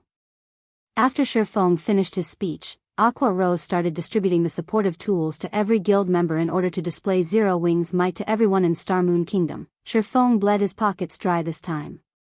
He retrieved all the supportive tools from inside the guild warehouse for this battle. The moment everyone received the supportive tools, everyone felt even more certain of their victory over Dark Star. Just by arming all of them with a single frost grenade, they could easily force Dark Star's 6,000 members to eat a huge loss. Adding in the control effect of the frost grenades, their chances of defeating these 6,000 players increased by at least 30%. Vice Leader Aqua, how should we fight? We'll all listen to your commands. That's right. With these tools of war, I can easily kill over 10 people and earn a ton. 100 people, here I come. Let's hope that those bastards don't run away. Everyone started joking around as they felt confident in defeating Dark Star now. Since everyone is ready, follow me. Aqua Rose nodded. The next moment, however, she turned around and ran in the opposite direction of the Silverleaf Forest. Chapter 303, Hold Nothing Back. Deep inside the Silverleaf Forest. Boss, I don't know what's going on with Zero Wing, but they've retreated from Silverleaf Forest's entrance. An assassin who used stealth to stalk Zero Wing's troops reported in the team chat. It seems that they're giving up on trying to get in. Ha ha ha. That black flame made such a bold statement, yet, now, he's fleeing with his tail between his legs? If we upload this news to the forums, he will definitely become a laughing stock. South Wolf laughed loudly when he received this report. Lone Tyrant's lips curled into a sneer as well, saying contemptuously, Zero Wing is just a gathering of nobodies. Since the very beginning, they have never stood a chance at victory. They should consider themselves lucky. If they waited until we finished wiping out Zero Wing's core team, we would have turned around and begun a pincer attack on them with world dominators. At that time, even their remaining 3,000 to 4,000 members would have no hope, and Zero Wing would utterly disappear from White River City. Guild Leader Tyrant is as amazing as expected. It turns out that you had such a plan readied as well. No wonder you are an expert capable of competing with Gentle Snow over White River City. Not only do you possess extraordinary strength, but your intellect is also at the top of White River City. South Wolf flattered as he came to a realization. As long as you can remove Zero Wing's name from White River City, the only obstacle in your way will be Ouroboros. However, with Dark Star and World Dominators working together, even the team led by Gentle Snow would no longer pose a threat. At that time, Guild Leader Tyrant would become the true overlord of White River City. It's still too early to make such claims. Lone Tyrant chuckled as pleasure filled his heart. He then continued, saying, ultimately, Gentle Snow is a well-known expert and leader in the virtual gaming world. I'm afraid that I'll need more strength before I can chase her out of White River City. When the time comes, it will also depend on whether or not Underworld plays its part. Ha ha ha. Guild Leader Tyrant can rest assured. As long as Dark Star possesses a high chance of becoming the overlord of White River City, Underworld will invest greatly in it. When the time comes, Underworld will send even more experts to help Dark Star solidify its position as overlord. South Wolf laughed, answering with certainty with your word, South Wolf, I can rest assured. Lone Tyrant laughed with South Wolf currently. Confidence regarding Dark Star's future filled Lone Tyrant now that Zero Wing has given up on saving Fire Dance and the core members. Although I pity them slightly, we should still quickly end their lives. When South Wolf thought of Fire Dance's sexy body, a lecherous smile unconsciously appeared on his face. Elsewhere, Fire Dance and her group were currently in a very precarious situation. Players from Dark Star had them surrounded, and although they had constantly carved out a path of bodies, they could not use return scrolls to escape. Dark Star had the Silverleaf Forest under siege, and all exits were blocked. If this situation continued, they would, sooner or later, lose their lives. However, they could not afford to die. At this moment, there were only 30+ players remaining in their team, and they were red names. As for herself and Blackie, their names were already close to turning black now. If they died, losing 3 or 4 levels would only be a small matter. The most crucial point was that they could not afford the loss of their equipment sister Fire Dance. What are we going to do now? The bastards from Dark Star have discovered our location again, Lonely Snow asked. At this moment, he appeared to be in quite a sorry state. After being surrounded and attacked over a dozen times, his willpower had started to falter as well. Unfortunately, no matter what they did, they could not find a way to escape from Dark Starlet's retreat first, then talk. Aqua Rose and the others are currently breaking through the entrance now. Moreover, they also have a large stock of supportive tools, so they can definitely break past Dark Star's blockade. We just need to hold on for a little while longer before we're rescued. Fire Dance had also racked her mind, trying to think of a way to escape. However, Dark Star simply had too many players. No matter how they tried to run, another group of players always waited for them. If not for the fact that their equipment and techniques were so impressive, they would have long since died just as everyone was desperately running for their lives. Feng contacted Fire Dance and suddenly joined the team guild leader. Guild leader. You're finally here. A glimmer of hope immediately flared in Blackie's heart when he noticed Feng join the team. Blackie's opinion of Feng had reached blind worship long ago, and he believed that there was nothing that Feng could not accomplish. In fact, Blackie wasn't alone in having such an opinion. Everyone in the core team thought so as well. Meanwhile, the originally gloomy atmosphere instantly dispersed upon Feng's arrival. Guild leader, you're even more amazing than the Fountain of Life. By simply joining the team, you have caused everyone's spirits to recover instantly. Their fighting powers have doubled. Fire Dance joked, ha ha ha. I never knew I had such an effect. Feng laughed. They all could not help but laugh with him instantly. The atmosphere relaxed. How are things on your side? Feng asked. Dark Star has us forced into a corner, and it's practically impossible for barge through any of the exits. At most, I think we have another half an hour before we'll have to make a final stand against them. Fire Dance gave Feng a brief explanation of their current position. Meanwhile, as a veteran of the battlefield, Feng quickly grasped the general situation. If Fire Dance and her group faced Dark Star's 3,000 players in direct combat, the conclusion would be obvious. Even if they had Feng with them, the result would be the same after a long moment of silence. I understand. Head to these coordinates. I'll meet you guys there, Feng said. Now that Fire Dance's group had been forced to such a corner, even Feng could not turn the tides. Dark Star had 3,000 players fighting for them, not just 1 or 200. At this stage of the game, most players should have already learned quite a few skills, and of them, there would definitely be a few life-saving skills. Furthermore, their fighting techniques would have improved greatly. It was no longer possible for Feng to slaughter them by the hundreds as he had with Martial Union. Fortunately, Feng was very familiar with the Silverleaf Forest. After giving it some thought, he concluded that there was only one location Fire Dance and the others could head to survive. The chances for survival was less than 30%. However, a 30% chance of survival was far better than none at all. After all, if they faced Dark Star's 3,000-strong army, they would die 10 out of 10 times. Hopefully, Aqua Rose can take action quickly. Otherwise, we really will suffer a total defeat, following which, Feng disconnected his call with Fire Dance. He then activated the 7 Luminaries Ring space movement once more, teleporting to the meeting location that he gave Fire Dance's group. Although Guild War orders could seal off the usage of teleportation scrolls, they were completely useless against the power of the 7 Luminaries Ring. On the gravel road leading to the Silverleaf Forest, the players from World Dominators had already started battling the players from Ouroboros. Throughout their battle, both sides had constantly sent for more reinforcements, involving more and more players in the fray. Both sides were first-rate guilds with extraordinary backgrounds. To hinder Gentle Snow's advance, World Dominators had sent over 10,000 players to this fight. Meanwhile, Gentle Snow had even more players on her side. Currently, her army had increased to over 14,000 players. The intensity of the battle between these two guilds far outstripped the battle between Dark Star and Zero Wing. This massive encounter had shocked many players in White River City. Just what was happening in White River City?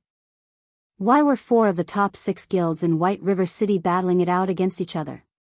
Moreover, it wasn't just a minor skirmish between guilds. These 4 guilds had actually started a full-fledged war against each other, where only one side would rest when the other was obliterated. Such a situation was simply unimaginable in other cities. Players were still in the initial stages of God's Domain, and currently, every guild in God's Domain fully occupied themselves with raiding dungeons and development. Yet, these 4 guilds in White River City actually dared to start a full-fledged war. Regardless of which side won or lost, they would all be losers in God's Domain. Snow, this war is getting out of hand. Both sides have already incurred over 1,000 fatalities. If this situation continues, Emperor's Light and the Assassin's Alliance might be tempted to take advantage of the situation. I think we should retreat for now.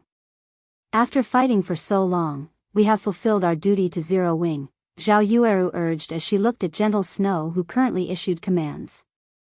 Chapter 304, Ferocious Beasts Released. In reply to Zhao Yueru's suggestion, Gentle Snow merely shook her head and revealed a smile, not bothering to give any additional explanations. Are we just going to continue fighting like this? Although we have the advantage right now, if we wish to repel World Dominators, our losses will be immense. We might very well ruin the great advantage we have in White River City. Snow, you should know that the people of Star Moon City have long since had an opinion of you. If we lose the advantage we have in White River City, they will take advantage of the situation and cause you trouble. Zhao Yueru could not make sense of Gentle Snow's thoughts. Although they were good friends with Black Flame, it wasn't enough of a reason to destroy the influence they had obtained through painstaking efforts. The fight between their two guilds was no longer a simple skirmish, but a war that involved over 10,000 people without sufficient benefits. One should never start a war. War was not a child's game. Not only were they required to give out rewards and compensation to the participants, but they also needed to pay for many other expenditures. To put it plainly, war was just a way for players to waste money. Though, it would not have mattered as much if they could pay these expenses using credits. After all, their families in the real world were both wealthy and influential. They could easily ignore such insignificant expenses. However, what they were not spending credits, but coins, a commodity that could not be easily obtained if they continued fighting this war. the advantage they previously held over the other guilds in White River City would fall behind significantly. Zhao Yueru knew that Gentle Snow was a person who spoke of righteousness and possessed high morals. If it were for a personal matter, she would never allow her companions to fight in such a desperate war. It was also the reason many experts willingly followed and respected her even if it were for personal reasons. Gentle Snow absolutely would not drag in the entirety of Ouroboros in White River City. Is Zero Wing truly worth the effort to attempt to win this battle and protect them? Zhao Yueru asked in confusion. Yes. I believe my own foresight. Gentle Snow's crystal-clear eyes glowed with firm confidence. In truth, Gentle Snow wanted to say that she believed in Black Flame and Yi Feng's potential. In addition, there was also a great power hidden behind Black Flame. Even to this moment, Gentle Snow had yet to glean any important information about Black Flame. Not only could he form a connection with the Starstreak trading firm, but he was also allowed to sell his products there. This was definitely not a feat that any ordinary power could help achieve.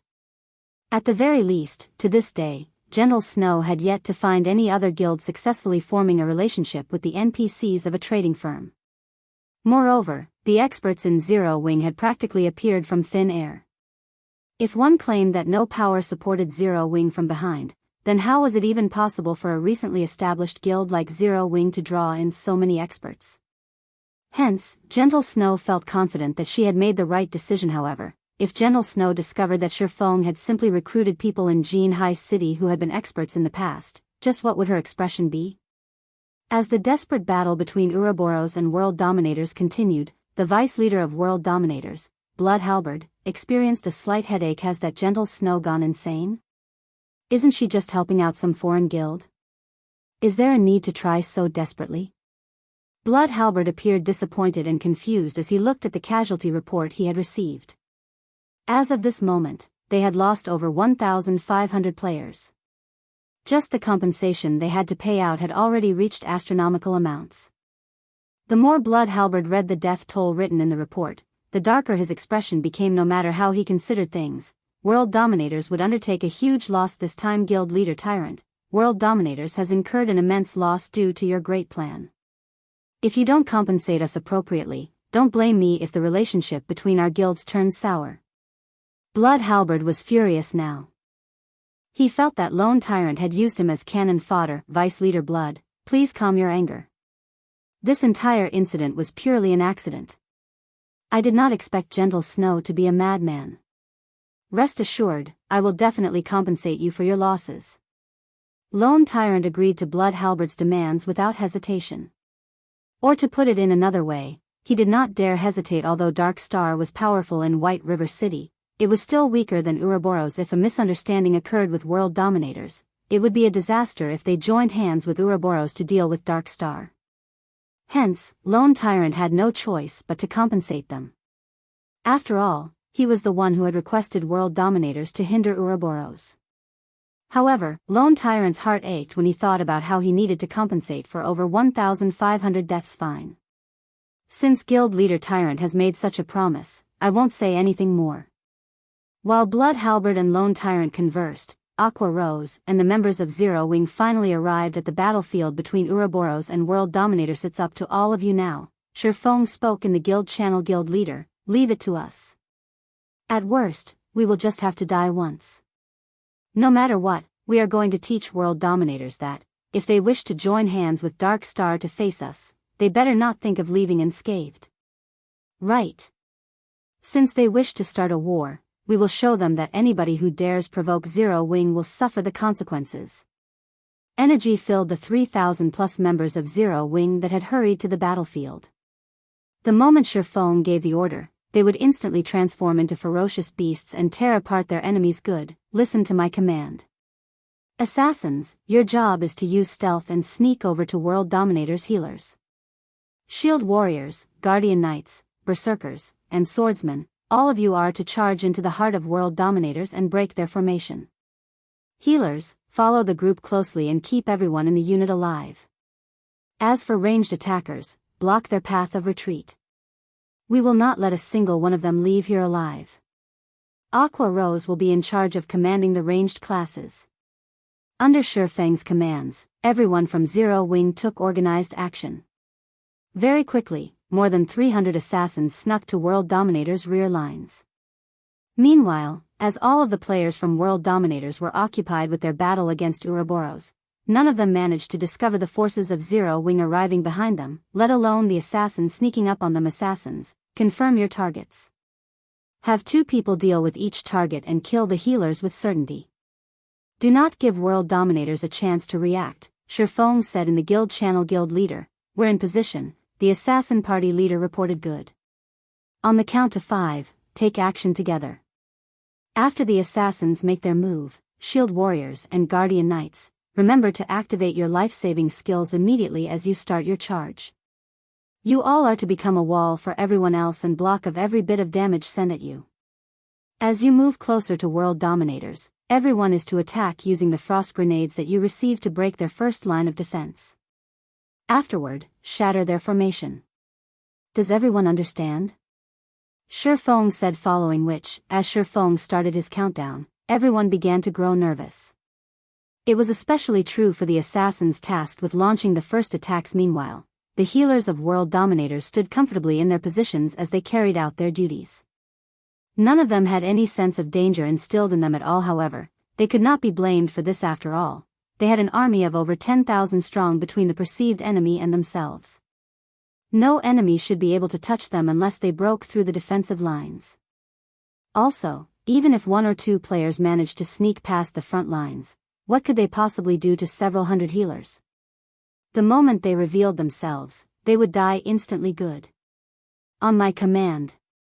5, 4, 3, 2, 1 kill. Let not a single one of them go. After Feng's shout, all 300+ assassins took action simultaneously, with every 2 assassins launching attacks on a single healer.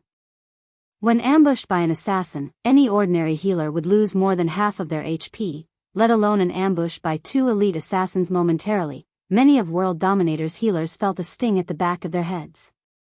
After they were forced into a fainted state, 2 piercing cold daggers slashed across their necks, followed by 2 frightening damages appearing above their heads. In the next moment, their bodies were no longer under their control. In the blink of an eye, World Dominators lost close to 200 healers.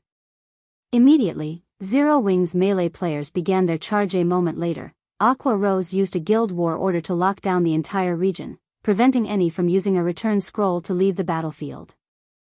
Chapter 305, Zero Wing's Might. The sudden loss of almost 200 healers stunned everyone from World Dominator. Sits in ambush. Run. Faced with several hundred assassins so close without any protectors by their side, the only way the healers of World Dominators could escape death was to run towards the main army of World Dominators. However, healers were inherently slow. The assassins from Zero Wing quickly caught up to them. Originally, if these healers had worked together to retaliate against the assassins from Zero Wing, they could have at least offered some semblance of resistance. It would not have been so easy to kill them. However, their decision to run immediately created chaos, and those who could have originally survived died as well without any healing or resistance. These healers were lambs to the slaughter.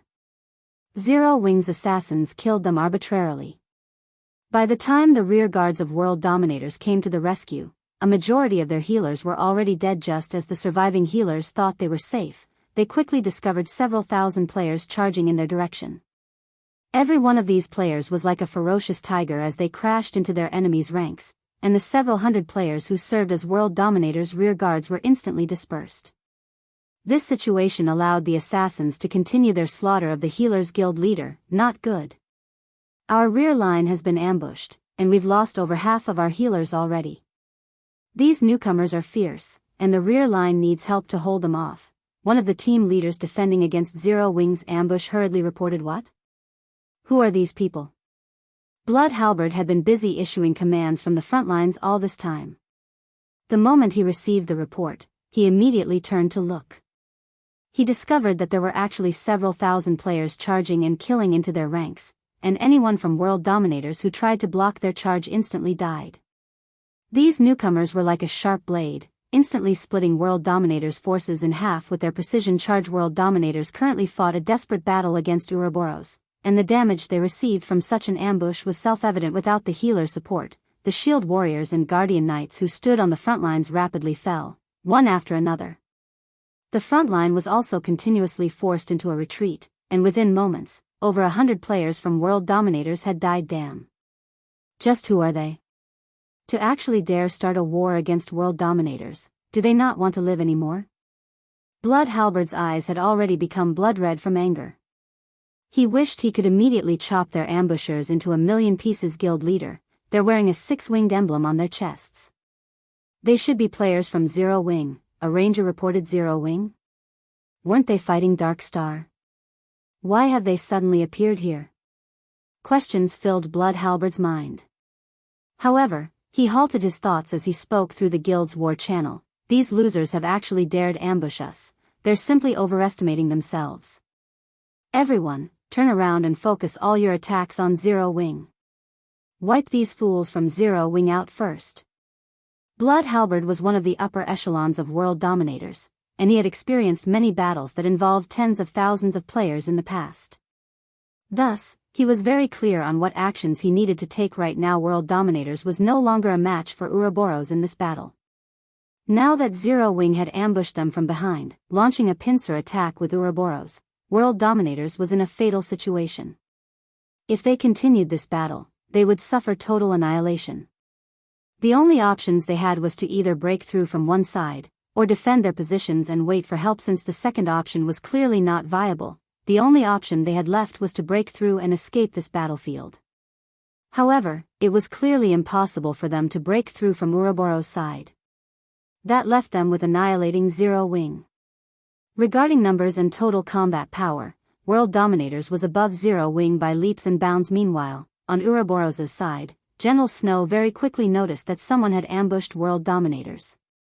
Moreover, the ambush came from directly behind World Dominators. Although Gentle Snow did not know who launched the attack, this was a great chance that she could not miss. They might even be able to give World Dominators a huge blow in this situation. Everyone, charge forward. Don't let World Dominators reorganize their formation. Gentle Snow commanded her forces, wearing a faint smile on her face to readjust their formation. World Dominators turned around to attack Zero Wing. Unfortunately, that decision came at a high price. Unwittingly, World Dominators lost thousands of their members. Blood Halberd's heart bled at this sight. Although they had fought Ouroboros for a long time, they had only lost around 1,000 or so players. Now, in just a few short minutes, they lost several times that amount. Kill. Annihilate Zero Wing. Blood Halberd bellowed through the guild channel as he pointed his sword at Zero Wing's 3,000 members. Currently, World Dominators still had close to 10,000 players alive. It would be an easy task for them to deal with just 3,000 players. Both sides immediately entered a desperate struggle, flames and arrows filling the skies. A few independent players that stood a distance away were thoroughly shocked when they witnessed this scene. This battle was far more realistic and shocking than any movie they had watched before. Sounds of smashing and swords clashing filled the surroundings. There was also the constant stream of spells bombarding the land, sending debris and dust flying into the air. This was truly a bloody battlefield. In this battlefield, personal strength was insignificant. When struck by hundreds of fireballs and frost arrows, even the most powerful MTs would die instantly. Very good. It should be about time to use them now. Feng closely observed the battle through the live stream from Aqua Rose. After watching both sides clash for some time and seeing how closely packed the players on the enemy's side were, Feng commanded in the guild channel, use all your frost grenades and magic scrolls now. Hold nothing back and use all of them at once. The members of Zero Wing, who had long since hungered for this moment, immediately tossed the frost grenades in their hands. This time around, the members of Zero Wing only used basic frost grenades. Moreover, frost grenades were only half as effective when used against players, so each basic frost grenade only dealt 100 damage to players. However, with several thousand players using them simultaneously, the accumulated damage could easily exceed 10,000 points.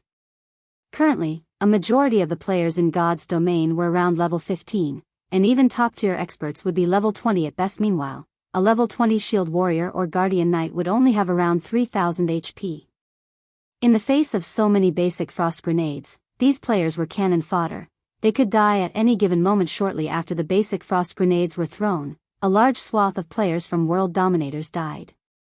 As for those lucky enough to survive, they transformed into pure white ice sculptures immediately. The reinforcements from world dominators who were just about to charge over were stunned stiff on the spot, intense fear permeating their hearts. As for gentle Snow, who stood at a far distance, she had only noticed the center of the battlefield suddenly transforming into a snowy field in this lush green land surrounded by blistering hot temperatures. This white contrast made for relatively beautiful scenery. However, Blood Halberd was not in the mood to appreciate this pleasing sight. Zero Wing's combined Frost Grenade attack had instantly killed over 1,000 players. Adding in the follow-up control effect of the Frost Grenades and Ouroboros' continuous assault from behind, the death toll in this brief moment was at least 3,000. Moreover, even without this wave of Frost Grenades, Blood Halberd had discovered something very important. Although Zero Wing only had around 3,000 members, a large majority of them were elite players. Not only did they possess high levels, but their equipment was also of good quality. With these two advantages, these players could easily take on 2 to 3 average players. If the 10,000 or so players of World Dominators faced off against 3,000 average players, it would not take them very long to annihilate the latter and break out of this pincer attack. However, it was a completely different story if they faced 3,000 elite players. There was absolutely no way to break through this hurdle in a short time. Not to mention, they also had to pay a huge price to do so. It was the same situation when World Dominators had initially hindered Ouroboros' advance towards the Silverleaf Forest. At that time, they had only used several hundred elite players to block Ouroboros' army of 2,000 players. Now that World Dominators faced 3,000 elite players, in addition to the previous Frost Grenade attack, Blood Halberd began to consider suicide. If he had known about this earlier, he would have chosen to break through the pincer attack through Ouroboros' side. It would have been much easier that way. How did Zero Wing come into possession so many elite players? Blood Halberd could neither understand why nor did he try to understand it, as there was only one thing he could do right now. Everyone, listen to my command. All of you use return scrolls and leave this place immediately. Blood Halberd shouted reluctantly in the guild channel. This could not be helped. If they received several more waves of Frost Grenade attacks from Zero Wing, in addition to Ouroboros' assault, World Dominators would be annihilated. There was only one thing they could do now: escape. Although it would be both costly and time-consuming to use return scrolls, and even more people would die, it was a much better alternative than suffering total annihilation. Guild leader, this is not good. This area has been sealed. We can't use return scrolls. Chapter 306, The Price of Being a Passerby. His subordinates' report stunned Blood Halberd. Do they really intend to fight to the bitter end? Blood Halberd's eyes turned crimson, his current mood similar to an imminent volcanic eruption. With the entire area sealed off, preventing the use of return scrolls, World Dominators had no way to escape the steep slopes on both sides of this area. Left only one line of movement available. One could only advance forward or retreat backward. There was no third option available. Right now, however, Ouroboros blocked the road back to the city, while Zero Wing blocked the road to the Silverleaf Forest. Originally, Blood Halberd felt only contempt for Zero Wing's attempt to launch a pincer attack on World Dominators.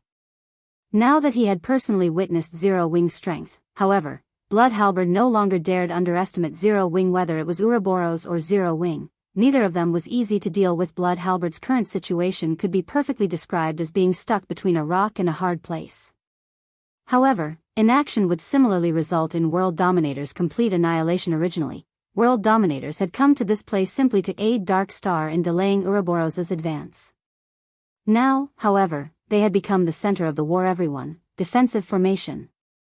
Blood Halberd commanded after a bit of thought. Not daring to delay any longer, the members of World Dominators immediately formed a circle to repel attacks from both sides and reduce their losses. Meanwhile, Blood Halberd sent out a communication request to Lone Tyrant. Originally, Lone Tyrant was still joyous over locating Fire Dance's group. However, he suddenly received an urgent call from Blood Halberd Vice Leader Blood. I will definitely send over the compensation after this entire matter is dealt with. Please stop rushing me, Lone Tyrant said, slightly annoyed. Compensation? Blood Halberd's anger boiled over when he heard this word. Originally, Dark Star was the one responsible for dealing with Zero Wing. However, World Dominators now had to handle both Zero Wing and Ouroboros, placing Blood Halberd's guild in such a dangerous situation. Was this something mere compensation could make up for?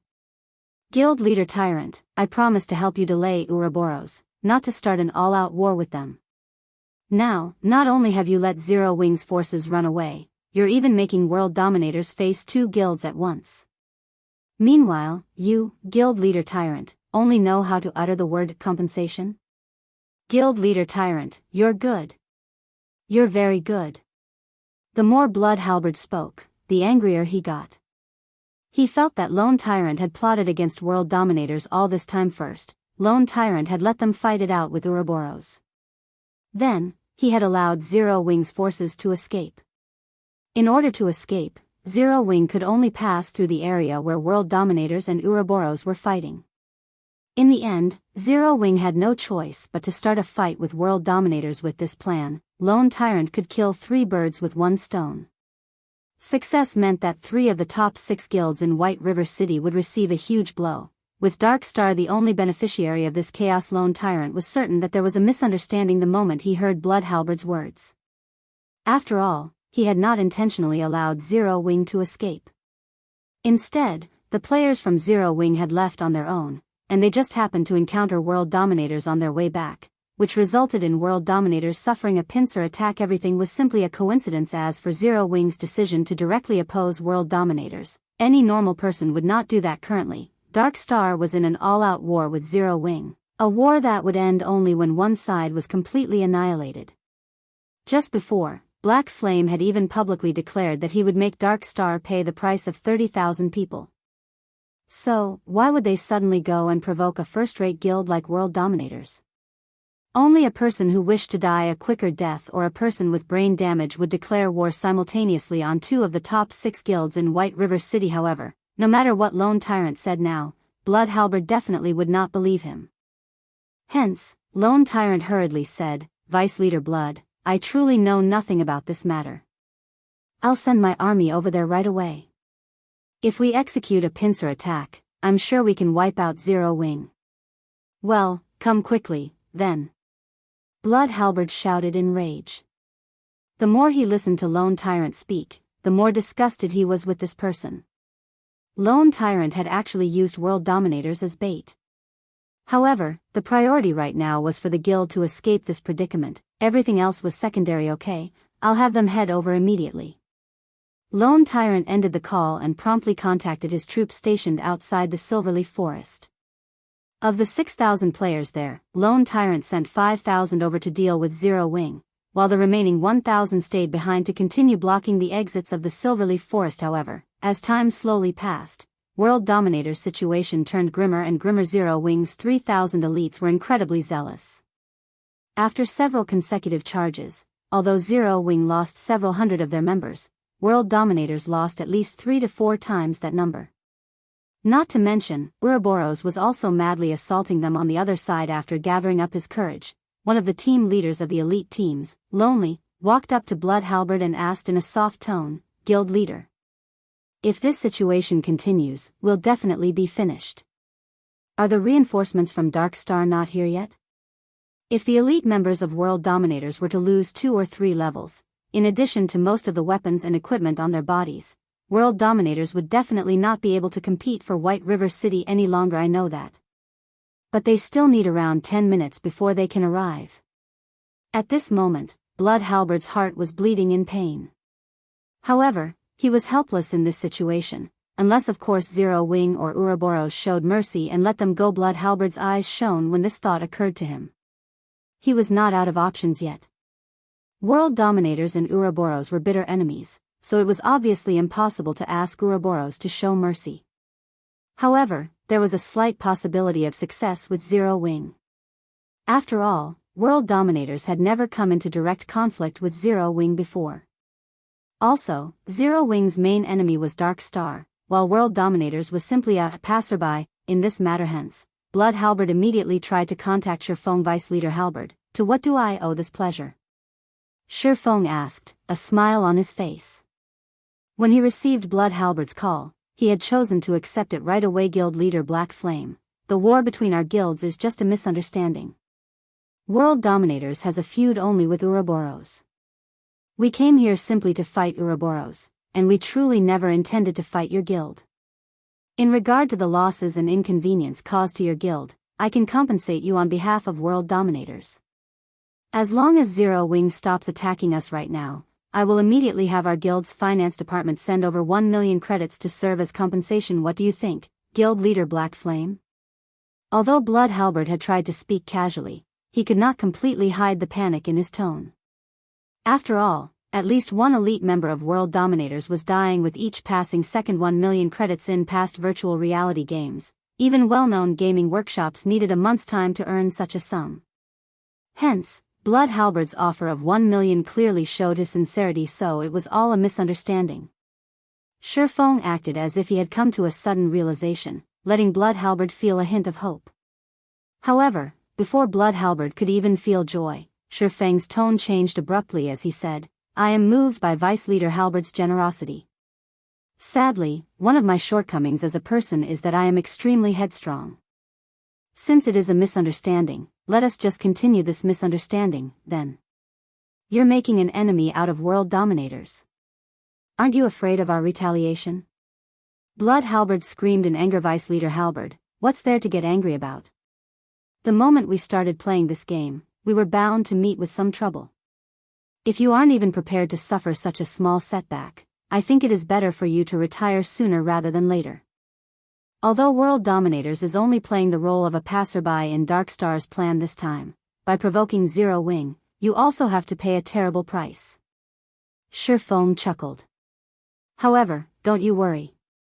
Darkstar will soon be joining you all. After Feng disconnected the call, he then contacted Aqua Rose, saying, no need to be polite. Leave none of them alive. Show everyone the consequences for those who dare to be a passerby, and have thoughts about Zero Wing. Chapter 307, Famous in a Single War. Damn. This Black Flame is practically a mad dog that bites anyone it sees. Blood Halberd cursed. I'll definitely remember this matter.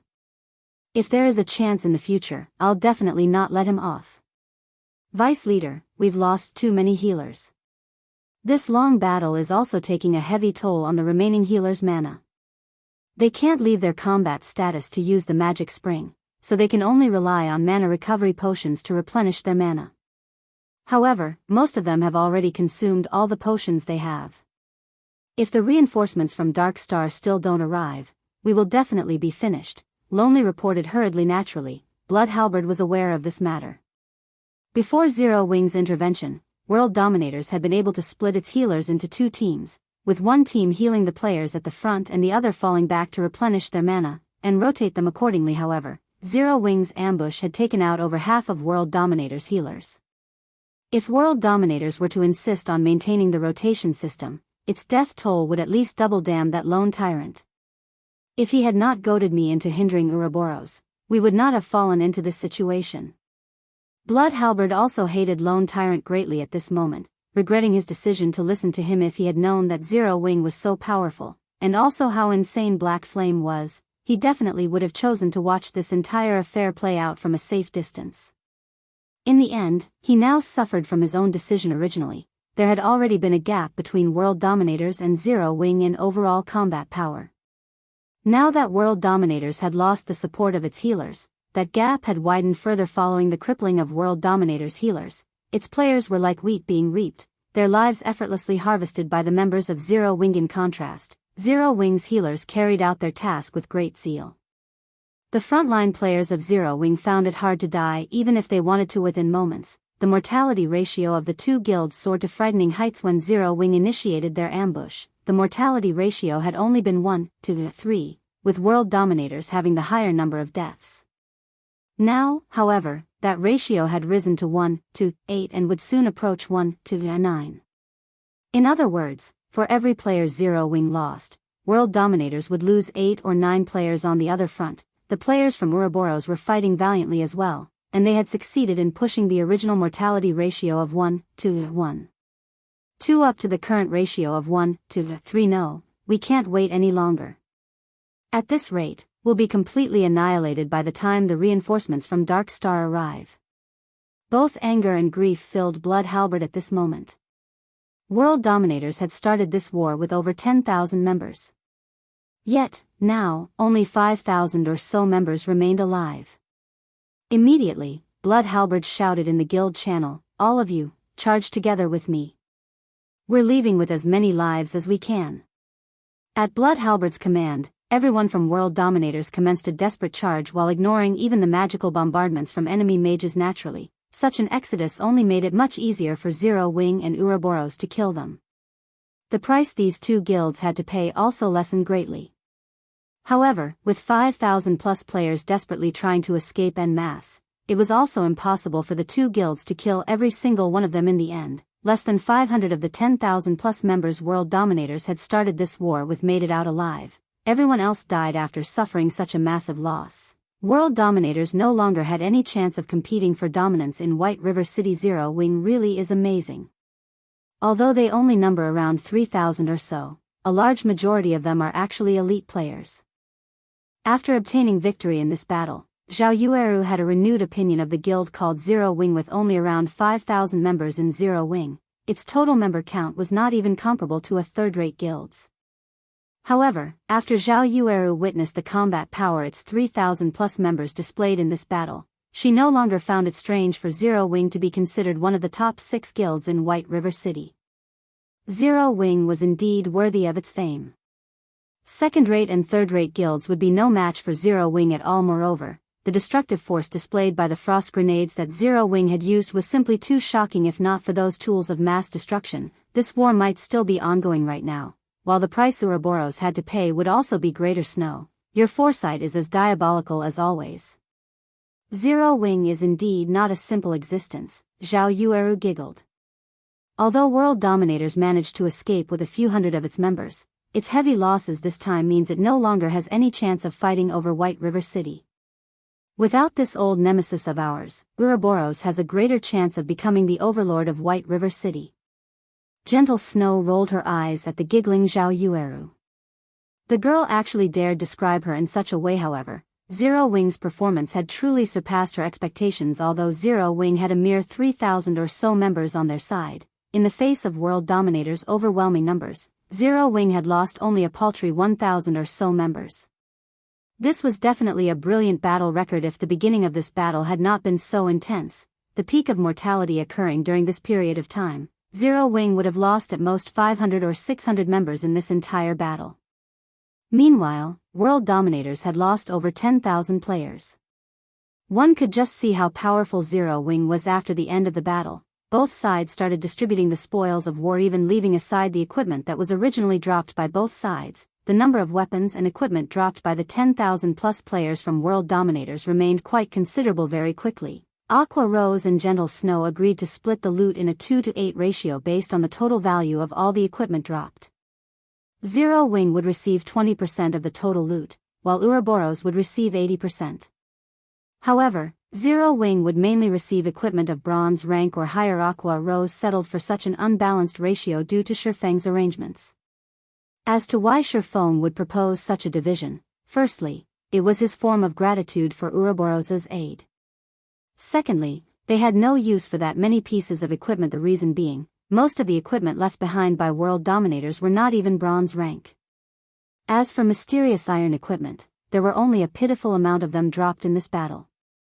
Arming the guild's normal members with such poor quality equipment might be fine, but for the elite members, Feng had yet to fall to such a low standard. Hence, he was satisfied as long as he could obtain some bronze-ranked weapons and equipment to arm the newcomers of the guild. Meanwhile, after the battle involving tens of thousands of players ended, the independent players who had been observing it uploaded recordings of the entire battle to the forums. The battle instantly became a sensation in White River City. Nobody could have ever imagined that Zero Wing was actually so fierce. Its battle record was also brilliantly amazing. However, Zero Wing's decision to fight World Dominators confused many. Instead of killing the members of Dark Star, they had chosen to annihilate World Dominators, which had played the role of a passerby. Many people posted about Zero Wing's ruthlessness for such a decision. In regard to this, Feng did not offer any explanation. Even when Aqua Rose raised this matter to Feng, he only laughed it off without saying anything. In truth, Feng really did have his own motives for making such a decision. On one side, there was Dark Star, a guild supported by a gigantic existence like Underworld. On the other, there was World Dominators, a first-rate guild with an extraordinary background. If these two guilds cooperated to suppress Zero Wing, such an alliance would be detrimental to Zero Wing's development in White River City. Even with the help of Ouroboros, after Feng found out that these two guilds had joined hands, the first thing he thought to do was to annihilate World Dominators in White River City. Although World Dominators was a first-rate guild, their main force was not based in Starmoon Kingdom. There were countless cities in God's domain. After World Dominators spread its forces widely, it had only a few experts in each city. The guild would only make a small investment in a small city like White River City. However, everything would change if World Dominators truly had a good chance of becoming the overlord of White River City. At such a time, the guild would definitely increase its investments greatly, and then, World Dominators' power in White River City would grow several-fold, making it even harder to deal with. In the past, Blood Halberd had achieved amazing feats in White River City. He also had the help of a first-rate expert like Lonely, so he had managed to develop the guild to the point where it had the possibility of becoming the overlord of White River City. As a result, World Dominators had boosted the number of experts and funding it sent over, in order to solidify its influence over White River City. Thus, the guild's power in White River City greatly increased, and it became even more powerful than the current Ouroboros. Now that World Dominators had decided to oppose Zero Wing, Feng definitely could not allow it to develop in White River City. Otherwise, they would have to face a powerful foe in the future. This was also the reason why Feng Xianyang decided to annihilate Zero Wing without hesitation, after Feng rejected Feng Xuanyang's proposal. Although Feng Xuanyang's decision was due in part to his vicious personality, the more important reason was how very great a potential a guild that possessed a guild residence had. If he did not destroy Zero Wing while the guild was still in its infancy, he would be raising a tiger to serve as his future enemy. Feng's actions were exactly the same as Feng Xuanyang's. He was killing a powerful opponent that was still in its cradle. Meanwhile, World Dominators starting a fight with Ouroboros at a place with only one escape route was the perfect chance for Feng to do so. Naturally, Feng would not let such a rare chance get away. Shortly after the battle with World Dominators ended, Fire Dance and the others also arrived at the location Feng had appointed guild leader. We've already arrived at the location you specified. What are we supposed to do next? Fire Dance said in the team chat after confirming her group's location. Chapter 308, Black Flame and Yifeng. Good, I'll head over there now, Feng said. Standing atop a tree, he inspected his surroundings before jumping off the tree and proceeding towards the meeting point. Now that Fire Dance and the others had accomplished the difficult first step, what remained depended solely on luck. If his plan worked, then Fire Dance's group would succeed in escaping. As for directly confronting Dark Star, choosing to face over 3,000 elites from Dark Star was simply suicidal. Someone's coming over. While Feng was traversing the forest, his keen five senses suddenly picked up on movement a short distance away. He promptly jumped up onto a tree towards the west side of the forest. A team of over 100 elite players was currently searching the vicinity as they moved. The majority of these players were red names, creating a very eye-catching sight. Moreover, none of them tried to hide their presence, which made it very easy for Feng to discover them. Uncle South Wolf, Zero Wing has played a significant role in the war between Ouroboros and World Dominators this time. We also can't overlook the combat power Zero Wing displayed. It is definitely not as simple as it appears in the video recordings of their battle. If Zero Wing had not suddenly ambushed World Dominators from behind, World Dominators would not have lost so overwhelmingly. Now, World Dominators in White River City is only an empty shell of its past self. Blood Halberd is also continuously lambasting Lone Tyrant with a barrage of curses. However, since Lone Tyrant does not dare to become hostile with Blood Halberd, he has no choice but to suffer in silence. Black Flame is truly decisive with his actions. Not only did he eliminate World Dominators from White River City, he has also severed a large portion of Dark Star's support. In addition, the post he made before declaring war on Dark Star has led to the war between Zero Wing and World Dominators receiving widespread attention. Using only 3,000 players to defeat a first-rate guild like World Dominators, with such a brilliant battle record, Zero Wing has instantly risen to fame from this single battle, killing 3 birds with 1 stone. Even I am starting to admire this person named Black Flame. The commentary of the female summoner walking beside South Wolf on Zero Wing's battle was eloquent. She spoke as if she knew every little detail of Feng's plan. This girl was around 20 years old. She had a pair of beautiful eyes that was both bright and dazzling, making it difficult to discern the girl's thoughts. Her cherry lips were currently tilted up slightly, while her eyelids were curved into small crescents. The girl exuded a calm and mysterious aura.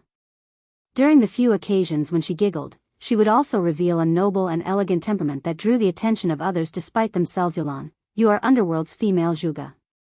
How can you uplift others' prestige while downplaying your own worth? That black flame simply got lucky. He definitely isn't as smart as you make him out to be. South Wolf felt that Yulan overestimated Black Flame, who South Wolf believed was simply an arrogant and despotic person. Meanwhile, Zero Wing's victory in the war this time and the subsequent trouble that visited Dark Star were simply coincidences.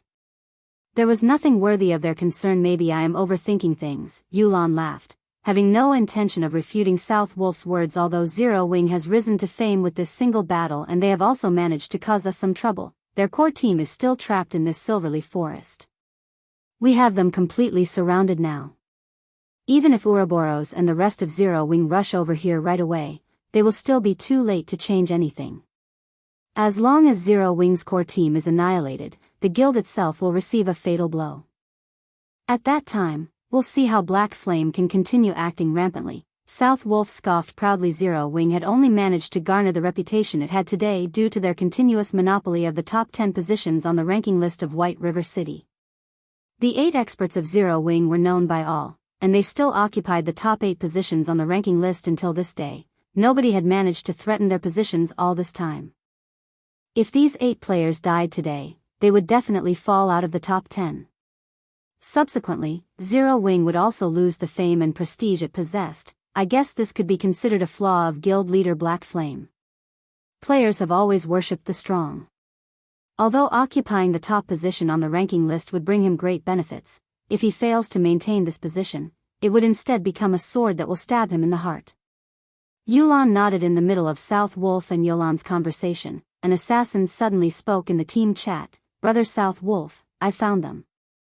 Assassins were not only proficient in the art of assassination, they were also proficient in the art of tracking. Hence, assassins were definitely the best choice when hunting for players good. Even the heavens are aiding me. I will bring an end to Zero Wing. Blade, immediately inform guild leader Tyrant of this and have them come quickly. We'll go ahead and delay Fire Dance's group. The moment everyone arrives will be their time of death. South Wolf laughed. It is a pity Feng isn't with them. Otherwise, I will definitely make him regret making a mockery out of Underworld. Regardless, I will use the deaths of Zero Wing's core team members as a greeting gift to him. Feng? Uncle South Wolf, are you referring to the god-ranked expert of White River City, that Feng? Yulan suddenly grew interested. What dog's fart expert? If he had not hidden himself, I would have already made him kneel and beg for forgiveness by now, South Wolf said in disdain. Yulan entered a deep contemplation after hearing South Wolf's words. Suddenly, a smile appeared on her face and a hint of joy glimmered in her eyes. It was as if she had found a new toy to play with. Laughing lightly, she said, first, there is Black Flame, and now, there is Feng, a god-ranked expert. Zero Wing is truly an interesting existence. Just as South Wolf's group was closing in on Fire Dance and the others, Feng hid himself within the dense treetops, waiting for South Wolf's group to approach him. Guild leader, we're ready, Fire Dance said through the team chat. Good. Fire Dance, you and the other assassins sneak over to their healers and prepare an ambush. Make sure to maintain a certain distance from their group and be careful of detection. Although it is unlikely that any of them have learned a stealth erasing skill, we cannot rule out even the slightest possibility. Wait until they have entered Blackie's attack range, then make your move. No matter what, do not let them discover our tracks, Feng said quietly. After Feng had discovered South Wolf's group, he had immediately contacted Fire Dance and ordered them to ready themselves to get rid of these players. Feng had chosen to do so mainly because it was of utmost importance that Dark Star not find out where they were going. South Wolf's elite team consisted of over 100 players. All of them possessed relatively good quality equipment. Although there were a few bronze equipment mixed in, most of them were using mysterious iron equipment. This team was definitely one of Dark Star's core teams. Conversely, although Feng had only around 30 players on his side, every one of them was an expert. It was not exactly impossible for them to eliminate these 100-plus elite players in a short amount of time. Not to mention, Feng still had plenty of basic frost grenades and Tier 1 magic scrolls on him. Naturally, he had distributed quite a lot of them to Fire Dance and the others in addition. If they could kill all these elite players, the deaths would cause significant damage to Dark Star, so why not? Leave it to me. Saying so, Fire Dance immediately led 5 assassins and snuck over. Although South Wolf's group consisted of 100-plus elite players, their levels were only around level 17, with level 19 being the highest. Meanwhile, Fire Dance was currently level 21. Fire Dance's techniques and equipment also surpassed these elite players by leaps and bounds. All these factors combined allowed Fire Dance to effortlessly sneak up on the enemy's healers. The 5 other assassins accompanying Fire Dance were not weaklings either.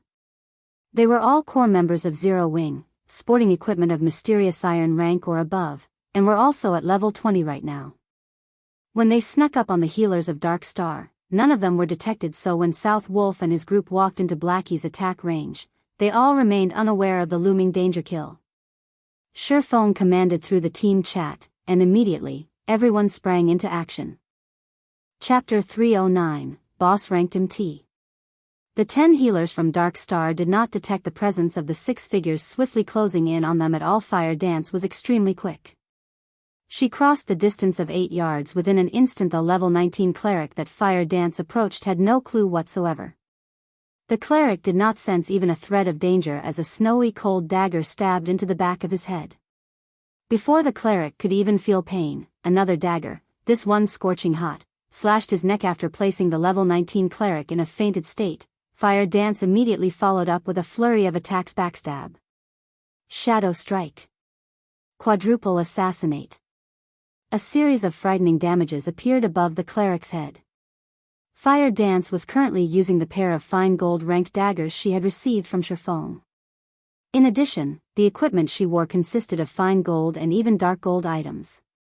For her, dealing with a cloth armor class like a cleric was a piece of cake. She instantly killed the level 19 cleric, who did not possess even 1,800 HP. The other 5 assassins that moved with Fire Dance performed similarly well, killing their targets almost as quickly as Fire Dance had hers. They actually dared to lay an ambush on us. What a bunch of suicidal fools. Everyone, do not panic.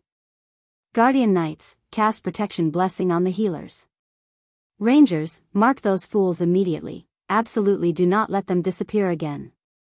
Elementalists, use Ice-type magic to restrict their movements. Everyone else, charge at them. South Wolf quickly issued commands after discovering the deaths of 6 of their healers, a cold sneer on his face. The shield warriors and berserkers closest to the healers reacted quickly. They used charge on the 6 enemy assassins in an attempt to save the remaining healers in their team simultaneously. The Guardian Knights of Dark Star cast Protection Blessing on the 4 remaining healers, reducing the physical damage they received by 50%. One could not help but admit that the Dark Star elites were truly skilled players. Their response made it practically impossible for Fire Dance's group to kill the remaining 4 healers now in the face of the shield warriors and berserkers' charge and also the barrage of frost arrows sent by the elementalists. Fire Dance and her fellow assassins promptly used wind steps, gaining more than a second's worth of invincibility, thanks to the skill's effect. All 6 of them then turned around and ran, leaving behind only the corpses of the 6 healers they killed as they plunged into the forest. Despicable assassins, chase after them. Make sure you don't lose track of them. South Wolf bellowed, anger filling his heart. Their team consisted of 100+ elite players.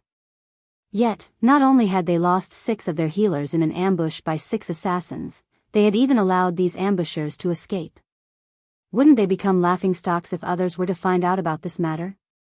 Before the elites of Dark Star could set off in pursuit of Fire Dance's group, the female summoner, Yulan, suddenly shouted loudly, "Do not chase after them. Everyone, scatter immediately." The moment Yulan finished speaking, she promptly sprinted away from this part of the forest. South Wolf was confused by Yulan's actions, failing to understand why she would do such a thing. However, he still chose to listen to her advice and started running at the same time. In the distance, Blackie finished chanting the final verse of his spell's incantation. In the next moment, an enormous, golden magic array appeared in the sky, covering a large part of the forest. Shortly after, a dazzlingly brilliant star appeared from the magic array and plummeted towards the forest one after another. The Dark Star elementalists with quick reactions responded by immediately activating instantaneous movement. Meanwhile, the other classes also activated their own life-saving skills while doing their best to escape the effective range of the attack. However, there were a few players from Dark Star that failed to respond appropriately. Moreover, Blackie's stars of light possessed a very large effective range. Hence, when the first star impacted the ground, the blast caught over a dozen Dark Star players. The continuous bombardment of the stars of light easily wiped out even shield warriors that possessed more than 3,000 HP. To put it simply, all those within the stars of light's effective range died. What an amazing skill. Now that I'm seeing it in person, this skill is extraordinary as expected. Aside from Black Flame and Yi Feng, the top ranker of White River City cannot be taken lightly either. Although Yulan had managed to avoid the bombardment of the stars of light, she still could not help but marvel at the terrifying destructive power of the skill. Yulan, if not for your reminder, we would have lost more than just a dozen or so members. At this moment, South Wolf had yet to recover from his shock. After all, he had originally been standing at ground zero of the attack. If he had not escaped as quickly as he had, he might have been among the dozen or so players who had died. Uncle South Wolf, please contact Guild Leader Tyrant immediately and have them on the lookout in their vicinity. Make sure they don't split up, as the ambushers from Zero Wing are definitely not limited to just those 6, Yulan said in the team chat after surveying her surroundings. Yulan, you worry too much. Although we have lost some of our people, this team of ours consists entirely of Dark Star's elite. Fire Dance's group has only around 30 or so members remaining. In a direct confrontation, they stand no chance against us at all. The most they can achieve right now is an ambush on us. Now that they have revealed themselves, it is the perfect chance for us to pursue them. So, how can we choose to wait for our deaths in this place? South Wolf felt that Yulan was panicking slightly after seeing the stars of light originally. Yulan had wanted to dissuade South Wolf. However, the latter was simply too impatient. He also did not wish to miss this great chance to get rid of Fire Dance and her group. Hence, before Yulan could say anything more, South Wolf had already led the team off, charging in the direction where Fire Dance and the others had disappeared just in time. Seeing South Wolf and his team running over, Feng revealed a smile as he waved his hand. At Feng's gesture, Kola and the other plate armor classes immediately charged forward to meet with the Dark Star members. The moment South Wolf's group noticed the dozen or so Zero Wing members charging at them, they, too, did not hesitate to hasten their steps, their eagerness to get rid of Kola and the others showing clearly in their eyes. Kola was the chief MT of Zero Wing, and his current level was at level 21. In addition, Kola was mostly geared with fine gold equipment, secret silver being the poorest quality for the items he had on him. The Arclight Guard in his hand was also a dark gold ranked shield. With such good items, Kola's HP exceeded the 3,900 threshold, and his defense was likewise frightening. When a flame explosion sent by one of Dark Star's elementalists landed on him, the spell barely managed to deal slightly over -300 damage. The caster of the spell goggled from shock when he saw such a low damage, his eyes nearly popping out of their sockets. Meanwhile, an arrow shot by a ranger from Dark Star dealt only around -100 damage. The attack could barely be considered a scratch on Colado. Make matters worse, Kola also excelled at dodging. In the face of a sky filled with spells and arrows, Kola actually managed to dodge over half of these attacks. Meanwhile, standing at the rear, Violet Cloud merely had to gesture with her delicate hand, casting a basic recover on Kola instantly. The spell fully restored the 400 plus HP Kola lost, returning the Guardian Knight to full health. Moreover, recover was a skill that restored the target's HP once every 3 seconds for a duration of 15 seconds. Seeing this scene, everyone from Dark Star was immediately dumbfounded. What kind of healer is she? I am a cleric as well, yet my recover can restore only around 200 HP each time. She's already comparable to the top 5 healers of Dark Star. A cleric for Dark Star commented in shock. Originally, they were already having a hard time trying to kill Kola. Now that there was also an amazing healer supporting him from behind, it was simply impossible for them to kill him. Shortly after both sides started confronting each other, the players from Dark Star suddenly discovered a shocking matter. Cola's HP had actually risen past 5,000. Moreover, the heals he was receiving had also increased from the original 400 plus to 500 plus, making him even more impossible to kill. Unknown to the members of Dark Star, Cola's sudden upgrade was all due to the Arclight Guard's passive skill, Sound of Life. Every time Cola received an attack, he would receive a stack of Power of Life. Each stack of Power of Life increased Cola's maximum HP by 3% and the healing he received by 2% for 1 minute, and Cola could accumulate a maximum of 10 stacks of Power of Life. Hence, Cola suddenly became much more powerful. Kill him.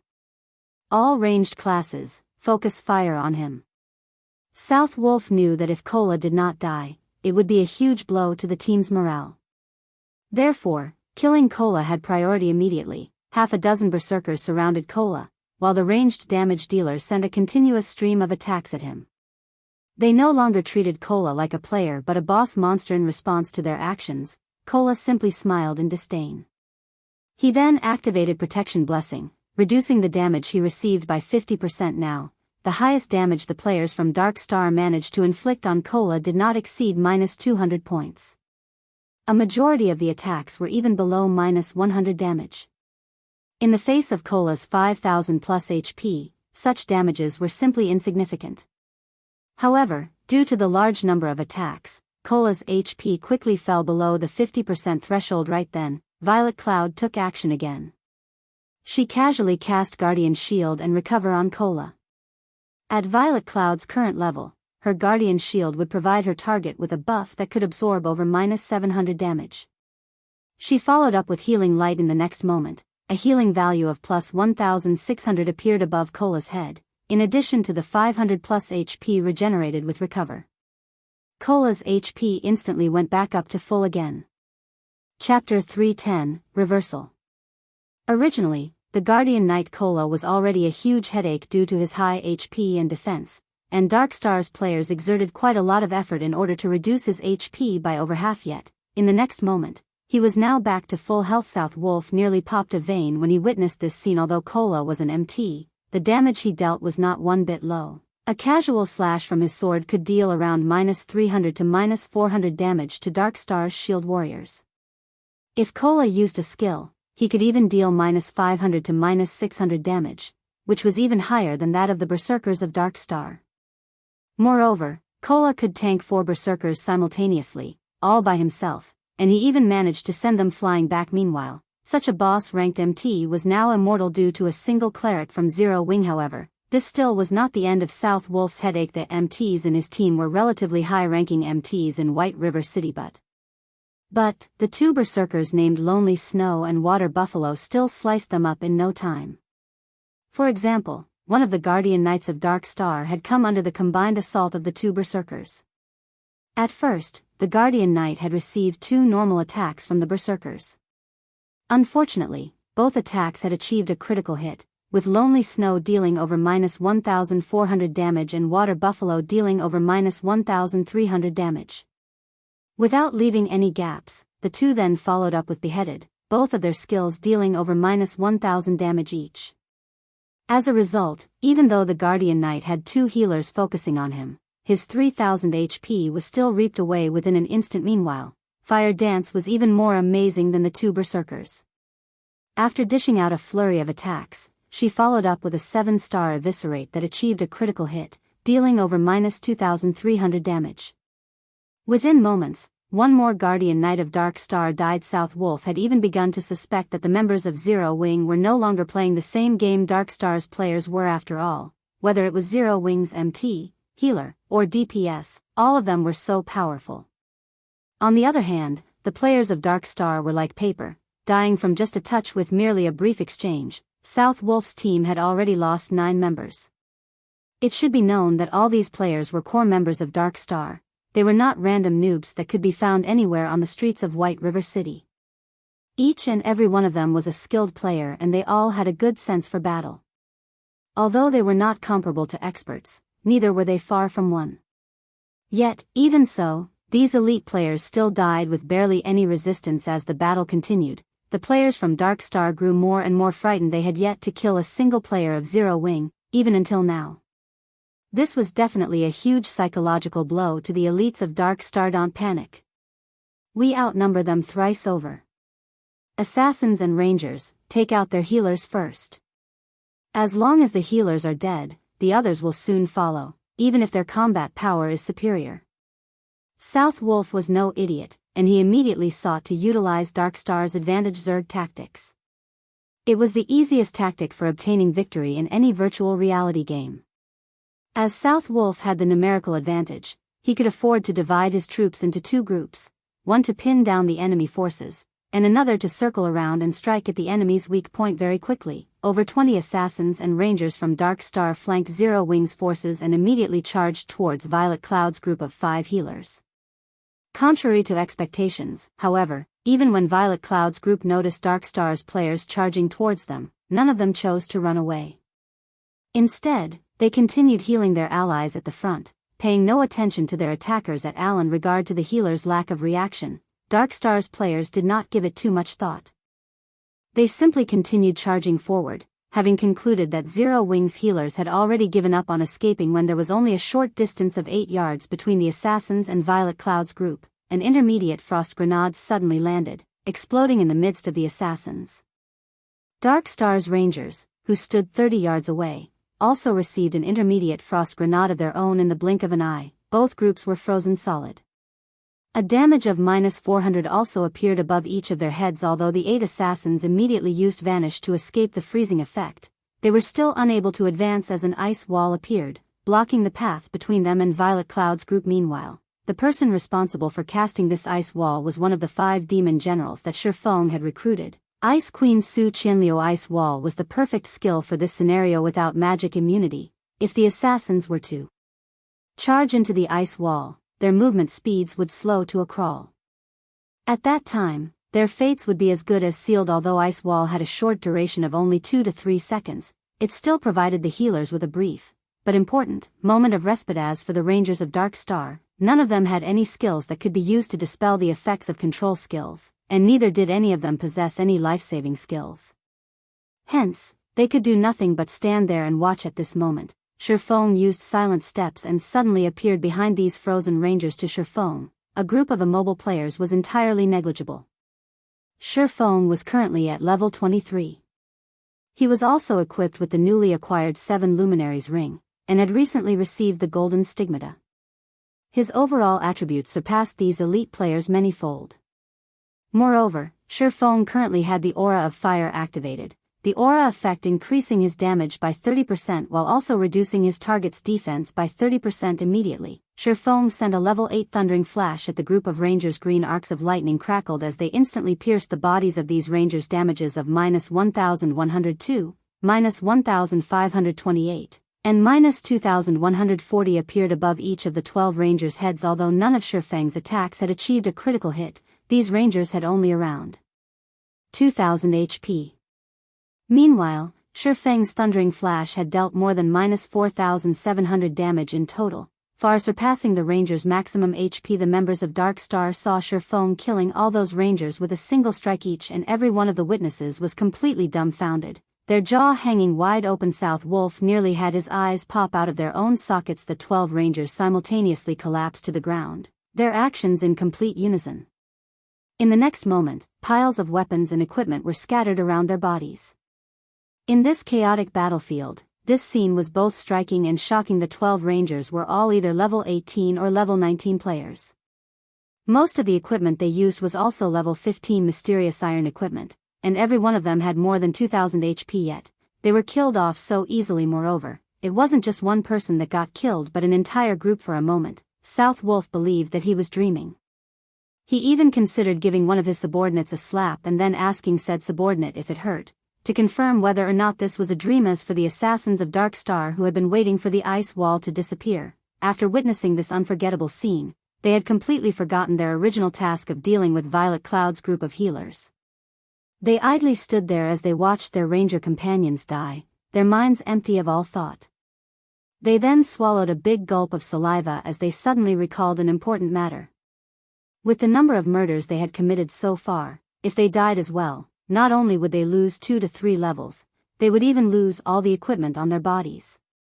Watching from a distance, Blackie was similarly astonished by the instant deaths of the 12 elite players. However, he had long since grown inured to Feng's horror-inducing feats, so he quickly regained his composure and threw a basic frost grenade at the still-dazed assassins of Dark Star, freezing them once more this time. None of the assassins could use Vanish to remove the freezing effect on them.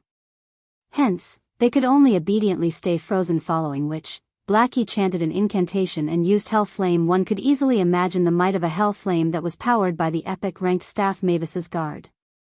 Damages of over -1,000 points immediately appeared above these assassins' heads, and within 3 seconds, all of these assassins turned into ashes, leaving behind a pile of shining weapons and equipment. However, this was still not the end. After Feng had dealt with Dark Star's Rangers, he then cast Firestorm, the activatable skill of the Aura of Fire, at the heart of the battlefield. Firestorm inflicts 500% damage within a range of 10 by 10 yards for 5 seconds cooldown, 5 minutes.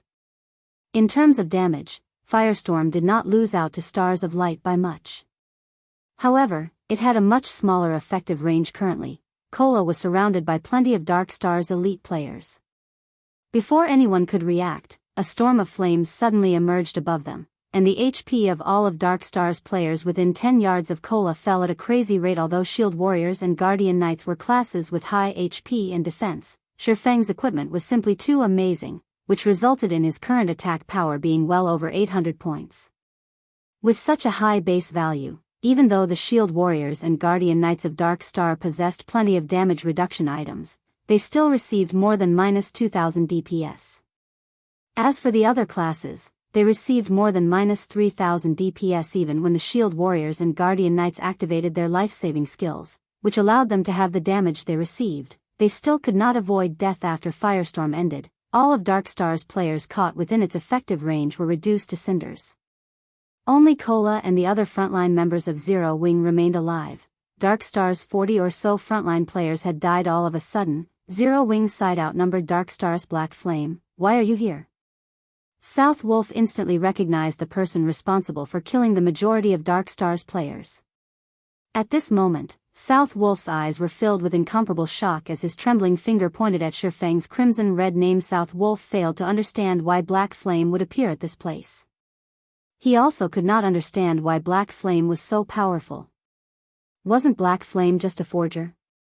Originally, there had been a huge numerical difference between the two sides. However, in the blink of an eye, a strategic change occurred, all because of Black Flame's fleeting blow. Dark Star was no match for Zero Wing even when Dark Star had the advantage of numbers. Now that the situation was reversed, the end result was obvious. Chapter 311, Absolute Control. Watching up to this point, South Wolf knew that defeat was inevitable, though he was loath to admit it, and his heart was filled with indignation. Currently, his team had fewer than 30 players, and practically all of them were mages and healers. He alone was the only melee class alive. With such a team composition, Dark Star stood absolutely no chance against Zero Wing's core team, which currently consisted of over 30 players. The single sword strike Black Flame had displayed far exceeded South Wolf's imagination. Not only was Black Flame inconceivably fast, his grasp of his skills had also reached perfection, as shown by his single attack's impeccable coverage of all 12 rangers. Such a feat required one to possess excellent control over the skill itself and the angle of attack as well. South Wolf was no fool, and neither was he a greenhorn that had been playing virtual reality games for only 1 or 2 years. As a representative of Underworld, he had met with and recruited lots of gaming experts before. He had also participated in a considerable number of team battles, so his experience in the virtual gaming world was quite plentiful. Naturally, he understood the strategy Black Flame had used since the start of the battle. Black Flame made the Guardian Knights, Shield Warriors, and other plate armor classes charge forward to lure the members of Dark Star into gathering around them. The female cleric, Violet Cloud, was pivotal to this strategy. Although on the surface her healing ability was only double that of the healers of Dark Star, the effectiveness she displayed during the team battle far surpassed that of 3 or 4 healers combined. Violet Cloud had an excellent grasp of the battle situation.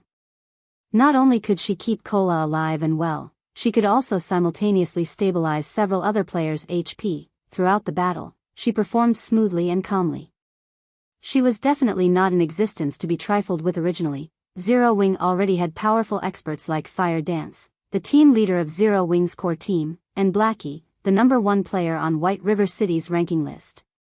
Now, South Wolf suddenly discovered that Zero Wing possessed not only Fire Dance and Blackie, Cola and Violet Cloud were definitely first-rate experts as well.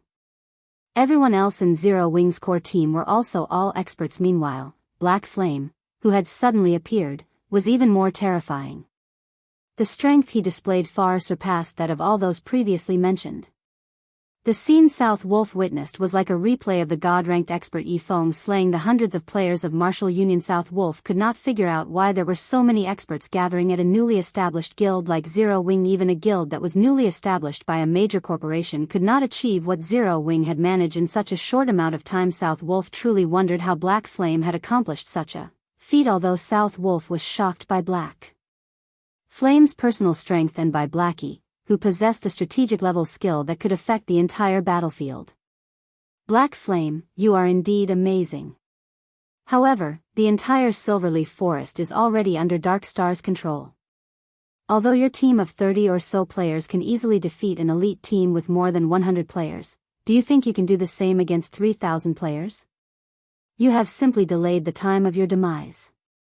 South Wolf laughed coldly as he looked at Feng, his current appearance making it seem as if he no longer cared about the many elite players that had died. Let's go. It will be their time of death when Guild Leader Tyrant arrives. Since his team was no match for Zero Wing, South Wolf naturally would not remain in this place and increase his losses. The fact that he had discovered Black Flame, Zero Wing's guild leader, here easily made up for the elite players he lost. After all, Black Flame's death would become a huge blow to Zero Wing's reputation and prestige in White River City. Coming and going as you wish. Do you think the Silverleaf Forest is your house? Feng smiled calmly, his eyes revealing a cold killing intent. Since you've already pursued us to this place, I insist that you stay. Do you think you can keep me here? South Wolf laughed in disdain. He was an assassin, the class that boasted the greatest survivability in the wild. If he hid himself in the dense forest, nobody would be able to find him. You can try. If any single one of you manages to escape today, then I will let you go. Feng waved, and all 30-plus members of Zero Wing immediately charged forward, starting their hunt of South Wolf and the surviving players of Dark Star. The reason why South Wolf had never participated in the battle before was to leave a path of retreat for himself. This was a habit of his. After all, once he entered combat status, he could no longer use stealth. At that time, he would only be left with Vanish to enter stealth mode. However, Vanish was a life-saving skill, so it should only be used at the most crucial of moments. Looking at the enemy players charging at him, South Wolf revealed a disdainful expression. Just as he was about to use stealth and hide himself in the dense forest. What's going on? South Wolf suddenly discovered that he could not use the skill. Like a prisoner deprived of his freedom, South Wolf frantically called out his skill bar to look for the cause of this situation. Boss South Wolf, we can't use our skills. What are we supposed to do now? The elementalists of Dark Star asked, frightened. Originally, they had intended to cast Ice Wall to delay Zero Wing's charge.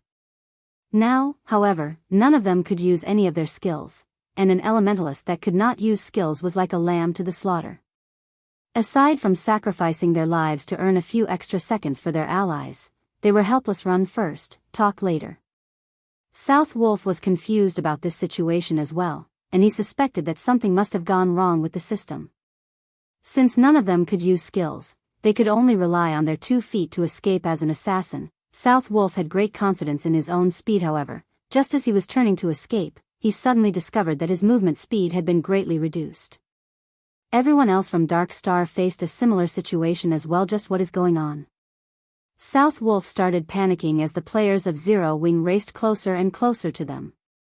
However, he was simply helpless in the situation. In the next moment, South Wolf noticed a black figure dashing past Cola and the others. Like a mad gale, the figure instantly caught up with the escaping players of Dark Star. This person was none other than Feng himself. At present, Feng's agility exceeded 240 points, and there were also the bonuses provided by the equipment he wore. In terms of movement speed, Feng was definitely ranked at the apex of Star Moon Kingdom. Feng used silent steps and appeared behind South Wolf like a ghost. He then said softly, I've already said that you can't escape. Previously, while Feng was conversing with South Wolf, he had secretly switched the aura of fire on the 7 luminaries ring to the aura of time. Meanwhile, the aura of time reduced the movement speed and attack speed of enemies within a 100-yard radius by 20%, and increased the cooldown of their skills by 20%. When its activatable skill, Absolute Time, was used, it would even prevent enemies within a range of 50 by 50 yards from using any skills or tools for 20 seconds. After Feng used Absolute Time to envelope this entire area, everybody from Dark Star could not use any skills or tools for 20 seconds. Dark Star's current surviving members mostly consisted of mages and healers, so this restriction had truly rendered them completely helpless. One could say that the moment South Wolf's team stepped into this region of the Silverleaf Forest, their lives passed into Feng's hands. Just what did he do? South Wolf's heart was filled with shock when he noticed Feng appearing behind him. Before South Wolf could even ponder on the subject, Feng's abyssal blade had already left its scabbard. Countless silver lights pierced the numerous vital points on South Wolf's body. South Wolf had only leather armor, so every one of Feng's attacks managed to cause over -500 damage, while critical hits dealt over -1000 damage. On the other hand, the mysterious iron-ranked chest piece South Wolf wore was like a piece of tofu. Not only was it easily pierced by Feng's abyssal blade, each attack it received greatly diminished the armor's durability. Just 3 strikes had nearly reduced it to scrap. Already Feng's attacks were lightning fast, and he had brandished his sword 8 times in a single series. By the time South Wolf had recovered from shock, his 2000+ HP was completely gone. Suddenly, South Wolf's field of vision turned gray, while his body fell to the ground involuntarily. Even as he died, shock and confusion still filled his face. As South Wolf had not participated in any of the battles so far, his name remained white all this time. After he died, only one piece of equipment dropped by his body. He also lost only a single level. However, were Feng's attacks as simple as they looked? The reason why Feng had chosen not to use any skills, and had instead carried out only normal attacks, was to destroy the equipment on South Wolf's body. When South Wolf died, nearly half of the equipment on his body had already turned to scrap. Now that he had dropped yet another piece of equipment, he had definitely suffered heavy losses. Chapter 312, Diving into Danger Alone. After South Wolf died, the members of Dark Star were like headless flies. Frightened and scared, they fled in all directions. Zero Wing's berserker Lonely Snow swiftly closed the gap between him and an elementalist of Dark Star to 20 yards before using charge to instantly catch up to and incapacitate the elementalist. After that, Lonely Snow used Thunderclap, Violent Strike, Suppression, and Whirlwind Slash in rapid succession, making quick work of the elementalist. Following closely, everyone else from Zero Wing took action as well against a group of mages and healers that could use neither skills nor tools. In addition to the fact that these classes were innately slow runners, the members of Zero Wing required no time at all to finish off the surviving Dark Star members. As these players died, they left behind piles of weapons and equipment. Ha. What a fun battle. Those bastards from Dark Star think that they are so amazing, but now, all of them are dead. Kola laughed loudly as he looked at the weapons and equipment scattered all over the ground. The frustration he had accumulated from continuously running away was completely swept away now. Fire Dance nodded her head in agreement, a faint smile appearing on her face. She then said with a light chuckle, "This battle was indeed a good stress reliever. None of us died this time, while Dark Star lost over 100 players. After this battle, Dark Star will have to reorganize their plans to pursue us. If they could deal with a team of over 100 elite players in such a short time, it also signified that Dark Star would be simply sending its members to their deaths if a team had fewer than 200 or 300 players. In order to reduce its losses, Dark Star would definitely consolidate its teams and at least double or triple the member count of each team at this moment." Blackie and the others were laughing without restraint as well. After all, they were able to kill over 100 elite members of Dark Star. This would, without a doubt, be a huge blow to Dark Star. Collect the loot. Dark Star will be arriving here soon. Feng commanded. The loot they obtained from killing the 100+ elite members of Dark Star was extremely bountiful. They had collected close to 1,000 weapons and equipment, and a majority of them were even mysterious iron rank. The harvest they got from this single battle far exceeded even the harvest Aqua Rose obtained from the battle that involved tens of thousands of players. Even Feng was somewhat moved by this harvest kill and plunder just from this battle. they had obtained the resources required to arm an elite team of 100 players. This was precisely the reason why, in the past, many large guilds preferred to kill and plunder the core teams of smaller guilds. Not only could they increase their guild's fame and prestige by doing so, they could also make a huge profit. They could upgrade their weapons and equipment much faster this way. Compared to raiding dungeons and killing bosses, however, the harvest from this battle was still insufficient to offset the losses Zero Wing had suffered. After all, the weapons and equipment of Darkstar's elites were inferior to those of Zero Wing's elite members, not to mention those of Zero Wing's core members. Every core member of Zero Wing possessed quite a few pieces of secret silver ranked weapons and equipment, and some even possessed fine gold and dark gold ranked weapons and equipment. Guild leader, why aren't you leaving? Fire Dance looked curiously at Feng, who had jumped onto a large tree. You guys go first. I'll hold down the fort. Feng was not a lord who would sit comfortably in his throne while his subordinates fought. Since he was already here, naturally, he needed to take something away from Darkstar. But, guild leader, this place is too dangerous. You're also not an assassin, Fire Dance said worriedly. You guys have done enough. Let your guild leader handle the rest. Feng waved them off, hurrying Fire Dance and the others to the designated location. Upon hearing Feng's words, everyone from Zero Wing was immediately moved. In God's domain, guild leaders who were willing to brave danger for his fellow guild members were definitely as rare as a phoenix's feather. Not to mention, Feng was currently a famous existence in God's domain. If he were to die, his reputation would be greatly affected. Then, I'll stay behind as well. Blackie said. How could I be left out from such an important matter? Cola stepped forward. Suddenly, everyone else started voicing intentions to remain. All of you, stop making a fuss and leave with me. You all will only be a hindrance to guild leader if you stay behind. Fire Dance could feel the cold killing intent radiating from Feng at this moment. She knew that he could no longer hold himself back. She then raised her head and looked at Feng, saying, Guild leader, you have to be careful. Rest assured, I know my own limits. Feng laughed. He then retrieved a basic stealth scroll from his bag. This scroll allowed players to enter stealth mode. The stealth scroll's effect had a duration of 1 hour, and as long as players did not carry out any attacks during this period of time, the scroll would remain in effect. Shortly after Fire Dance and the others departed, Yulan came hurrying over to this place with a huge team of more than 300 players. Sure enough, all of them died. Yulan sighed softly when she saw the ground littered with corpses. However, she was not surprised by this outcome. Obviously, the ambush before was meant to lure them into a trap. However, South Wolf had been too eager for success, which resulted in a team wipe. As she had expected to revive them, Yulan said to the healers in her team immediately. The 30+ healers in the team started using resurrection skills. If players died outside of a dungeon, there were 2 methods for them to revive. The first method was to revive back at the cemetery. However, players were required to wait for half an hour before they could do so. The other method was to have one of the healer classes use a resurrection skill. Players could be revived immediately using this method. However, upon resurrection, players would have to wait another 10 minutes before resurrection skills could be used on them again. A short while later, all 100+ elite players had been revived. Meanwhile, after being resurrected, South Wolf felt fortunate over the fact that he was not a red name. He had only lost 1 piece of equipment and fallen by 1 level after he died.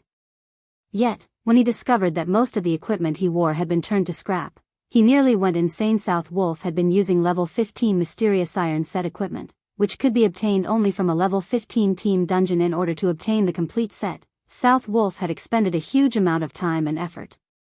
Now, however, all of them were destroyed. Unlike field bosses, team dungeons reset only once every 3 days, and there were only a limited number of level 15 team dungeons within the region of White River City. Gathering the complete set had taken South Wolf 2 cycles. If he wished to obtain the set once again, he would have to wait through another 2 cycles. At this moment, Lone Tyrant arrived at the scene.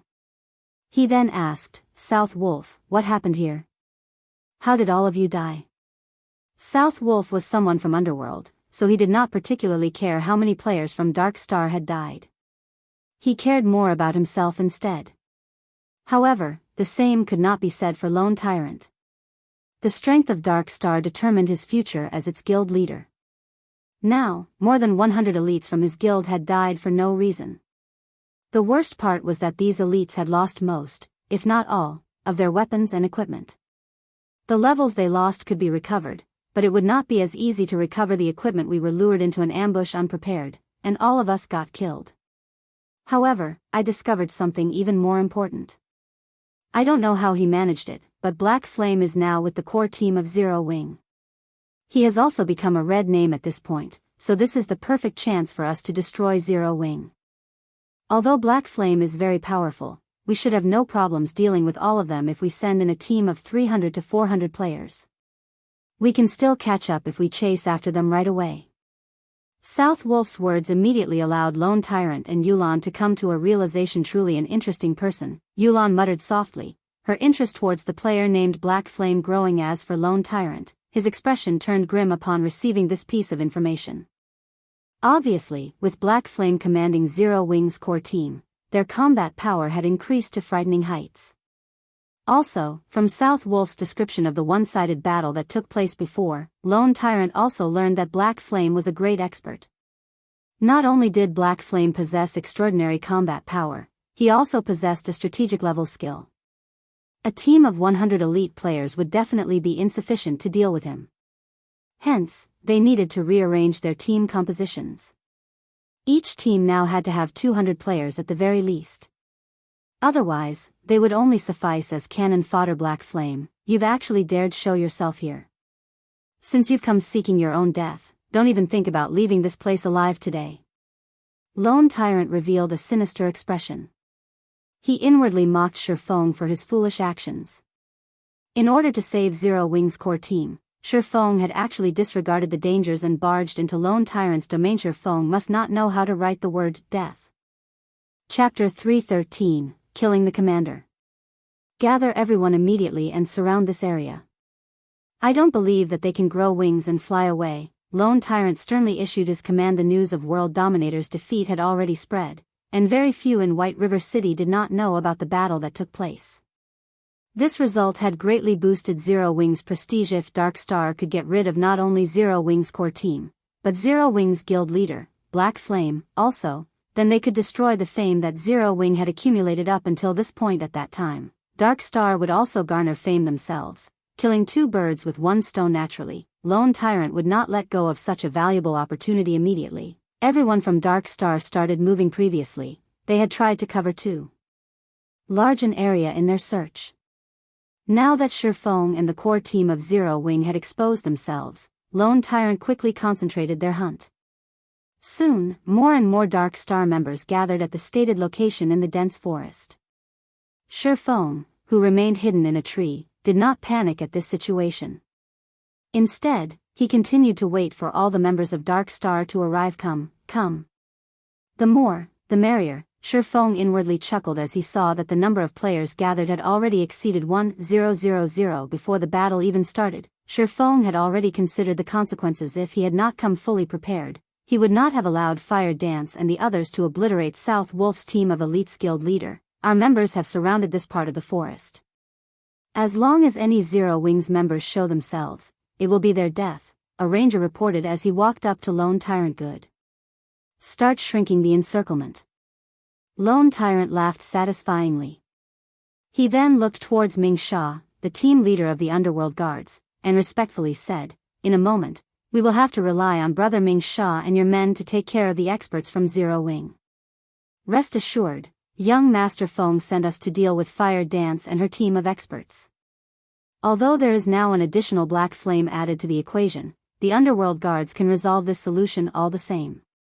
"We won't let any of them escape," Ming Sha replied and nodded his head. In order to extinguish Zero Wing's core team, Feng Xianyang had specifically sent a team of Underworld Guards to assist Dark Star. Feng Xianyang had gone all out on this hunt. Every Underworld Guard was an expert that Underworld had spent many years searching for to recruit. Underworld had also spent massive amounts of resources on nurturing these experts further. Compared to Absolute Heaven, the top-tier assassin that Feng faced before, these Underworld Guards were stronger, not weaker. Meanwhile, Feng Xianyang had sent a team of 20 of such guards. One could just imagine the frightening might this team possessed. Even a 100-man elite team from Dark Star was no match for this team. Also, the leader, Ming Sha, was an expert among experts. In the virtual gaming world, he ranked near the top. Regarding pure combat techniques, he was on the same level as the snow goddess, Gentle Snow. However, as Gentle Snow was in possession of a huge amount of resources, in terms of equipment, Ming Sha was definitely no match for her originally. Feng Xianyang had arranged for Ming Sha to go to White River City to deal with Yi Feng. However, Yi Feng was simply too elusive, as if he had completely vanished from White River City. Hence, Feng Xianyang sent Ming Sha to deal with the top experts of Zero Wing, such as Fire Dance and Blackie. In regards to Ming Sha's strength, Lone Tyrant had personally experienced its power.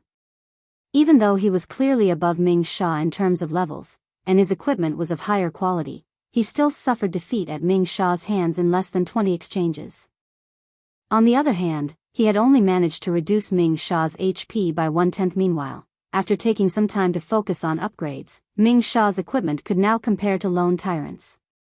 Now, Ming Sha was mostly geared with several pieces of level 15 secret silver set equipment and fine gold equipment. He also wielded a level 15 fine gold greatsword, the Bone Shatterer. His equipment certainly ranked at the very top of White River City. Lone Tyrant had estimated that, if he fought Ming Sha now, he would last 10 exchanges at most before his defeat. Now that he had so many players surrounding this area and a powerful team of experts like the Underworld Guard supporting him, even a top-tier assassin like Fire Dance could not escape. Just as Lone Tyrant felt confident and was about to declare that he would annihilate everyone from Zero Wing, a figure suddenly appeared in the top of a nearby tree. Someone's there. Ming Sha, who possessed acute senses, immediately discovered the figure. As Ming Sha turned his sights to the intruder, everyone similarly followed his line of sight. Indeed, in the top of the tree, they discovered a person quietly watching them. Black Flame. South Wolf immediately recognized the figure, his eyes burning with rage as he revealed this person's identity. At South Wolf's reminder, everyone finally realized Feng's identity. After all, Black Flame had always been a mysterious existence, and most players had never actually seen Black Flame before. Now that this intruder had revealed himself, everyone from Dark Star discovered that Black Flame was just an ordinary-looking, middle-aged man. He did not even possess the type of aura that a guild leader should have. No matter how they looked at him, he was only an ordinary man. So, it is guild leader Black Flame. I didn't expect you to show yourself here. Since you have refused to walk the path towards heaven and have instead barged your way down to hell, today will be the day that you die. Lone Tyrant laughed coldly. He then commanded, everyone, kill him.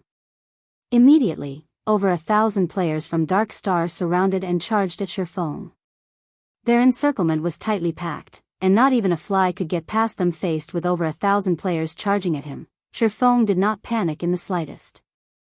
Instead, his eyes emanated a chilling glow as he glared down at Lone Tyrant, smiling faintly. It was as if these 1,000+ players meant nothing to him. Meanwhile, as the recipient of this gaze, Lone Tyrant's heart inadvertently quivered. However, Lone Tyrant quickly dispelled this feeling because he did not believe Feng could do anything to him while so many players surrounded him. In the next moment, however, Feng vanished from the treetop and everyone's sight. This is not good. He's trying to escape. Quickly, use flare. Lone Tyrant hurriedly shouted. The Rangers quickly used flare upon receiving Lone Tyrant's command, brightly illuminating the surrounding area. Within the effective range of flare, all stealth-type skills would lose their effects. Yet, even after tens of flares had been launched, Feng's figure still could not be found. What the players of Dark Star did not know was that, after Feng had activated the Ring of Nothingness, his first task was not to escape, but to leap forward and charge towards the tree closest to Lone Tyrant. Hence, the flares used to seal his path of escape served no purpose whatsoever. Damn it. He plans to kill his way over. Use flare and shine guild leader Tyrant's surroundings. When Yulan recalled the faint smile on Black Flame's face as he pinned Lone Tyrant with a glare, she instinctively felt that Feng aimed to kill the commander. Only by doing could Feng possibly redeem Zero Wing's fame and prestige. At that time, even if Dark Star managed to annihilate Zero Wing's core team, it would not damage Zero Wing's reputation if Lone Tyrant, Dark Star's guild leader, died at Black Flame's hands. After all, even though Zero Wing only had tens of players on their side, they would still have managed to kill Darkstar's guild leader while under the protection of over 1,000 players at that time. Darkstar would be the one suffering humiliation. Why are you all still daydreaming? Move! Yulan angrily shouted when she noticed that none of Darkstar's rangers had reacted. However, Yulan suddenly felt that something was amiss. Instead of looking towards the outskirts of the encirclement, all of these rangers stared at the space above her. Immediately, Yulan raised her head, discovering a figure falling towards her, and this figure was none other than Feng himself. Panic surfaced on Lone Tyrant's face. He never imagined that Feng would be so suicidal as to come for his life. Black Flame, if you wish to die, then I'll grant your wish. The corners of Lone Tyrant's mouth raised slightly. He then picked up his shield and sword, fully prepared to guard against Feng's attack. What amazing courage! Ming Sha, who stood by Lone Tyrant's side, brimmed with fighting spirit right now, his eyes glowing as he watched Feng fall. He then retrieved the bone shatterer from his back and stood in front of Lone Tyrant, acting like a highly defensive wall. Ming Sha secretly admired Feng's performance, and he deeply wished he that could properly exchange blows with this man. However, responsibilities came first, so he had no choice but to get rid of Feng. Even with Ming Sha protecting Lone Tyrant, Yulan still felt that something was off. After all, why would an intelligent and resourceful man like Black Flame carry out such a reckless action? As insurance, Yulan hurriedly commanded, Guardian Knights, use protection blessing on Guild Leader Tyrant. All healers focus on healing Guild Leader Tyrant as well. Do not let Black Flame succeed. Chapter 314, True Expert. When Feng landed soundlessly on the ground, he was only 20 yards away from Lone Tyrant. In the next moment, sacred heals graced Lone Tyrant. One after another. Lone Tyrant was one of the top 10 players on the ranking list of White River City. He was one of the apex MTs throughout White River City as well. Although he was only level 21 at the moment, he had over 3,700 HP, and he was not much weaker than Cola.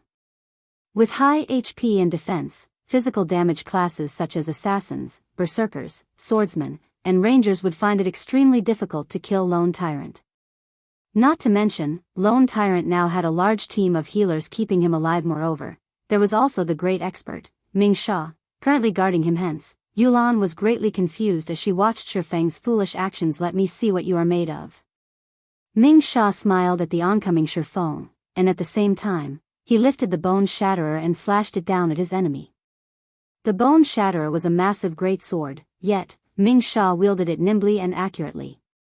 In a single strike, he had completely sealed off Feng's path of advance. At this moment, the surrounding melee players of Darkstar charged at Feng, intending to make mincemeat of him. Meanwhile, the mages standing a short distance away also started casting their spells.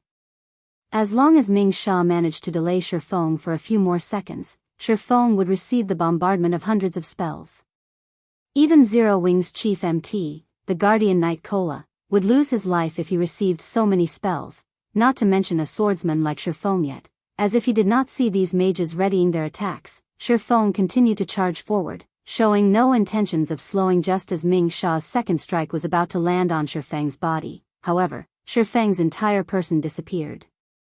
Subsequently, Ming Sha's bone shatterer struck only air, generating a powerful gust of wind. The elementalists, cursemoncers, summoners, and all other ranged classes that were about to launch their attacks also interrupted their chanting after they lost sight of their target. Where is he? When Ming Sha failed to find Feng in front of him, he could not help but examine his surroundings. Suddenly, Ming Sha felt a chilling intent coming from behind him. Spinning around, he discovered that, just like a ghost, Feng had soundlessly appeared behind Lone Tyrant. If not for his acute senses, he would not have detected Feng's presence at all. After Feng used silent steps to appear behind Lone Tyrant, he immediately activated Absolute Time. With himself as the center point, all enemies within a 50-yard radius were now unable to use any skills or tools. Feng then brandished the Abyssal Blade, casting Abyssal Bind on Lone Tyrant. Meanwhile, Lone Tyrant only felt a cold wind blowing on his back. Only after Feng started brandishing the Abyssal Blade did Lone Tyrant notice that someone stood behind him. Horrified, Lone Tyrant hurriedly leaped forward, hoping to dodge the attack aimed at his back. As insurance, Lone Tyrant even intended to cast Protection Blessing on himself. However, Feng was simply too fast. He had activated Absolute Time and Abyssal Bind almost simultaneously. Discovering that he could not activate Protection Blessing, Lone Tyrant's heart grew extremely anxious. In the next instant, 9 pitch-black chains bound his body, preventing him from moving even an inch. Meanwhile, the healers standing in the distance could only watch this scene play out. With their skills locked, the most they could do was provide moral support. Damn. Seeing that Feng was the only person standing close to Lone Tyrant, Ming Sha realized that he had been tricked. Feng had deceived him into leaving Lone Tyrant's side. Suddenly, a feeling that he had just been played for a fool grew in Ming Sha's mind. This was the first time he had felt such a feeling. Lone Tyrant was bound and completely unguarded right now.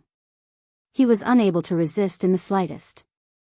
If he, Ming Sha, had stayed by Lone Tyrant's side, even if Lone Tyrant were bound, he could have still helped defend against attacks. Now, however, he was almost a full 10 yards away from Lone Tyrant. If this were any other day, he could have closed the distance between them using the charge he had specifically reserved. Now, however, none of his skills would work.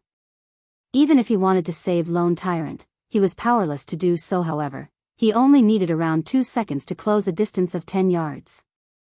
As long as Lone Tyrant could survive that long, Ming Sha was confident in stopping Feng, preventing Feng from dealing any more damage to Lone Tyrant. Naturally, Lone Tyrant had considered this as well. Hence, even when faced with Feng's Abyssal Blade and Purgatory's Shadow, he still revealed his confidence as if saying, "What can you do to me?" He was a Guardian Knight who possessed 3,700 HP.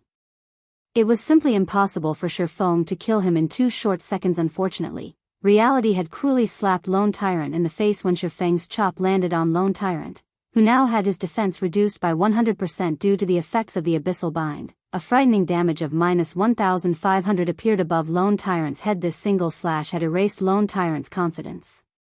Now, an expression of fear decorated Lone Tyrant's face instead. Immediately, Lone Tyrant struggled to escape Abyssal Bind. However, no matter how much energy he expended, the bone-chilling chains remained unperturbed. This was the first time Lone Tyrant had felt so powerless. He had over 1,000 subordinates and a team of experts protecting him. Yet, Feng regarded them all as nothing. Now, he could not even resist while Feng arbitrarily slaughtered him. Feng lifted the Abyssal Blade high. In the next moment, the Abyssal Blade, which was covered in green arcs of lightning, descended, and 3 arcs of lightning penetrated Lone Tyrant's body. 984, -1370, -1892. After Thundering Flash ended, Lone Tyrant's body fell to the ground from beginning to end. Feng had only used 2 moves to finish off Lone Tyrant, and the time he spent doing so had not exceeded 1 second. Feng's attack power thoroughly shocked everyone from Dark Star. Feng's performance was simply stunning. Even when faced with over 1,000 elites from Dark Star, he managed to kill Dark Star's guild leader. Lone Tyrant Ming Sha was also stunned by this scene. He had never imagined that Lone Tyrant would die so quickly under Feng's assault. Everybody, get him. No matter what, do not let him escape. Ming Sha bellowed as he felt unprecedented humiliation after finishing off Lone Tyrant. Feng sent a chilling gaze to his surroundings. Those who received his gaze inadvertently halted their steps, and none dared to look Feng in the eyes. Feng was like a king that had descended from heaven. Nobody dared compete with him over dominance. Faced with Ming Sha's glare, Feng simply raised his index finger at Ming Sha. He then made a hooking motion with his finger and softly chuckled. Ming Sha's rage burned even brighter after receiving such a blatant provocation. Immediately, he lifted his great sword and charged at his opponent. In reply to Ming Sha's actions, Feng gently waved the Abyssal Blade as he walked forward. Feng had the presence of a king facing an ant's challenge, his mind appearing completely at ease when the 2 swords collided. Sparks flew. The impact of the attack forced Ming Sha to retreat multiple steps before he could stabilize himself. Feng, however, had not moved an inch. The gap in strength between the two was clear at a glance, giving Ming Sha no time. Feng instantly charged forward and brandished his sword. 1 slash. 2 slashes. 3 slashes. Feng's attacks were like a violent gale. Ming Sha desperately dodged and blocked the onslaught. However, each time Ming Sha was knocked back, it was very difficult for him to stabilize his form. After receiving over a dozen attacks, Ming Sha finally failed to block an attack. He received a hit to his abdomen, and the blow sent him flying. However, Feng was not done. Feng's feet suddenly exerted an explosive force, creating a deep pit in the ground as his body shot towards Ming Sha like an artillery shell. While his body remained in mid-air, Ming Sha was unable to exert any force to retaliate or dodge. The moment Feng shot past Ming Sha, he brandished his swords multiple times. Each and every attack struck Ming Sha's vital points, all of them causing over -600 damage. In the blink of an eye, Ming Sha's life was no more. The scene dumbfounded the audience from Dark Star. What they had witnessed was simply Feng flying past Ming Sha, followed by silvery sword streaks wrapping around Ming Sha's body. By the time Feng passed Ming Sha's body, Ming Sha was already dead. Meanwhile, after Feng dove into the dense forest, with a few leaps, his figure completely vanished. At this time, some of Dark Star's members finally responded and rushed in the direction Feng had disappeared. Yulan, do we chase after him? South Wolf worriedly asked as he looked to Yulan. South Wolf was very clear about just how powerful Ming Sha was. Yet, such a powerful expert still died at Feng's hands. Moreover, from beginning to end, Feng had not used any skills in the exchange with Ming Sha. He relied purely on techniques to kill his opponent. This was something that South Wolf had never dared to imagine possible in the past. Now, however, South Wolf finally realized what a true expert was. Yulan shook her head and released a soft sigh, saying, "No. If Black Flame possesses such strength, even if we chase after him, what can we actually do to him? Not to mention, our speed can't compare to his at all. We should save our energy and give up." First, he had killed Lone Tyrant, Dark Star's guild leader, amidst an army of thousands. Next, while he was escaping, he managed to kill an expert like Ming Sha. This time, Dark Star had truly lost all dignity. Even if Dark Star managed to exterminate Zero Wing's core team at a later date, it would only add on to the gossip about Dark Star. This time, Dark Star had truly suffered a defeat. Chapter 315, Breaking Past the Encirclement. Are we giving up, just like that? South Wolf still held some resentment in his heart. After all, Feng had killed him once before. Then what do you propose? Yulan revealed a calm smile. She then pointed towards the direction of the silverleaf forest in which Feng had disappeared, saying, "If you aren't satisfied, be my guest. However, you have already fully experienced Black Flame's horrifying might. Under that complete silencing skill, he can easily kill whoever he wants. As long as the cooldown for that skill refreshes, he might turn around and start another massacre. At that time, the first target he'll go after will be you." When South Wolf heard her reasoning, cold sweat permeated his forehead as he recalled the scene of Feng killing Ming Sha before escaping. Even until now, fear lingered within him. But how should we explain things to young Master Feng? Although South Wolf feared Feng Xianyang was not someone he could afford to provoke. I'll deal with young Master Feng. Today, we experienced Black Flame's true strength, so consider it a great harvest. As for the other matters, let's leave those to Guild Leader Tyrant to deal with," Yulan said as she revealed a mysterious smile. She then turned around and left feeling helpless. South Wolf sighed and departed with Yulan. Now that both Lone Tyrant and Ming Sha had died, what could he, South Wolf, possibly do? Moreover, his main task for today was to show Yulan around the guild and allow her to assess the situation at Dark Star. Hunting Zero Wing was a side task. At a lake nestled in the Silverleaf Forest, Fire Dance and the other core members of Zero Wing had been waiting for a long time now. However, even after so much time had passed, Feng had yet to show up, causing them all to grow slightly anxious. "Sister Fire Dance, guild leader still hasn't shown up yet. Why don't we check on him?"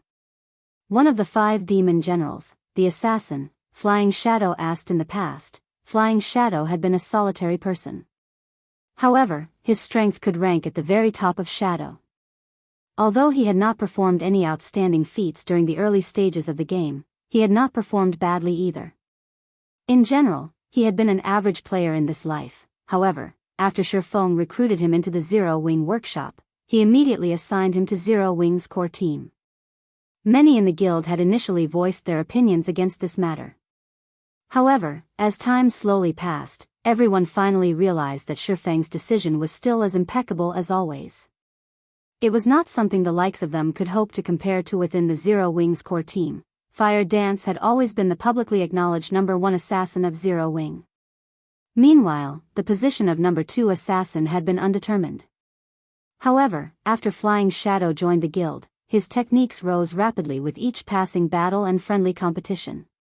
Very quickly, everyone began to acknowledge him, and now, he was considered the most powerful assassin in Zero Wing after Fire Dance. No. Since guild leader has chosen to stay behind, he obviously is confident of obtaining victory. We will only be a hindrance if we try to help. Fire Dance shook her head and rejected Flying Shadow's proposal.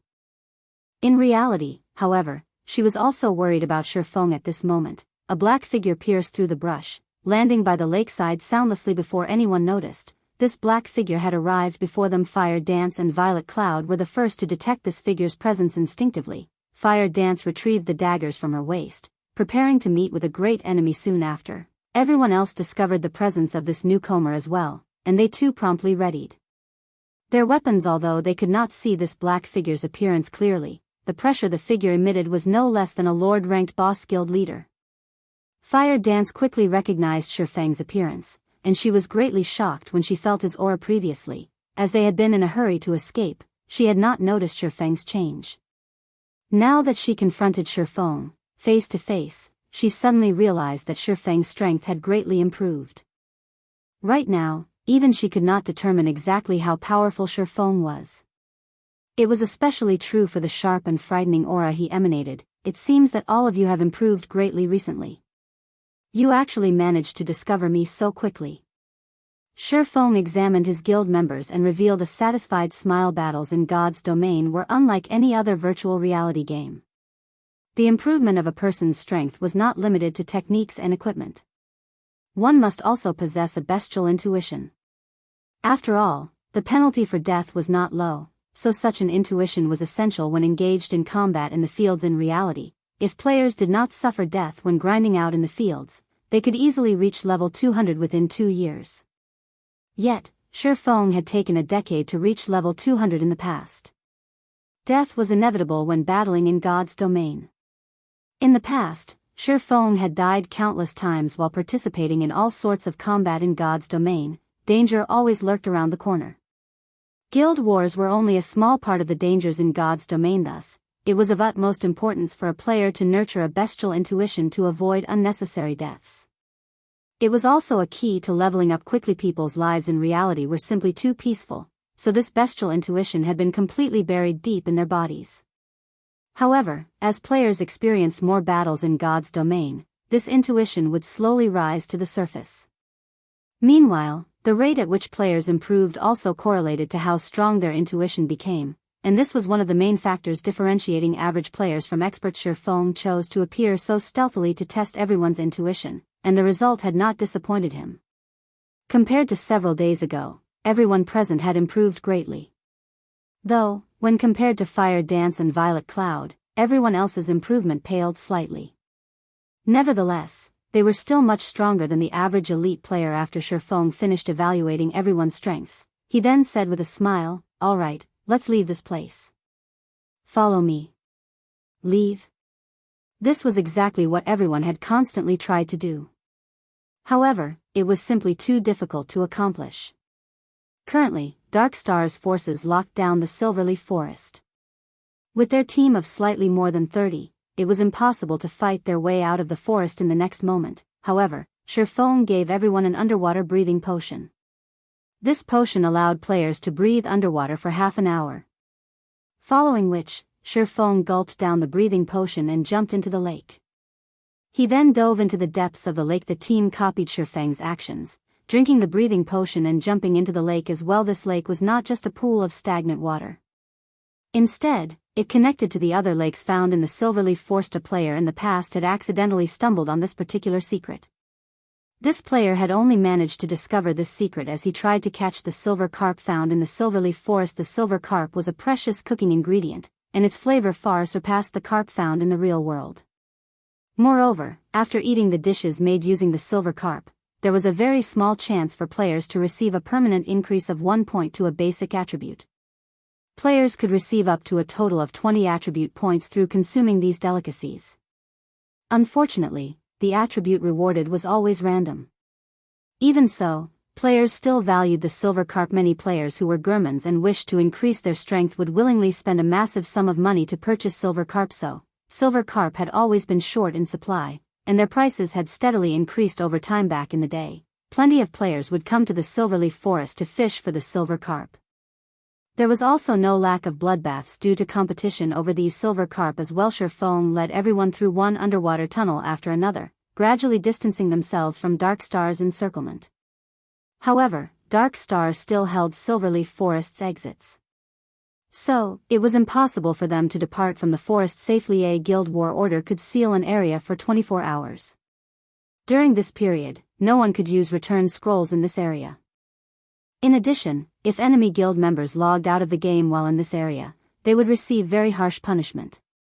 This punishment was far more severe than even the penalty for death, as it was meant to prevent players from abusing this method to avoid the war. However, Guild War orders had a cooldown time of 2 natural days. In God's domain, that would be 96 hours.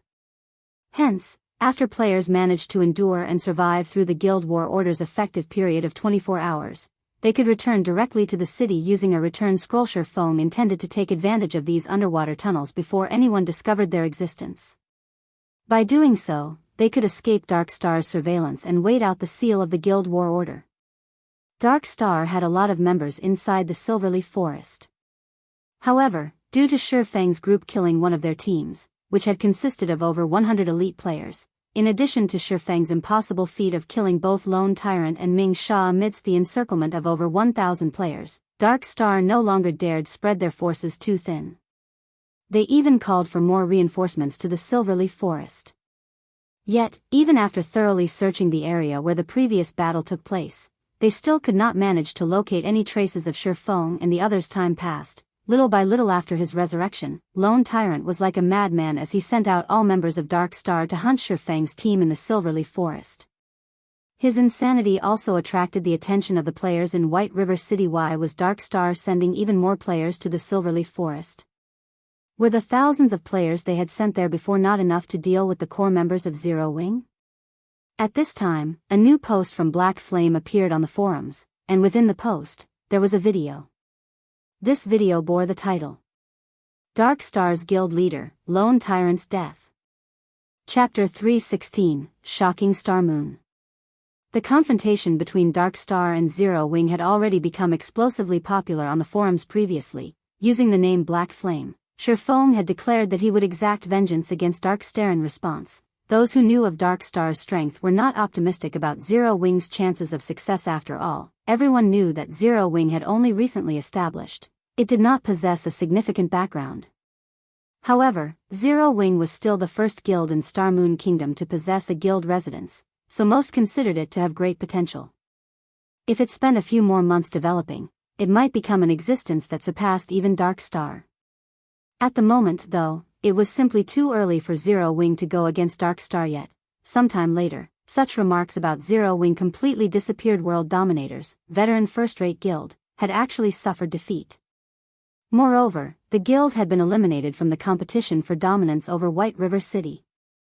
Zero Wing had played a significant role in achieving this feat, so it was apparent that Zero Wing was not as weak as everyone had imagined. Hence, the moment the video of Feng killing Dark Star's guild leader, Lone Tyrant, uploaded, its popularity instantly grew. In particular, the scene where Feng indifferently faced off against an army of over 1,000 elites and managed to kill Lone Tyrant by himself garnered huge amounts of attention. Feng's actions made it seem as if killing the enemy commander while surrounded by an army as simple as taking something out of his pockets. A scene that was only possible in storybooks had actually occurred in reality. In the face of Feng, the guild leader of Dark Star was like a little kid.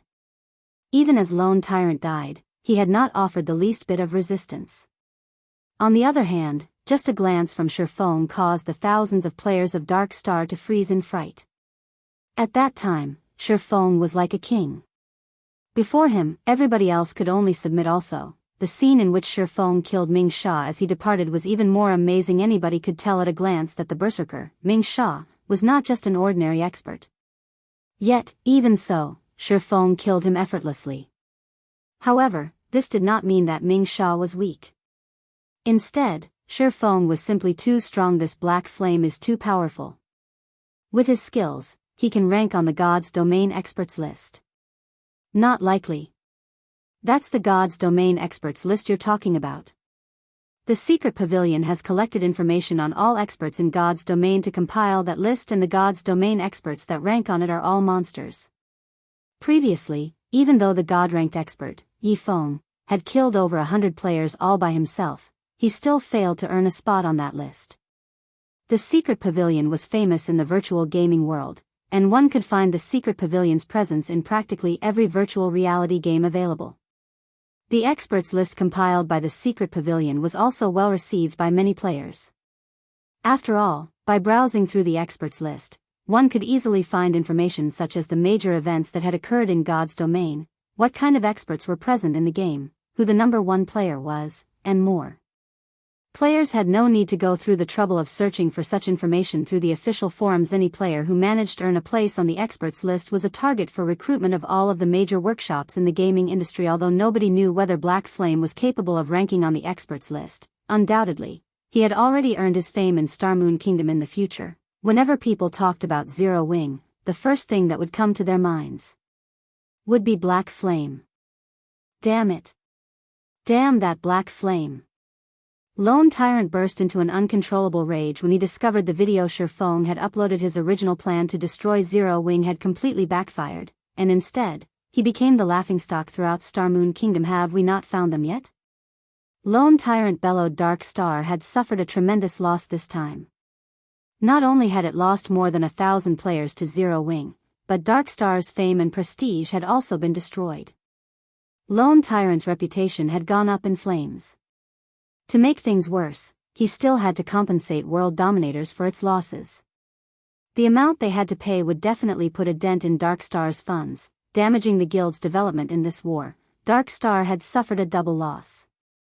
However, Lone Tyrant was completely helpless about this situation. Guild leader, we've already increased the number of people searching for them to 15,000. However, it's as if they grew wings and flew away. Even after rummaging through the entire Silverleaf Forest, we still can't find any traces of Zero Wing. I suspect that they have long since left the forest. Otherwise, if Black Flame and the core members of Zero Wing were still here, Zero Wing's and Ouroboros's forces would have carved a path of blood into this forest by now.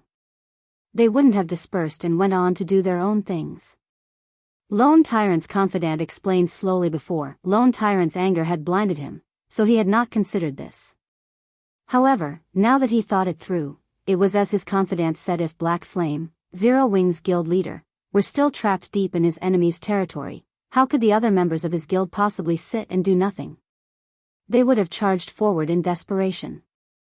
If Zero Wing had joined hands with Ouroboros, based on Dark Star's strength, Dark Star would have no choice but to back off. Yet, Zero Wing had not done so.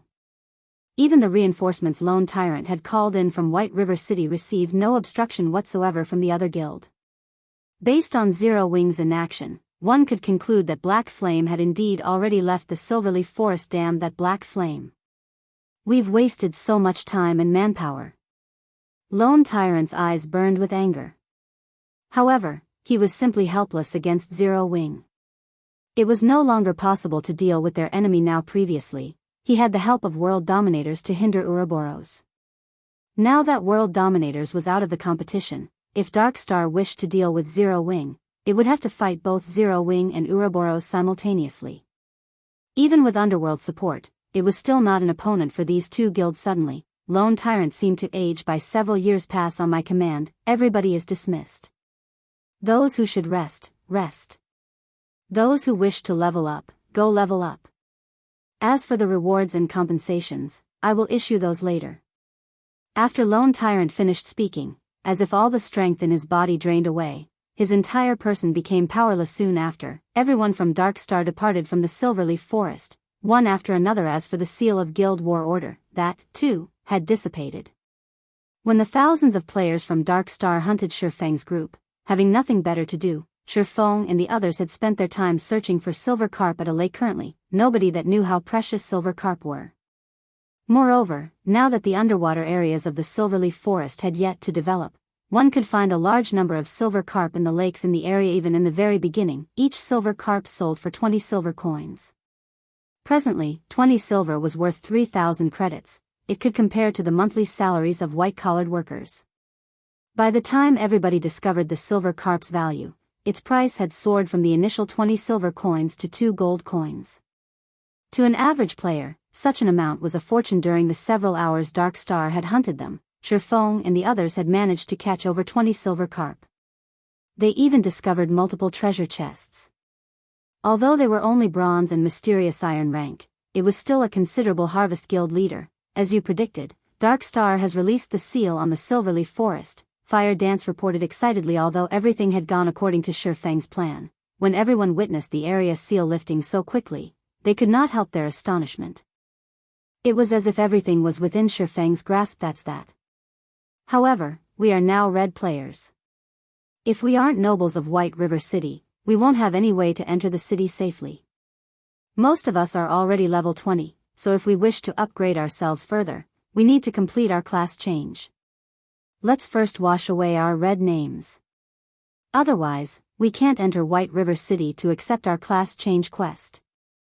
Feng was not particularly surprised about the seal on the Silverleaf Forest releasing. After spending so much time and manpower, Dark Star had still failed to locate any of them. As long as Lone Tyrant was not an idiot, he would definitely stop searching for them like a fool. Chapter 317, Town Capture. Guild leader, our names are as red as blood right now. Most of us have killed more than 10 people, while Blackie and I have killed more than 100 each. We'll need to waste a lot of time to cleanse our red names completely. By the time we do, most of the players from the other guilds will have already reached level 20. Fire Dance said as she smiled bitterly. If a player wished to remove their status as a red name, they needed to remove the crime value they had accumulated. One of the most common ways to get rid of crime value was to wait, as a player's crime value decreased over time. However, if one's crime value was excessively high, they needed to punish evil and promote righteousness. However, although killing NPCs such as villains, criminals, and bandits would significantly reduce a player's crime value, there was no other benefit for doing so. Killing these NPCs would not provide players with any additional rewards or EXP. Moreover, these NPCs were very few and usually scattered all over God's domain. It would be fine if players hunted for these NPCs by themselves, but hunting as a group would be time-consuming and inefficient indeed. Let's forget about cleansing your red names for now. We'll raise our White River City reputation. As long as you become nobles, entering the city as red names will not have significant consequences. We should have no problems taking on the class change quest. Feng made his decision after some thought. Otherwise, it would take around 2 to 3 days' effort to cleanse such a high crime value. Everyone fell speechless when they heard Feng's decision to raise their reputation in White River City to the degree of becoming a noble. Feng made it sound as if becoming a noble of White River City was as easy as buying cabbage from the market. It was extremely difficult for players to raise their White River City reputation, and one needed to invest a lot of time to accumulate sufficient reputation points to become a noble. In this case, it would be much easier to hunt for NPC bandits. Guild leader, do you have a method to increase our White River City reputation quickly? Blackie knew that Feng would not speak without reason. Suddenly, his eyes shone with a hint of excitement as he looked to his guild leader for answers. In noble of White River City. Currently, one could count the number of players that had become nobles of White River City on one's fingers. After becoming a noble, not only could one purchase a business stall in White River City, but one could also receive high-level quests in the city. The rewards were enough to drool over. Although the EXP rewarded was low, the monetary rewards consisted of silver coins, not copper coins. Most importantly, nobles could receive a 10% discount when purchasing items in White River City. They could also receive a 30% discount when repairing weapons and equipment. Currently, every time they went to repair items, they would always leave with a stomach ache due to the quality of their items. The repair fees were at least 6 times higher than the average player. As if they could become nobles of White River City, in the future, they would not become poor bastards whenever they needed to repair their equipment. They might even get the chance to enter the nobles' district. Feng rolled his eyes at Blackie, saying, "Do you really think it is so easy to become a noble?"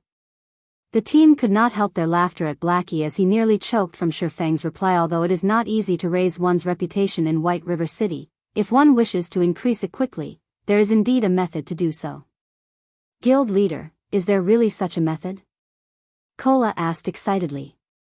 It was an absolute nightmare for him whenever he had to repair his equipment out of cloth armor, leather armor, and plate armor. The repair fees for cloth armor were the cheapest. On the other hand, plate armor cost the most to repair, and normally, the fees were at least double that of cloth armor. There is one method, town capture. Feng nodded, revealing a mysterious smile. Feng's announcement stunned his guildmates. What kind of trouble was Feng trying to stir? They had just escaped from Darkstar's pursuit, yet, now, they were going to capture a town? Town capture? Kola was confused. Although he did not know why Feng suggested they capture a town, such a thing was not easy. Level 50 elite NPCs guarded every town. There were even Tier 2 NPCs protecting them. Even with their strength combined, they wouldn't be a match for even a single level 50 elite NPC, not to mention a Tier 2. That's right. However, we're not going to capture just any town. Instead, our aim is Creek Town, one of the towns within the White River City region that's occupied by evil-aligned NPCs. As long as we capture this town, we can obtain a lot of White River City reputation points. If we're lucky, there might even be unexpected rewards, Feng explained. However, it won't be easy. I'll need to make some preparations before we set off. Just stay here and catch some fish for now. I'll head back and make the necessary arrangements. I'll notify you guys once I'm done. After Feng said so, he used a return scroll town capture. During the middle stages of God's Domain, this was a commonplace activity for players. There were plenty of small towns in God's Domain, and a majority of these towns were not under the management of any kingdoms or empires. Instead, other forces occupied these towns. So long as players wished to establish their own empire in God's Domain, it was a must for them to occupy towns. Meanwhile, if players wished to occupy a town, they needed to chase away the forces that occupied said town first. Only by doing so could they turn the town into their own guild town. They could then slowly develop and upgrade the town's rank. It was also not impossible for players to develop a town to surpass even Starmoon City. However, the conditions for doing so were extremely demanding, so it was very difficult for players to succeed. Moreover, capturing a town was easier said than done. Even if the current number 1 guild in White River City, Ouroboros, went all out, they should not have any clue of how to capture a town. It should be impossible for Ouroboros to capture even the most bordered and resource-poor town. On top of that, now that Feng had unsealed the Endless Abyss, towns had upgraded their overall strength in preparation for the assault from demonic beasts, making it even more challenging for players to capture a town. However, Creek Town, the town Feng had chosen as his target, was slightly special. There was a hidden quest in White River City that would greatly reduce the overall strength of Creek Town. If the town were weakened, capture would become far easier. However, in order to accept this hidden quest, at the very minimum, one must first become a Viscount of White River City. Fortunately, Feng just happened to be just that. After Feng returned to White River City, he suddenly became the focus of the entire city. Any players who saw him immediately began whispering to companions or strangers by their sides. Feng was a celebrity right now, and everyone in White River City knew about him. Although part of the reason why Feng attracted so much attention was due to his blood-red name, the actual cause for his fame was due to the name Black Flame. The video of the battle in the Silverleaf Forest was extremely exciting. The scene where Feng had leaped high into the air to finish off Ming Sha was particularly unforgettable. Countless players had tried to mimic Feng's actions. Unfortunately, average players could, at most, jump 2 to 3 meters high.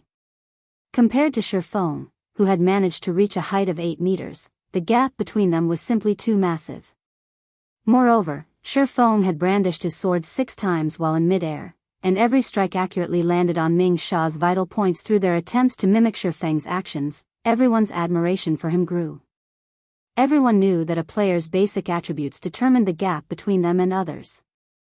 Only after making a comparison did they know just how wide the gap was between them and Feng guild leader Black Flame. When will Zero Wing hold another mass recruitment? I've been waiting to join Zero Wing for a long time now.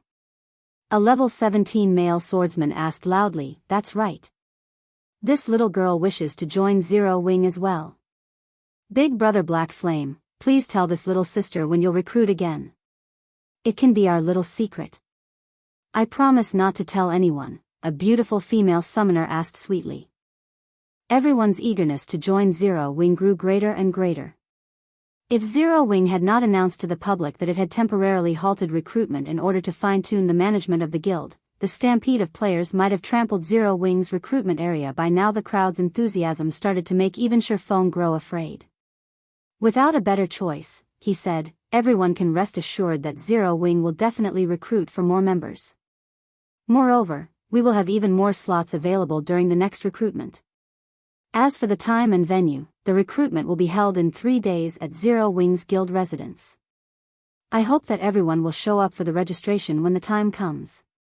Finished speaking, Feng hurriedly escaped.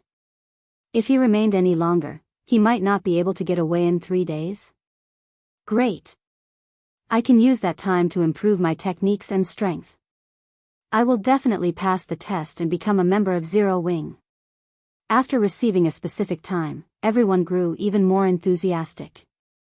They all swore to join Zero Wing no matter what in their minds. Zero Wing stood out like a sacred temple of experts: Assassin Fire Dance, Guardian Knight Cola, Elementalist Aqua Rose, Berserker Lonely Snow, Cursemancer Black Cloud, Cleric Violet Cloud, Swordsman Black Flame, Swordsman Yi Feng, and many other experts all belonged to Zero Wing.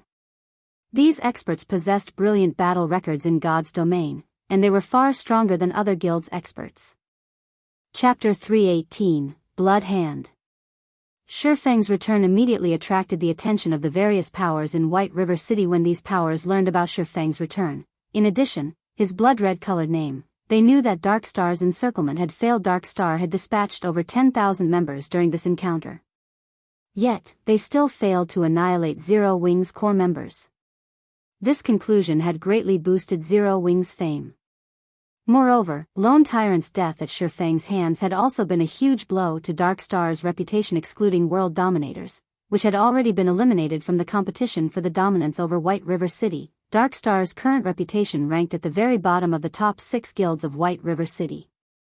As a result, many players who had originally intended to join Dark Star now had their sights on Zero Wing instead. As things stood, it was only a matter of time before Zero Wing surpassed Dark Star. After escaping the attention of the passionate players surrounding him, Feng immediately draped a black cloak over his shoulders, covering his face and hiding his name.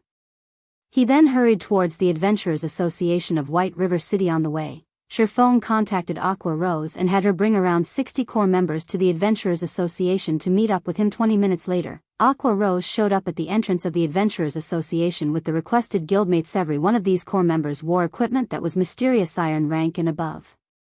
Among them, many possessed secret silver equipment. The group looked dazzling when they stood in front of the entrance, invoking the envy and admiration of many passing players. Although Dark Star's ambush and the battle with World Dominators had significantly damaged Zero Wing, fortunately, the guild possessed a relatively large stock of bronze and mysterious iron equipment to compensate for the loss. Only, some time was required to regain the lost levels. Meanwhile, Aqua Rose's group consisted of players that had been busy raiding dungeons while the guild war had taken place.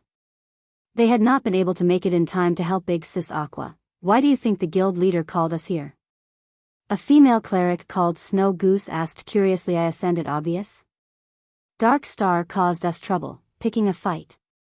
Our guild leader obviously wants us here to plan our payback, a berserker said, laughing. That's great.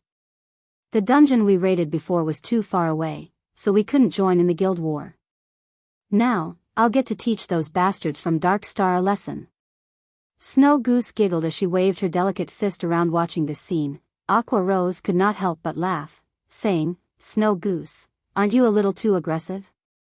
Although the guild leader hasn't expressed his plans for us yet, I feel that he called us here for something else. Otherwise, if we start a war against Dark Star with the few numbers we have here, we won't even fill in the gaps between their teeth. Stop guessing blindly. In any case, we'll know what he wants us to do soon enough. Hearing that their guild leader had called them here for something else, Snow Goose's mood dampened slightly. The others also revealed disappointed expressions. Feng finally arrived after Aqua rose and the others had waited at the Adventurers Association's entrance for a short while. Guild leader, why are you still wearing a cloak? Are we not allowed to expose ourselves in this operation? Should we leave and sneak back over here? Aqua Rose could not help her confusion when she saw Feng hiding his face. At this moment, Feng looked like a wanted criminal who was afraid of being discovered. I hadn't intended to use it. However, being too famous doesn't help me either. If I remove my cloak, I don't think I will get further than the front door of the Adventurers Association, Feng said, laughing bitterly. Forget about it. Invite me to the team and let's get down to business. From Feng's brief explanation, Aqua Rose imagined the comical scene of a horde of players mobbing Feng. Involuntarily, Aqua Rose's lips hooked up into a bright smile. The dignified guild leader of Zero Wing had been fearless even against an army of thousands. Yet, now, he was actually afraid of his fans' enthusiasm. After Aqua Rose invited Feng to the team, she passed the team leader position to Feng. After becoming the leader of the team, Feng immediately examined everyone's level, and he could not help but feel proud at what he saw. A majority of the team was level 19, while a small portion had already reached level 20. This was unimaginable in any other guild. As the various large guilds competed over the first clear of the 3 great dungeons, naturally, they would not hurry to level up. In truth, the guild's actions were similar to putting the cart before the horse. Although obtaining the first clear of the 3 great dungeons was important, God's Domain worked differently from other MMOs. If players paid too much attention to their gains and losses during the early stages of the game, they could easily miss other opportunities. Take the promotion to become a Tier 1 class for example. Level 20 dungeons specifically catered to Tier 1 classes. The only reason Fire Dance and the others had managed to clear level 20 dungeons was mainly due to the excellent equipment they possessed. Otherwise, it would have been extremely difficult to achieve such a feat. Not to mention, there were still the 50-man and 100-man level 20 large-scale team dungeons. Hence, the earlier they completed their Tier 1 promotion, the better their chances were of obtaining the first clear of the 100-man team dungeon. The only benefit of obtaining the first clear of the level 10 3 great dungeons was fame among players. By obtaining the first clear of a level 20, 100-man team dungeon, however, not only could they increase their fame, but they could also encounter a great opportunity. Let's head to the second floor, Feng said in the team chat. Normally, nobody visited the second floor of the Adventurers Association. This place did not receive individual guild players. Instead, this place was exclusive to guild team sister Aqua. Why do you think the guild leader has led us here? Snow Goose asked curiously. I don't know. Aqua Rose shook her head. She, too, could not see through their guild leader, Feng. However, it was precisely because of this that she had chosen to join Zero Wing. She then continued, however, this is where guilds come to take on large-scale quests. I wonder what kind of great quest the guild leader plans to accept. At this time, Feng sat in front of the VIP counter. With a smile, the beautiful receptionist behind the counter asked, Lord Viscount, how may I be of service today? I wish to take on a guild crusade quest, Feng requested. Okay.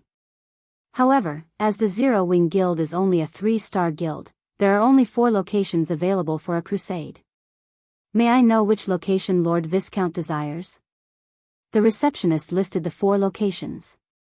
They were rather remote towns, barren wastelands. However, dark forces occupied each location. Without 2,000 to 3,000 level 30 Tier 1 players, one should not even consider capturing it. Of course, this was only in the case for attacking normally. If it were a crusade, however, the difficulty of capturing the town would significantly decrease. Even so, it was still extremely difficult. If one attempted to capture these towns with only 100 players around level 20, it would be Suicide Creek Town, then. Feng was very familiar with the crusade quests available in White River City. He chose Creek Town, which was occupied by the Blood Hand Association. Without hesitation, among the many dark forces in the White River City region, the Blood Hand Association was one of the weakest and smallest powers. It ranked at the very bottom. Taking on any of the other 3 locations, each of which was controlled by lower middle-class dark forces, would be nothing more than suicide for Feng and his team. They would have no chances of successfully capturing the town at all. Okay. A 1-star crusade quest will require a deposit of 30 gold coins. If the quest is not completed within 5 days, then the deposit will not be refunded. Snow Goose, who currently stood behind Feng, widened her delicate mouth in shock when she heard the requirement of a 30 gold deposit. Just what kind of quest was this? To think that they actually needed to pay a deposit before accepting the quest. Moreover, the deposit was even 30 gold coins. Big Sis Aqua, what kind of quest is that? It actually needs 30 gold coins. Even if I sold myself, I still wouldn't earn so much money. Snow Goose said. Stunned Snow Goose's words left everyone speechless. Feng, on the other hand, merely revealed a calm smile as he paid the 30 gold coins deposit gladly. He then said in the team chat, "This is a guild crusade quest. Unless one becomes a true noble of White River City, they can't even accept such a quest. Moreover, 30 gold coins is actually very cheap." Cheap. Everyone was truly speechless this time. At this stage of the game, 30 gold coins was practically the maximum a third-rate guild would possess. If they could not complete this crusade quest, those 30 gold coins would be gone forever.